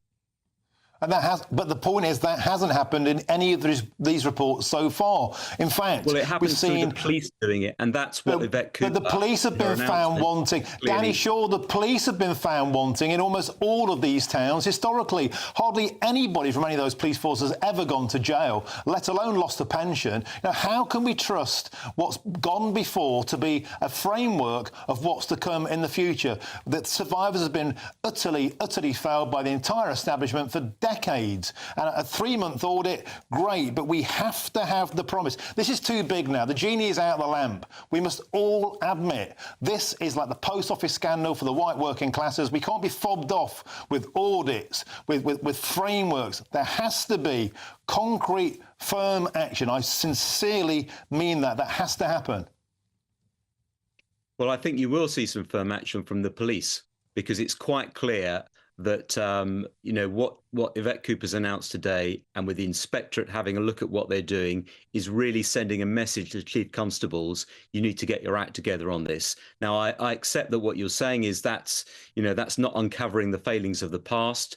But I do think the Louise Casey review is going to be absolutely key on that. It could be that you're right, that we come back in 3 months or 4 months and a national inquiry or something along those lines is announced. I do remember we had similar arguments before the previous national inquiry was announced.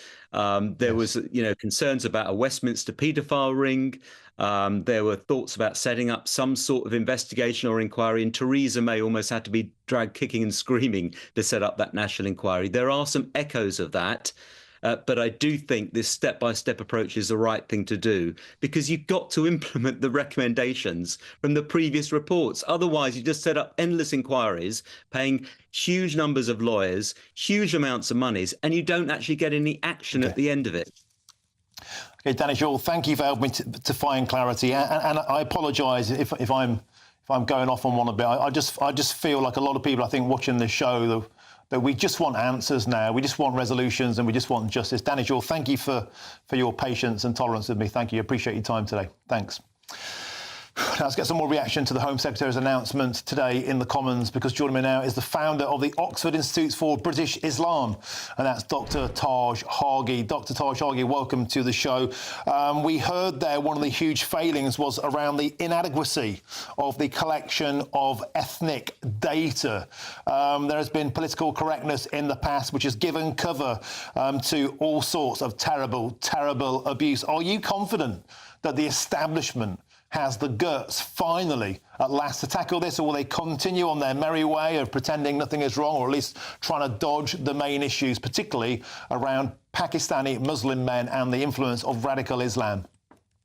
No, that is just a cover-up. I mean, for example, if most of these perpetrators were living in or most of the Muslims in this country were Tory voters, we would have a national inquiry tomorrow.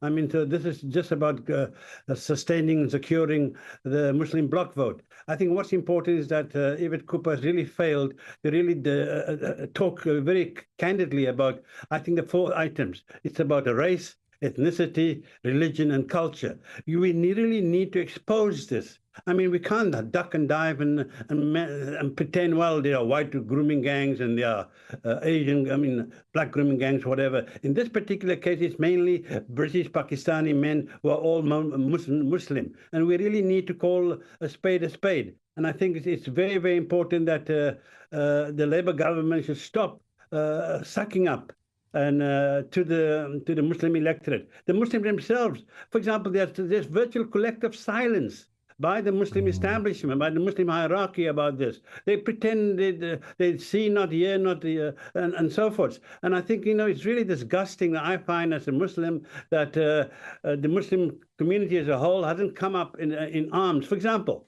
here in Oxford, we had this grooming gang. It's only we at our organisation, our mosque, we named and shamed each of those 15 people that were sentenced to jail. But these people are not ostracised by the community. This is the point. I mean, for example, if anyone targets these vulnerable white girls, we should be naming and shaming them, and they shouldn't be part of our community. So I've seen no evidence of this, whether in Oxford or anywhere else. Now, I make it very clear that if this was, these Muslims were voting for Tories, we would have the Labour government demanding a national inquiry tomorrow. So you feel this is compliance? The silence is compliance because they simply don't want to vote, don't upset their voters? That's an astonishing claim. Absolutely, because they have even their relative new government, but they're only thinking about political survival. They are not interested in justice for these young girls. Thousands of them. I don't know the number, but I would imagine maybe even 50 or 100,000. I don't know the number, but it's very many. What about justice for these girls? Why is the Labour government worrying about placating and sucking up to the so-called Muslim bloc vote? How is that part of our society? Dr. Hargey, what can be done about that? Because I remember the last time you were on, I got very, very upset about the fact you were claiming that, well, you know that young British Muslim men are being poisoned by imams in mosques teaching them that Western girls, these young girls, are worthless. What can we do about that poison? How do we get into mosques or into the community and stop that? Well, firstly, we need to distinguish amongst them in the Muslim community. There are those who are fully integrated, like myself, and those who are isolated and living on the margins. And so it's important for the wider public to support the integrated, progressive, forward-looking Muslims, for them to do the job of tackling this type of conservatism, radicalism, extremism, and fascism that is actually inherent in the Muslim community. You, the outsiders, can't do as much as we, the insiders. So it's very, very important, it's incumbent on GBNews and everyone else to support and air the views of liberals and progressives like myself to show, listen, there's another way, not just for the Muslims, but also for non-Muslims, the sort of the so-called far right, for them to also to understand that not all Muslims are pro-rape and pro the abuse of vulnerable girls. So I think it's very important that you, GBNews in particular, and others really play a role in making sure that we take the fight to these extremists and radicals in our community. You know, Dr. Taj Hargey, you know, I absolutely salute everything you're saying. I love you. What you're saying is exactly what people want to hear. We so want to hear people like you speaking out, condemning the actions of the radicals. We all know this isn't a Muslim problem. It's a poisonous, extreme, fringe issue. Thank you so much for speaking out. So many people will be so grateful for what you're saying, because we cannot let this divide us, but we have to call out terrible actions when it happens. Dr. Taj Hargey. Stop the them and us. The them and us. We are all us. There's no them and us. Okay, thank you very, very much for coming on. An astonishing interview. Thank you very, very much, and I hope to speak to you again soon. Thanks for speaking out. Wow. Now, the government will back local grooming gang inquiries and order some cold cases to be reopened. It's an astonishing day in politics. We'll continue to get the full reaction from that, including I'll speak to a whistleblower councillor from Oldham. Is he happy with today's announcement from Parliament? I'm Martin Daubney on GBNews. Now's your weather.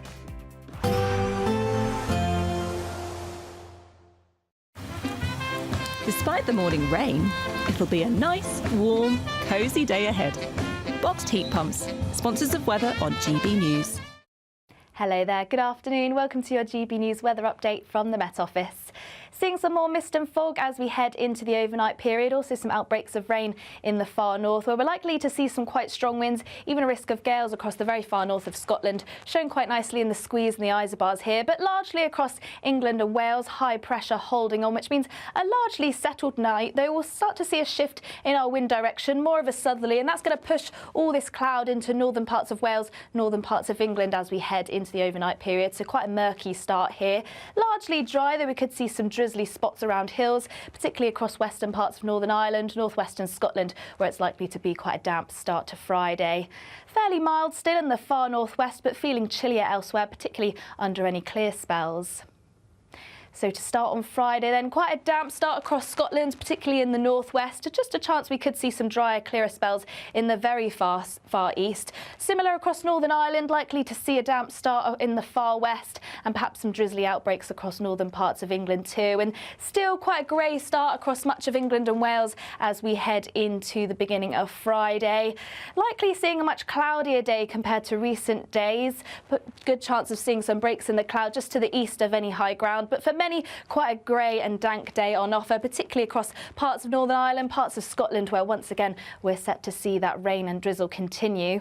On the whole, temperatures are widely above average, particularly in the far northwest, where it's going to be very mild for the time of year. But elsewhere, temperatures more towards average for the time of year, but feeling slightly cooler than it has done of late.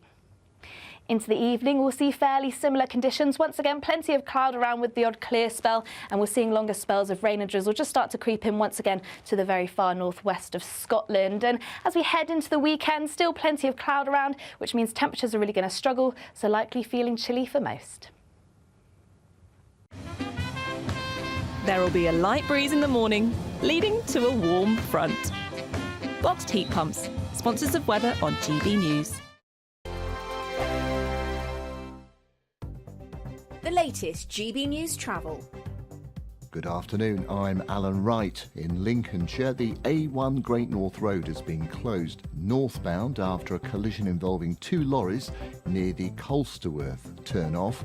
In Staffordshire, the M6 northbound is partly blocked by a lorry on fire between junction 15 for Stoke-on-Trent and the Keele Services turn-off. In the West Midlands, the M6 northbound is partly blocked after a collision. That's happened just after junction 6 for Birmingham and the A38. In Kent, the M20 coastbound, that's partly blocked after a collision near junction 5 for Aylesford. And in Somerset at Chard, the A30 is closed in both directions after a collision shut between the North A and James Lane turn-offs. You can stay up to date throughout the day by visiting our website, gbnews.com. You could be joining the Great British Giveaway list of winners with your chance to grab a fantastic £50,000 in tax-free cash. Hi, I'm Angela from Wigan and I won £30,000 with the Great British Giveaway. I'd say to people who want to enter or are wondering whether to enter to do it. It happens to people like me. For another chance to win, text cash to 63232. One entry costs £2 plus one standard network rate message. Or text bonus to 63232. 5 entries cost £5 plus one standard network rate message. Go to gbnews.com/win. Entries start from just £2. You can call 0903 681 3232. Calls cost £2 plus your network access charge. Or post your name and number to GB10 PO Box 8690 Derby DE1 9TT. UK only. Entrance must be 18 or over. Lines close at 6 p.m. on the 31st of January. Please check the closing time if listening or watching on demand. Good luck. It's Patrick Christie's Tonight, and here we do things differently. It's explaining the absolute madness of this, doesn't it? It's explosive. I mean, this is very good. It's lively. 850. Your government sat there, Sean, and it did nothing. It's controversial. And the Middle East has been in turmoil since before I was born. It's everything you need to kickstart your evening. Everyone's had their Weetabix tonight. I love to see it. That's Patrick Christie's Tonight, weeknights from 9 p.m. Only on GB News, the People's Channel, Britain's news channel. Join me, Camilla Tominey, for a frank and honest discussion with those in power that cuts through the spin and gets to the heart of the issues shaping our nation. You haven't confirmed that you want to stand as leader, but you haven't ruled it out either. This report basically says that he's not fit to stand trial. Is he indecisive? Incompetent? I deliver the dose of reality Westminster needs. That's the Camilla Tominey Show at 9:30 every Sunday on GB News, the People's Channel, Britain's news channel.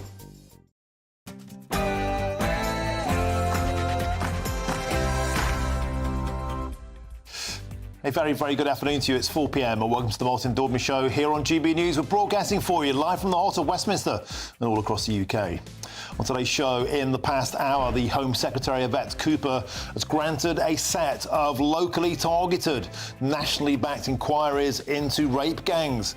Last week, this position was far right. Today, it seems to be the Labour Party's policy. I'll get full reaction to this spectacular U-turn, or actually, was it quite watered down, from councillors and activists who've been calling for Labour to act on rape gangs, Britain's shame. And a balaclava-clad drill rapper who boasts about killing has been exposed as a child murderer, and yet his work is being promoted by the BBC.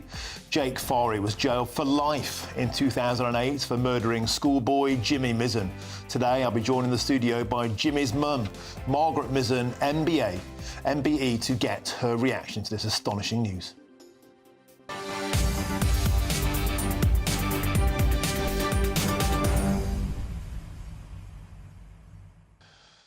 Well, it's been emotional today. So Yvette Cooper addressed the House of Commons earlier, responding to calls for a full national inquiry into rape gangs, Britain's shame. 73% of the entire electorate want that in a poll out today, including, astonishingly, 75% of black, Asian, minority ethnic voters, 73% of Labour voters, a position which the Labour Party last week, the Prime Minister, called far right. So Yvette Cooper today told us the details of the proposal from the Labour Party, and it has to be said they seem to fall significantly shy of what survivors and campaigners have been telling us that they want. We'll have full analysis and a full reaction from Oldham council leaders who demanded a full local inquiry. We're speaking to activists who think this needs to go much further throughout the show. Get in touch. What do you make of today's announcement? Do you think we're all far right now? I mean, God, if you want justice for survivors, is that far right? An astonishing day in politics, and it's just getting started. Get in touch, gbnews.com/your say. Now, it's your headlines, and here's Sam Francis.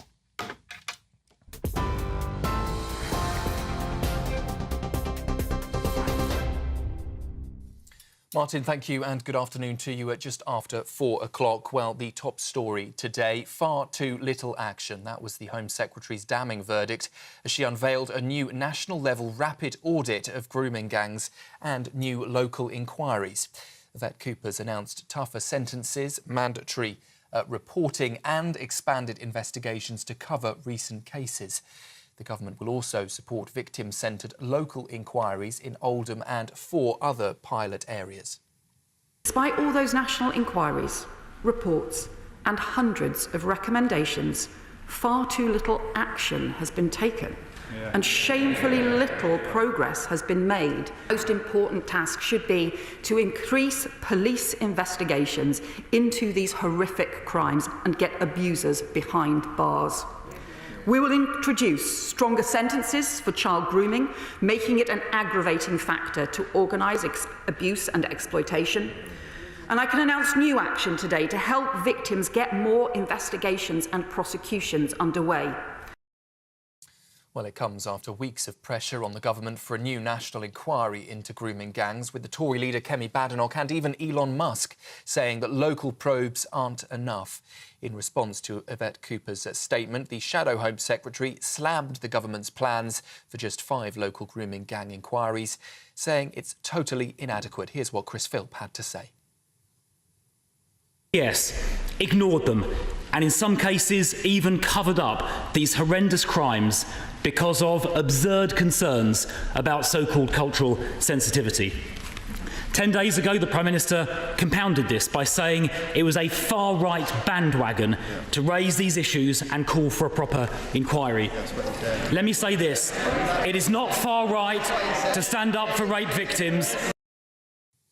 In other news this afternoon, a teenager has been found guilty of murdering the 15-year-old Eliane Andam during a row over a teddy bear in Croydon.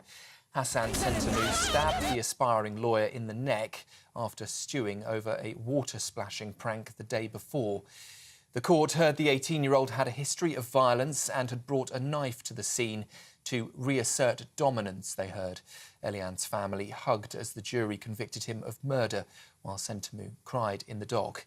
He'll be sentenced in March, with police praising Eliane's friends and a bus driver who confronted Sentamou and comforted her in the final moments.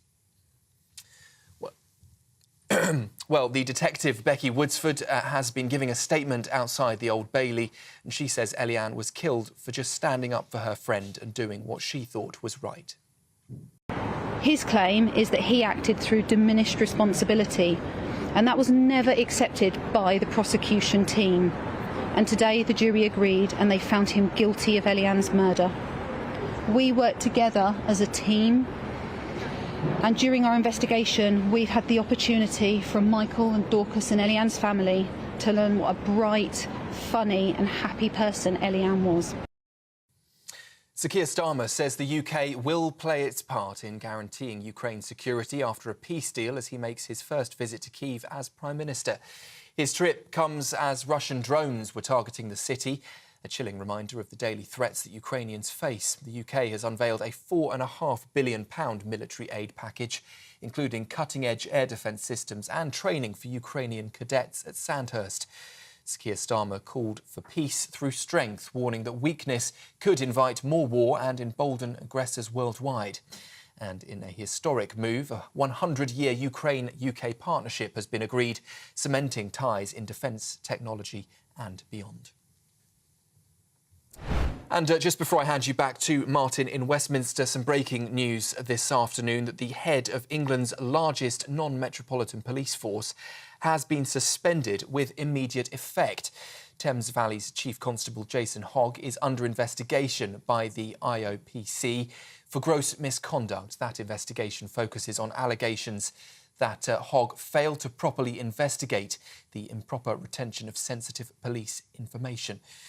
We're hearing that an interim appointment will be made by the end of January, and Matthew Barber stressed that the suspension is neutral and does not imply guilt at this stage. Well, those are the latest headlines. I'll be back with you in half an hour. Now, though, over to Martin. For the very latest GB News direct to your smartphone, sign up to News Alerts by scanning the QR code or go to gbnews.com/alerts.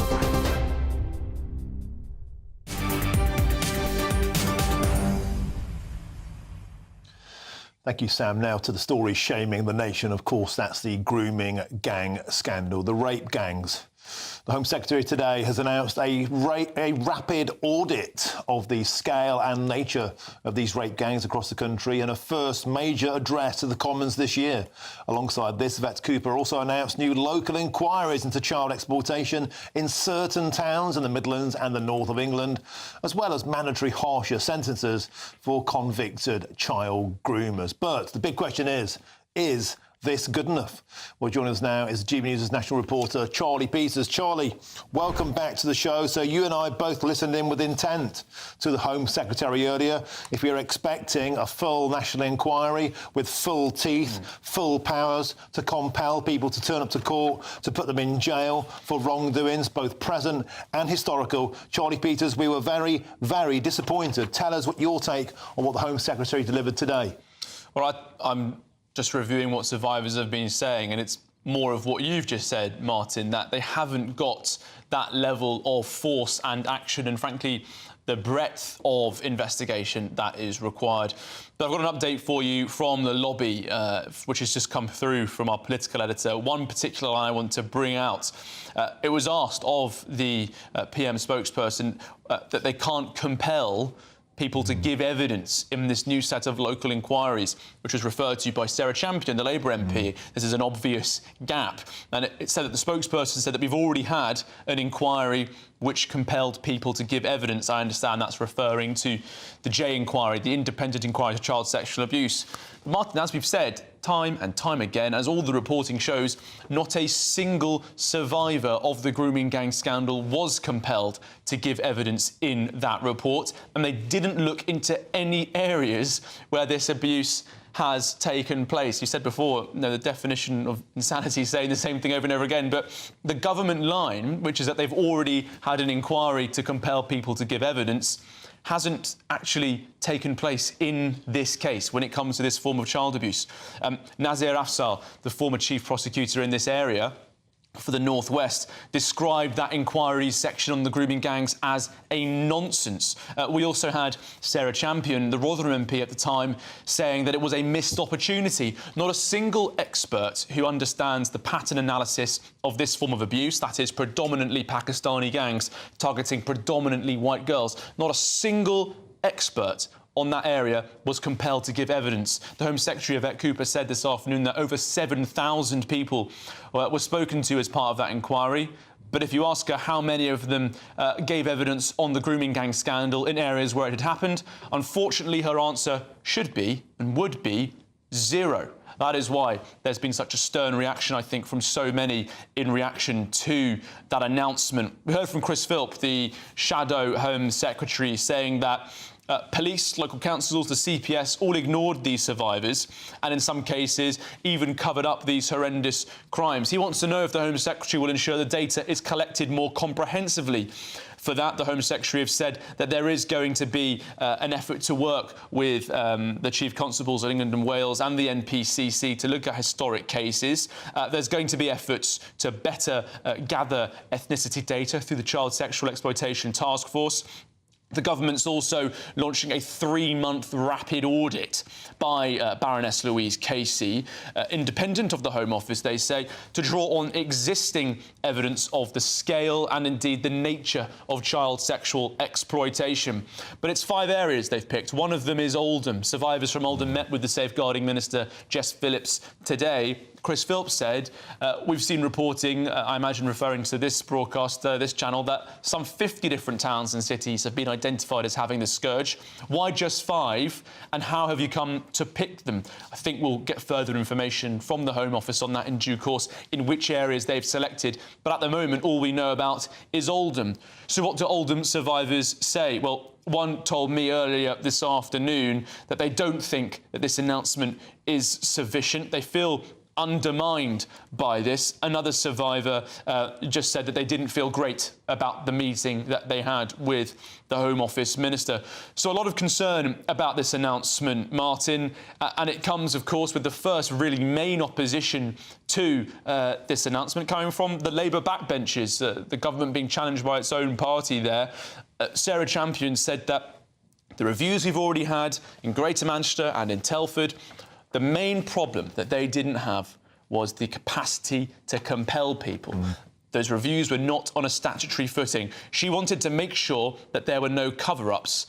In response, the Home Secretary said that they would be introducing an accountability framework. Yeah, Charlie Peters, I really think that today's announcement has just prompted many more questions and it's given us answers. Thank you, Charlie Peters, as ever. But look, at least they're having the conversation, and Charlie Peters, that is in no small part thanks to your tireless reporting on this. Thank you very much to you, as ever. Now let's continue the chat in the studio with our political editor, Chris Hope. Chris, welcome back. In the last hour when you were here, I was very emotional. I got angry about what's going on because I just think this feels like yet another cover-up. Only 5 towns, not a full national inquiry, no legal teeth. There's no way that anybody can be commanded to turn up. They can't be compelled. They can be asked but not told. And even then, there's no statutory powers to demand they show up. Will people be jailed for crimes historic and present? Because this isn't just an historic thing. It's still going on. I just think that today felt like yet another missed opportunity. But you did point out there could be hope in the form of this audit. Tell us more. Yeah, and Danny Shaw, who used to work closely with Yvette Cooper in opposition, I think, said the same thing. I think we are tiptoeing towards national inquiry. I say this because look at the language from the Home Secretary in the chamber there. She said that Louise Casey, she's well regarded in Whitehall for doing all sorts of difficult to solve problem reviews, and about to start a big one on social care, which will set the agenda for years and years ahead. 3-month rapid audit of the current scale and nature of gang-based exploitation across the country, Yvette Cooper's words. If that review finds it is as wide as GB News thinks it is through Charlie Peters' reporting, I think the call for a national inquiry will become deafening. If Casey, she's now the judge and jury on this issue, if she finds what we think is out there from our reporting, the Home Office sources tell me this hour that this is about filling the gaps that the national inquiry pointed out. So the point is, it's about seeing is yes, we know Jay looked at 5 or 6 towns, sample towns in her review in 2022. Yes, there are more independent, 5 million quid for 5 or so independent inquiries now.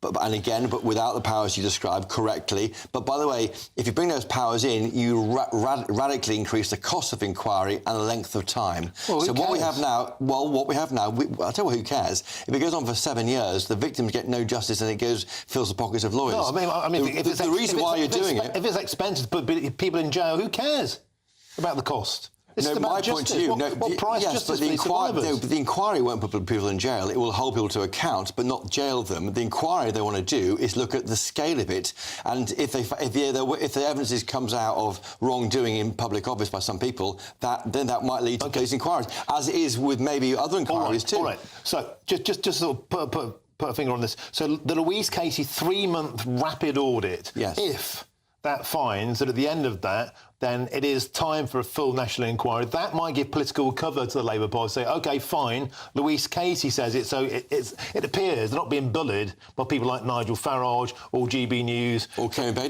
Badenoch. Yeah, exactly, and that's why. But the point about Danny Shaw was making, and he's right all on this also. Baroness Jay's report has to be implemented in full. Let's get that done, and then see what else is required. And I think this is the way of the government leaving the door open for national inquiry. Thank you, Chris, for helping to make sense of it. Thank you. It's always a pleasure. And now let's bring in the man who with a lot to say on this, and that's the Oldham councillor, Lewis Quigg. Lewis, welcome to the show. So I guess on the bright side, Oldham was name-checked today by the Home Secretary as one of the 5 towns, one of the 5 local authorities that will get the regionally led inquiry you've been after for some time. Are you satisfied with what happened today, or do you still think there are shortfalls in what you've been promised? Martin, I think you're right to be angry about this, because this is I mean, my dad's a decorator. It does feel like the Home Secretary is getting out the emulsion and ready in the whitewash, because to me, if she wanted to break the logjam on this, she could have said the statutory powers will be given to these local inquiries, which compels witnesses to come forward and compels those council officials, compels those police officers, compels those charity workers who all ignored this, allowed those girls to go through the council corridors, who allowed those girls to be picked up outside police stations, at taxi ranks, in taxis, all these people who should be held to account, including councillors. And this is not going to happen. And this is why you're probably hearing from survivors who are now digesting what's been given and what's been piled by the Home Secretary, who feel so angry about this. We had to try 6 times over 6 years to get a local inquiry. That's 6 wasted years that the Labour Council, who said it was barefaced lies, it didn't destroy lives, it was not good enough for them over those 6 years. So how are victims and survivors in all these other areas going to get a local inquiry if you have councils who just basically don't think this is a problem, or it doesn't exist, or it's not a problem in their area? There is no real teeth to this. And the 5 areas that you mentioned, Martin, that's £1 million each. You've talked about Telford, that's nearly 10 million sterling. That doesn't begin to even cover the costs. And it's ironic, really, because one Labour councillor in Oldham said it would be a waste of taxpayers' money. So how do these survivors expect to get justice for any of this? It really she had an opportunity, Martin. Instead of calling it far right, they had an opportunity to right an incredible wrong. And they should have given these local inquiries some real teeth, some real powers, and really put some real effort behind this, and really give these councils a kick up the backside and said, we are going to investigate this and we are not going to leave any stone unturned. Lewis, you talk such common sense, mate. Honestly, it's just so refreshing to hear. I can run through it now, Martin. It's shocking. I have to give credit to a councillor who's no longer with us, Warren Bates, who brought this up in 2013. And because he was eccentric, nobody decided to believe him. It then took from 2019, 2020, 2022, 2022, 23, 24, and then the list goes on. I've got letters in front of me where we wrote to the council in 2019, in 2020, and again in 2020, it's saying Andy Burnham's assurance review didn't go far enough. It wasn't depth, he had no depth to it. And now we're hearing from from Greater Manchester's mayor, oh, the assurance review didn't go far enough. But at the time, the 3 local MPs, which was Angela Rayner, Jim McMahon, Debbie Abrams, all said that assurance review was the best thing that ever happened. It covered everything. It didn't. It didn't. That was a complete whitewash, that review. And it's been found to be now, and it's been thrown under the bus. And we're now back to square one in Oldham, where survivors are yet again having to fight for what should be justice. Justice should be at the forefront of everybody's mind. Elected, officials, anybody who's in Parliament, they should be driving to say, as Charlie Peters and yourself have said, this is a national problem. You know, Oldham connects between the between West Yorkshire over the Pennines and Greater Manchester and Cheshire and to Wales and beyond.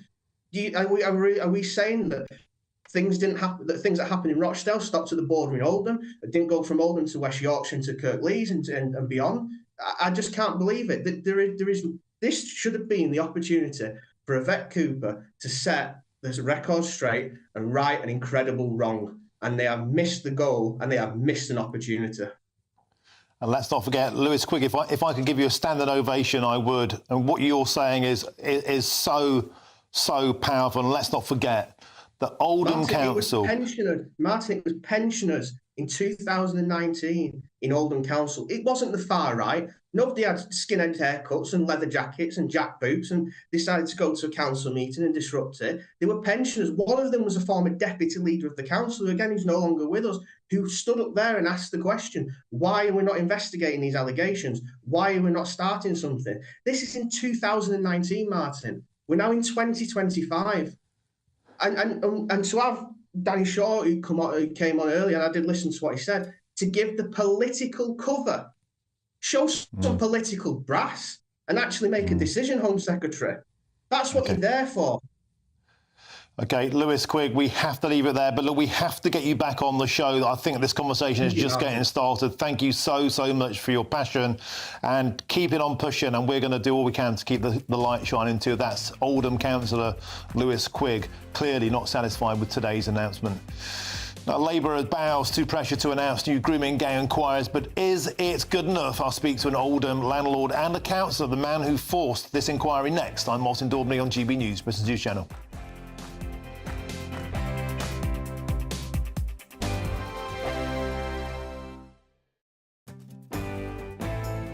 I'm Andrew Pearce. This is GB News, the People's Channel, Britain's News Channel. This is GB News, Britain's News Channel. Lately, it's getting much better. The people getting more educated in terms of overall well-being of the skin health rather than temporary aesthetic treatments. Because most of the treatments in aesthetic, it doesn't change the texture of the skin. It just gives like volumetric result or remove the wrinkles temporarily. So what are the most popular treatments that people are after? According to a statistic report, first is anti-wrinkle, then dermal filler, then energy-based device. Yeah. But lately, biostimulators also became very popular. And what do you mean by biostimulators? Biostimulator, any substance that can change the texture of the skin, or like it will lead to postpone the aging process, or proliferate more collagen, increase the elasticity of the skin, such as polynucleotide or exosome, or different vitamins and minerals in a form of mesotherapy considered as a biostimulator. Turkey's a particularly popular destination because the costs are so much lower. There have also been a lot of horror stories about what can happen when things go wrong, even people dying from post-surgery complications. What would you advise people? Choose, as a practitioner or surgeon, very carefully and never prioritize price over quality. This is your face after all, your body after all. And mistakes can be reversible. It can be irreversible. And sometimes it's not like a booking restaurant or hotel. It's a sensitive matter that can affect their confidence and skin and body for life. So they need to choose very wisely. They need to search what kind of methodology that particular surgeon, they perform the treatments. Are they using any safety tools? GB News, the People's Channel. Thank you, Britain. Thank you for watching. Thank you for listening. Thanks for subscribing. Thank you for your support. It's you that make us the People's Channel. As we reflect on our journey so far, we're filled with immense gratitude. You mean the world to us. We couldn't have reached this point without you. As a very special thank you, we are giving you the chance to win one of 50 GB News thank you boxes. They're worth £50 each. For full terms and conditions, and to enter, just go to gbnews.com/thank you.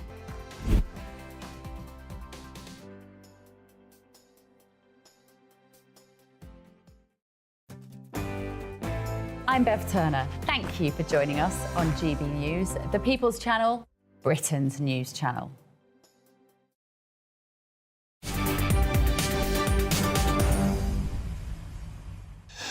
Welcome back, 4:25 with me, Martin Daubney, on GB News. Now to the story shaming the nation, of course, it's the rape gang scandal. And the Home Secretary, Yvette Cooper, has announced today a new national-level rapid audit of rape gangs, plus up to 5 new local inquiries.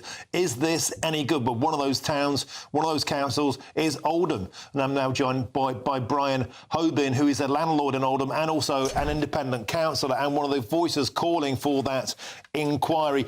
Brian, we had Lewis Quigg, your colleague, on a short while ago. He was saying this is a whitewash and a missed opportunity. What's your reaction to what the Home Secretary said today? Yes, I've heard Lewis, and he is very passionate about it, and I admire him for that. But there's elements of this, Martin, that we've got to. It still seems to be being used as a political football, and that's what's upsetting me. I didn't listen to all of the interview with Lewis, but nobody comments on the survivors enough with this. It's the survivors that we're doing this for. It's the survivors that we need the voice for, and the survivors we need the justice for. The politics need taken out of it completely. Now, today, I think the announcement that's been made by the Home Secretary today, it goes quite some of the way to what we wanted. We wanted a Home Office-led inquiry in Oldham. We're not getting that, but I've had a meeting today with Jess Phillips. We've discussed it with Jess Phillips today. And while it isn't a Home Office-led inquiry, we are going to get assistance from the Home Office. It will be a local inquiry. We're going to get some funding towards that. And it goes quite some of the way towards the ideal that we wanted. So we're going to work with that now. We can only work with what we've got. We're going to work with that, and we've got to do the best that we can with what we've got. As I say, I've had meetings today with the Minister for Safeguarding, and there was also somebody from the Telford inquiry there. And doing these adult things and speaking to people like that, rather than, I assume what Lewis is doing and taking the previous issues on board, these adult conversations need to be had and the politics need to be taken out of it. That's the thing for me now. We need to press ahead now with this inquiry, and some of the noise, only some of it, some of the noise needs to take a step back to enable us to get what the survivors want, which is an inquiry and their voices heard.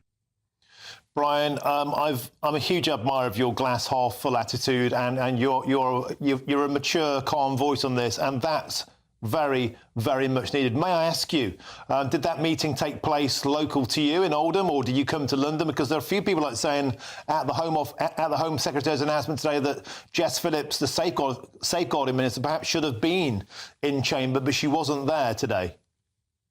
Well, Martin, I'm not making excuses for the Labour government, because that isn't my thing. I'm an independent councillor, so I will say what's good and what's bad about every side of it. But we had a meeting today with Jess Phillips. It was good of her to give us some of her time, and she listened to survivors, she listened to the stories, and she pointed in the right direction, along with what's gone on in Telford for us. The fact that she couldn't be in the House today when that announcement was made is probably because she was doing her job and listening to people that was concerned about this. We can't denigrate ministers for not doing the job and then expect them to be in 2 places at once. We met with Jess in Birmingham. She can't be in 2 places at once. It was a very good meeting, I think, very positive. A lot of positives come out of it, and I won't call Jess for not being in the House. She did what she did, and she met with survivors, and she was very good today. Brian, I salute you on that, and you know, thanks for being honest, and you know, fair play. As you said, it's Jess Phillips' job to meet with survivors. That was orchestrated via yourself.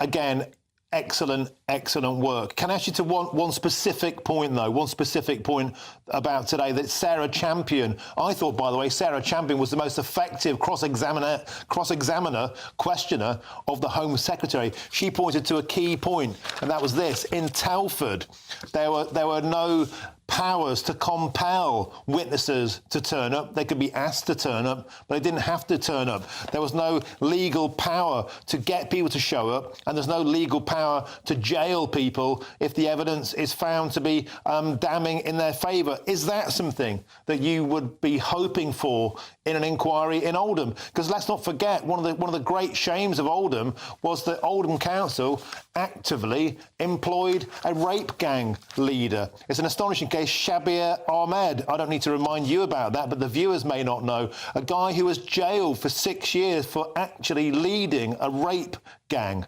He was a leader. He was employed by Oldham Council. The powers need to be far-reaching and tough, don't they? They certainly do, Martin, and we need to leave no stone unturned. But would we get anything different with a full Home Office inquiry? I mean, this may lead, Martin, in the end, and I think the Home Secretary, obviously I've been travelling, so I've not heard the final details of it, but this could still lead to a national inquiry. The fact that we've got these other 5 areas now having independent inquiries could lead into a national inquiry. So we're not taking anything off the table with this. What we want to do is press ahead, get on with the job of giving these survivors a voice, giving these survivors an inquiry. Yes, it would be great to be statutory and be able to command people to come, but we've got what we need in an inquiry.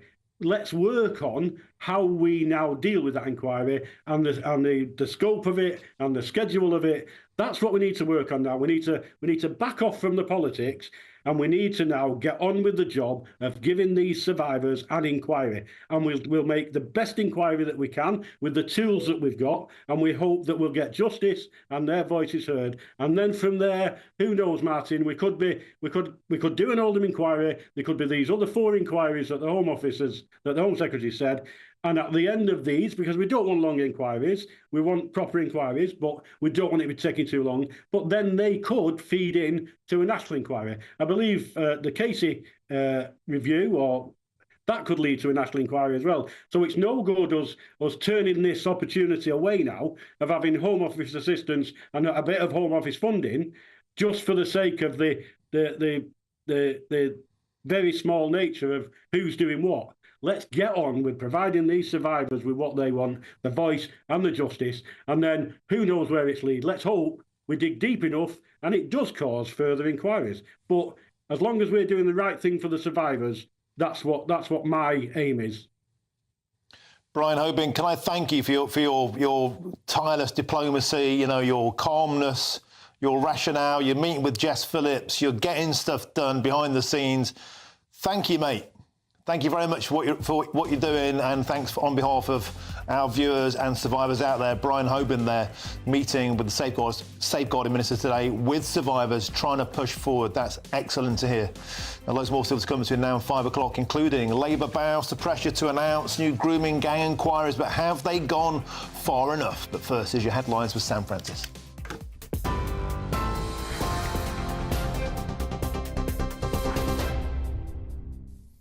Martin, thank you, and good afternoon to you just after 4:30. Well, too little action. That was the Home Secretary's damning verdict as she unveiled a new national-level rapid audit of grooming gangs and new local inquiries. Yvette Cooper's announced tougher sentences, mandatory reporting and expanded investigations to cover recent cases. The government will also support victim-centred local inquiries in Oldham and 4 other pilot areas. Despite all those national inquiries, reports and hundreds of recommendations, far too little action has been taken, and shamefully little progress has been made. The most important task should be to increase police investigations into these horrific crimes and get abusers behind bars. We will introduce stronger sentences for child grooming, making it an aggravating factor to organise abuse and exploitation. And I can announce new action today to help victims get more investigations and prosecutions underway. Well, Well, it comes after weeks of pressure on the government for a new national inquiry into grooming gangs, with the Tory leader Kemi Badenoch and even Elon Musk saying that local probes aren't enough. Well, in response to Yvette Cooper, the Shadow Home Secretary slammed the government's plans, saying it's totally inadequate. Chris Philp says that up to 50 towns are affected and questioned why others are being ignored. Yes, ignored them, and in some cases even covered up these horrendous crimes because of absurd concerns about so-called cultural sensitivity. 10 days ago, the Prime Minister compounded this by saying it was a far-right bandwagon to raise these issues and call for a proper inquiry. Let me say this, it is not far-right to stand up for rape victims. Chris Philp there speaking in the Commons earlier. Well, in other news, a teenager has been found guilty of murdering 15-year-old Eliane Andam during a row over a teddy bear. Hassan Sentamou stabbed the aspiring lawyer in the neck after stewing over a water-splashing prank just the day before. The court heard the 18-year-old had a history of violence and had brought a knife to the scene. Eliane's family hugged as the jury convicted him of murder, while Sentamou cried in the dock. He'll be sentenced in March, with police praising Eliane's friends and a bus driver who comforted her in her final moments. Well, Detective Becky Woodsford has been giving a statement outside the Old Bailey after the sentencing. She says Eliane was killed for simply standing up for her friend and doing what she thought was right. His claim is that he acted through diminished responsibility, and that was never accepted by the prosecution team. And today the jury agreed and they found him guilty of Eliane's murder. We worked together as a team, and during our investigation we've had the opportunity from Michael and Dorcas and Eliane's family to learn what a bright, funny and happy person Eliane was. And before I hand you back to Martin, some breaking news on the railways. Strikes set for the next 2 Sundays on Avanti West Coast have been called off, but the dispute isn't over yet. Workers from the RMT union had been gearing up for walkouts over rest day working, that ongoing dispute. After talks, though, with the rail firm, the union has now suspended the strikes to allow for further negotiations.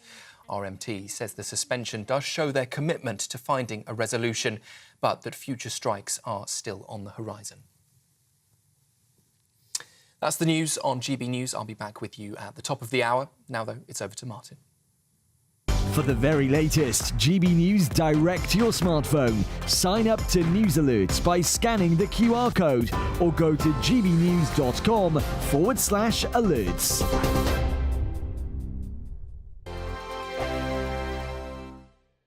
Hello there, good afternoon. Welcome to your GB News weather update from the Met Office. Seeing some more mist and fog as we head into the overnight period. Also some outbreaks of rain in the far north, where we're likely to see some quite strong winds, even a risk of gales across the very far north of Scotland, shown quite nicely in the squeeze and the isobars here, but largely across England and Wales, high pressure holding on, which means a largely settled night, though we'll start to see a shift in our wind direction, more of a southerly, and that's going to push all this cloud into northern parts of Wales, northern parts of England as we head into the overnight period, so quite a murky start here. Largely dry, though we could see some drizzly spots around hills, particularly across western parts of Northern Ireland, northwestern Scotland, where it's likely to be quite a damp start to Friday. Fairly mild still in the far northwest, but feeling chillier elsewhere, particularly under any clear spells. So to start on Friday then, quite a damp start across Scotland, particularly in the northwest. Just a chance we could see some drier, clearer spells in the very far east. Similar across Northern Ireland, likely to see a damp start in the far west and perhaps some drizzly outbreaks across northern parts of England too. And still quite a grey start across much of England and Wales as we head into the beginning of Friday. Likely seeing a much cloudier day compared to recent days, but good chance of seeing some breaks in the cloud just to the east of any high ground. But for many, quite a grey and dank day on offer, particularly across parts of Northern Ireland, parts of Scotland, where once again we're set to see that rain and drizzle continue. On the whole, temperatures are widely above average, particularly in the far northwest, where it's going to be very mild for the time of year, but elsewhere temperatures more towards average for the time of year, but feeling slightly cooler than it has done of late. Into the evening, we'll see fairly similar conditions. Once again, plenty of cloud around with the odd clear spell, and we're seeing longer spells of rain and drizzle just start to creep in once again to the very far northwest of Scotland. And as we head into the weekend, still plenty of cloud around, which means temperatures are really going to struggle, so likely feeling chilly for most. The latest GB News travel. Good afternoon, I'm Alan Wright. In Lincolnshire, the A1, the Great North Road, that's still closed northbound after a collision involving two lorries. It's shut between Broadgate Road and the Colsterworth turn-off. In Staffordshire, the M6 northbound is partly blocked after a lorry fire between junction 15 for Stoke-on-Trent and the Keele Services turn-off. In the West Midlands, the M6 northbound is partly blocked after a collision. That's happened just after junction 6 for Birmingham and the A38 with queues back to Castle Bromwich. In Somerset at Chard, the A30 is still closed in both directions. That's been shut after a collision involving a lorry between the North A turn-off and James Lane in Honiton. You can stay up to date throughout the day by visiting our website, gbnews.com.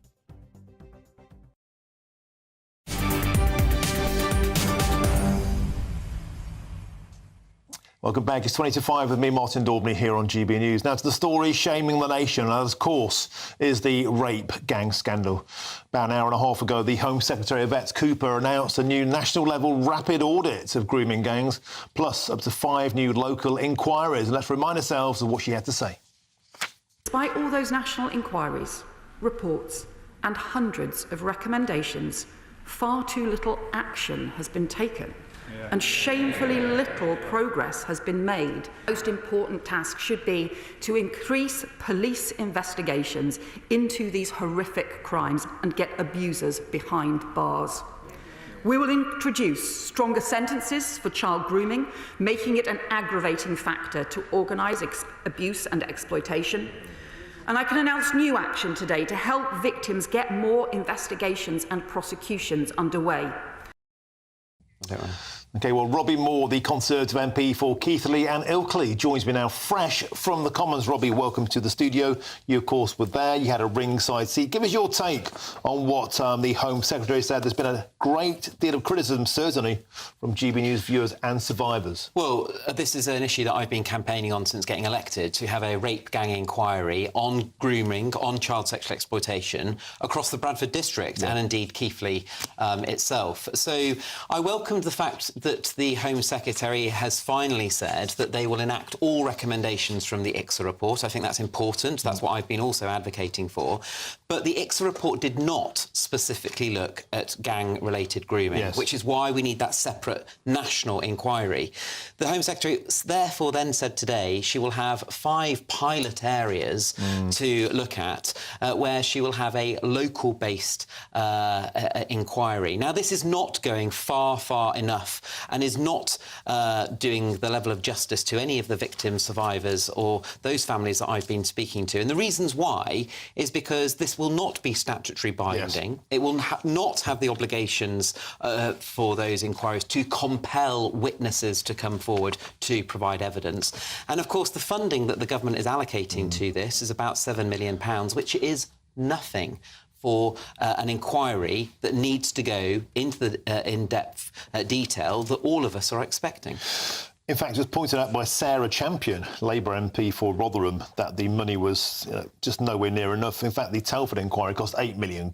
So with inflation, there we go. You won't even do one town. 5 towns, many people think isn't far enough, but it's a start. Can I ask you about this Louise Casey 3-month audit? It seems to be, political editor Chris Hope was saying that this might be, if they knuckle down and look at enough evidence, they may say at the end of that, actually, we do need a full-blown national inquiry. I just want to point out to you, Robbie, that 73% of those we polled today, 73% of the entire nation want a full national transparent inquiry. Perhaps they're far right. 75% of the black, Asian, minority ethnic community want an inquiry. Are they far right? 75% of Labour voters want an inquiry. Are they far right? It's an astonishing situation we're in where demanding justice for survivors is seen as an extremist point of view. Do you have any faith that even after this audit, even with these 5 towns, we might get the full inquiry so many people demand? Well, I absolutely hope so. And let's allow this period of time that the Home Secretary has allocated over the next 3 months for that to happen. But I have been advocating, as indeed the Conservative colleagues of mine, for a full national inquiry. We know that there's around 50 towns where those concerns have been raised. You know, I've been saying across the Keighley and the Bradford district that I fear that the scale of the issue of child sexual exploitation of rape gangs will be far worse and dwarf that of the likes of Rotherham, Rochdale, Telford, where we've seen the light shone on before. And I do take issue strongly with the fact that the Prime Minister only last week said that people were jumping on the bandwagon, said that people were classified as far right for calling this out. That is showing his naivety and his weakness, as far as I'm concerned, because what it does is it basically makes the conversation steered away from any of those that are wanting to sensibly have conversations around why this issue needs to have a spotlight shone on it. Do you think, Robbie, now that the genie is simply out of the bottle, the toothpaste can't go back in the tube now? This just feels to me like the stench around this scandal is so big. I keep saying on this show, I feel like it's the post office scandal for the white working classes. We can't have a cover-up anymore. We can't have a half-measured report. We can't have inquiries that only go so far. We can't have inquiries into councils that don't jail people, councillors, police officers, taxi drivers, social services, you name it. Anything and everything should be on the table. Heads need to roll, otherwise people just won't have any faith in any local authority across the entire land. Absolutely. An inquiry must lead to convictions of those perpetrators, but in my view, also convictions of those that have had anything to do with cover-up, anything to do with not calling out the problem for what it is and having due regard to their safeguarding responsibilities. And the problem I have in the Bradford district is no local leader at Bradford Council is wanting an inquiry. There is a vote actually on this in Bradford Council's full chamber on Tuesday next week. I hope that the Labour members on Bradford Council get behind our Conservative motion for an inquiry to take place across the Bradford district. But I'm in this position here that locally Bradford Council are saying no, yet nationally the government are unwilling to shine a spotlight on the Bradford district. So no one across the Bradford district, or indeed Keighley, are having that reassurance installed back into the system, back into the British state, whether it be national government, local government, or anyone with safeguarding responsibilities to provide that level of certainty, or convictions to take place. That must happen as a result of an inquiry with no cover-ups left. Transparency, openness is vital in this issue. You're here to that, and thanks for tipping us off about Bradford Council on Tuesday. I'll make sure we cover it. Robin Moore, thank you very much for joining us in the studio. Tory MP for Keighley and Ilkley, thank you very, very much. Now, a balaclava-clad drill rapper who boasts about killing has been exposed as a child murderer, and yet his work has been promoted by the BBC. I'm Martin Daubney on GB News, Britain's news channel.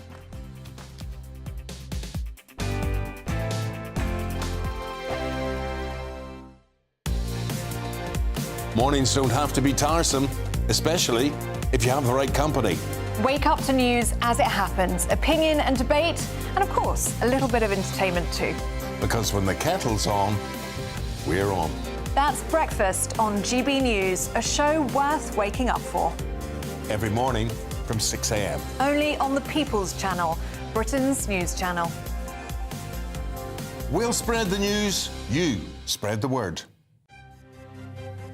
GB News Breakfast, every day from 6 a.m.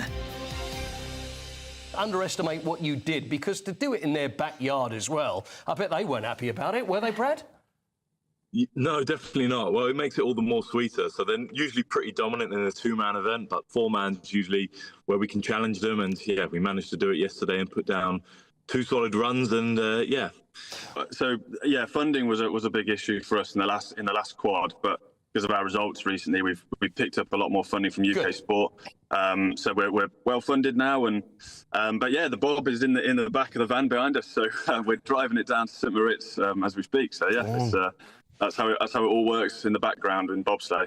Brad, you're the pilot, correct? So you're up front. Yeah.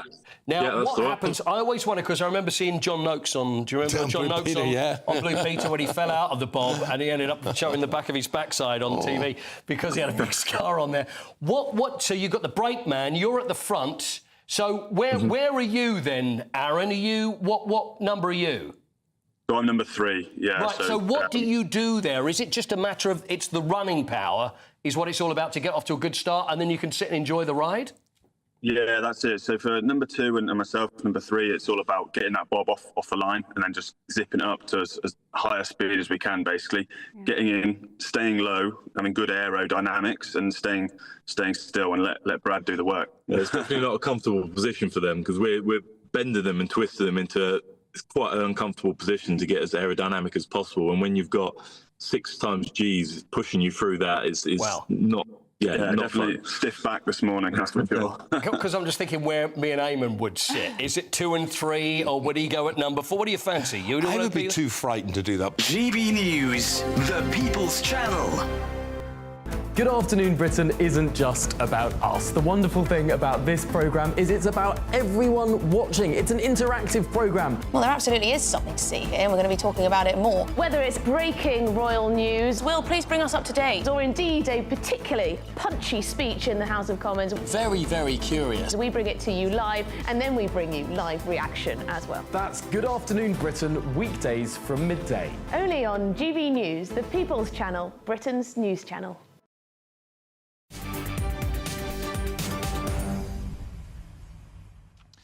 Welcome back. 10 to 5 with me, Martin Daubney, here on GB News. Now, 11 councils have formally submitted their applications to delay their elections in what the Reform's deputy leader has called abandoning the electorate. But most of the councils looking to delay voting are Conservative-led, with most claiming they need time to support new reorganisation policies. But there's more to this story. And I'll discuss that now with my guest in the studio, Jamie McIver. He's a former Conservative parliamentary candidate and now Reform's UK's first county councillor in Essex. Jamie, welcome back to the show.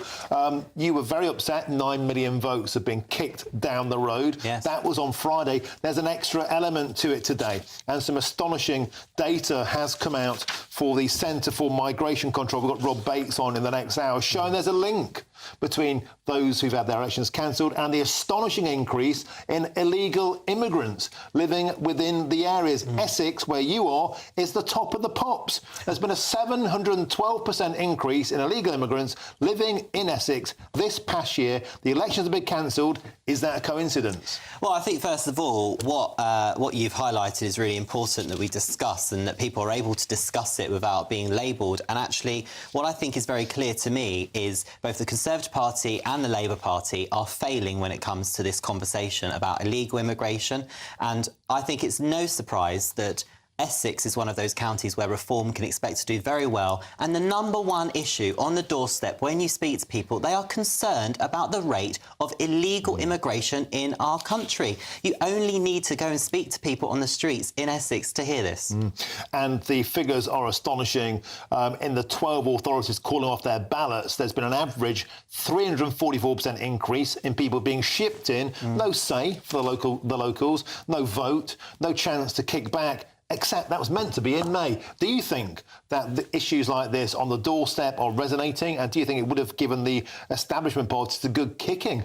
Well, for those councillors that actually communicate with their communities, and it's hard to imagine how you can cancel elections and also be a councillor that communicates to your community, because if you take the communication I've had in my community in the last week or so, it's been, whatever you do, Jamie, don't vote to cancel the elections. So I think if councillors were speaking to their communities would be telling them they're worried about the fact that hotels are just being used to dump people that come to this country illegally. There also is a genuine concern that people that are coming to this country aren't getting the support that they believe they should have. Now, I have a view on that. I think if you come to this country illegally, the sooner you can be removed from our country, the better, because I think it is absolutely wrong that people can come to this country illegally, skip the queue. It is an insult to people that have been in this country for a long time and have integrated, to whom family members haven't been able to. And yet they'll be denied the chance to vote on that in May. It's an astonishing postponement of democracy, and it could go on as far as 2027 or 2028. Simply incredible. Thank you very much for joining us in the studio today, Jamie McIver. And just to repeat, I'll be joined by Rob Bates. He's the director for the Centre for Migration Control in the next hour. He'll shine a full light onto what are simply astonishing figures. A huge increase in illegal immigrants in areas where they've simply cancelled their elections. Thank you very much to Jamie. Cheers. Now, moving on, the government will back local rape gang inquiries and order some cold cases to be reopened. The Home Secretary gave a speech earlier in the Commons. Does it go far enough? We spoke to survivors earlier on. They certainly think it does not. We'll get the full reaction to that throughout the rest of the show with me, Martin Daubney, on GB News, Britain's news channel. But now here's your weather.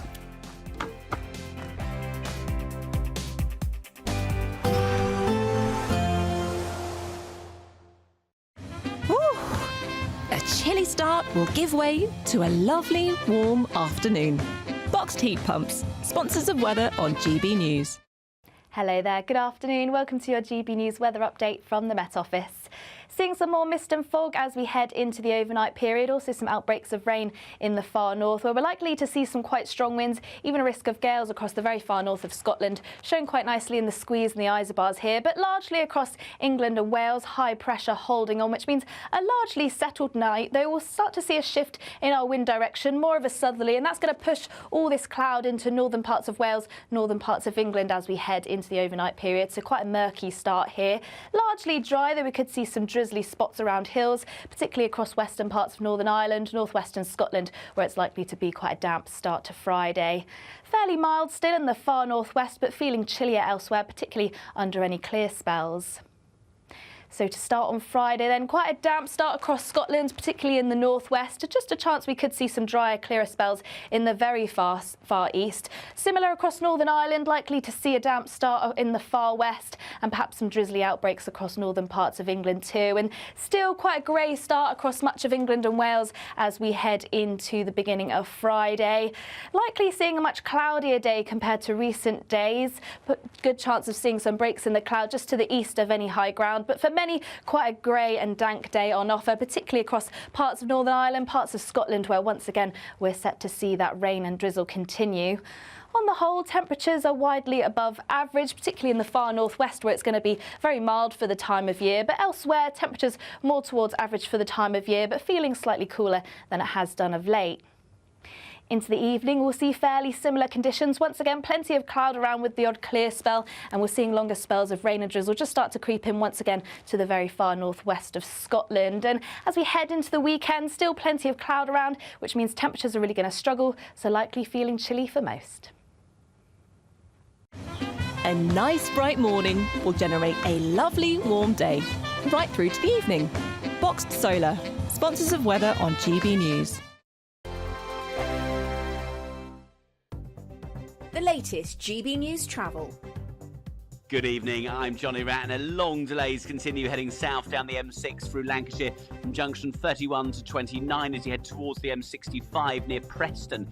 An accident's blocking off the inside lane. On Merseyside, just off the M57 to the west of Prescott, the A57 Liverpool Road stays closed. Investigation works underway following a serious accident this morning. And in Warwickshire, the M42 is blocked northbound from junction 8 to 9, just north of the M6 at the scene of an accident. In Lincolnshire, the A1 is down to a single lane northbound near to the South Witham turnoff. So this is just between Stamford and Grantham, of course, after two lorries are involved in an accident. And the A13 Somerset is closed west of Chard for emergency repairs after a lorry caught fire. That's the latest. You can stay up to date throughout the day by visiting our website, gbnews.com. Don't miss your chance to win our biggest cash prize ever, an incredible £50,000. That's tax-free cash to spend on anything you like.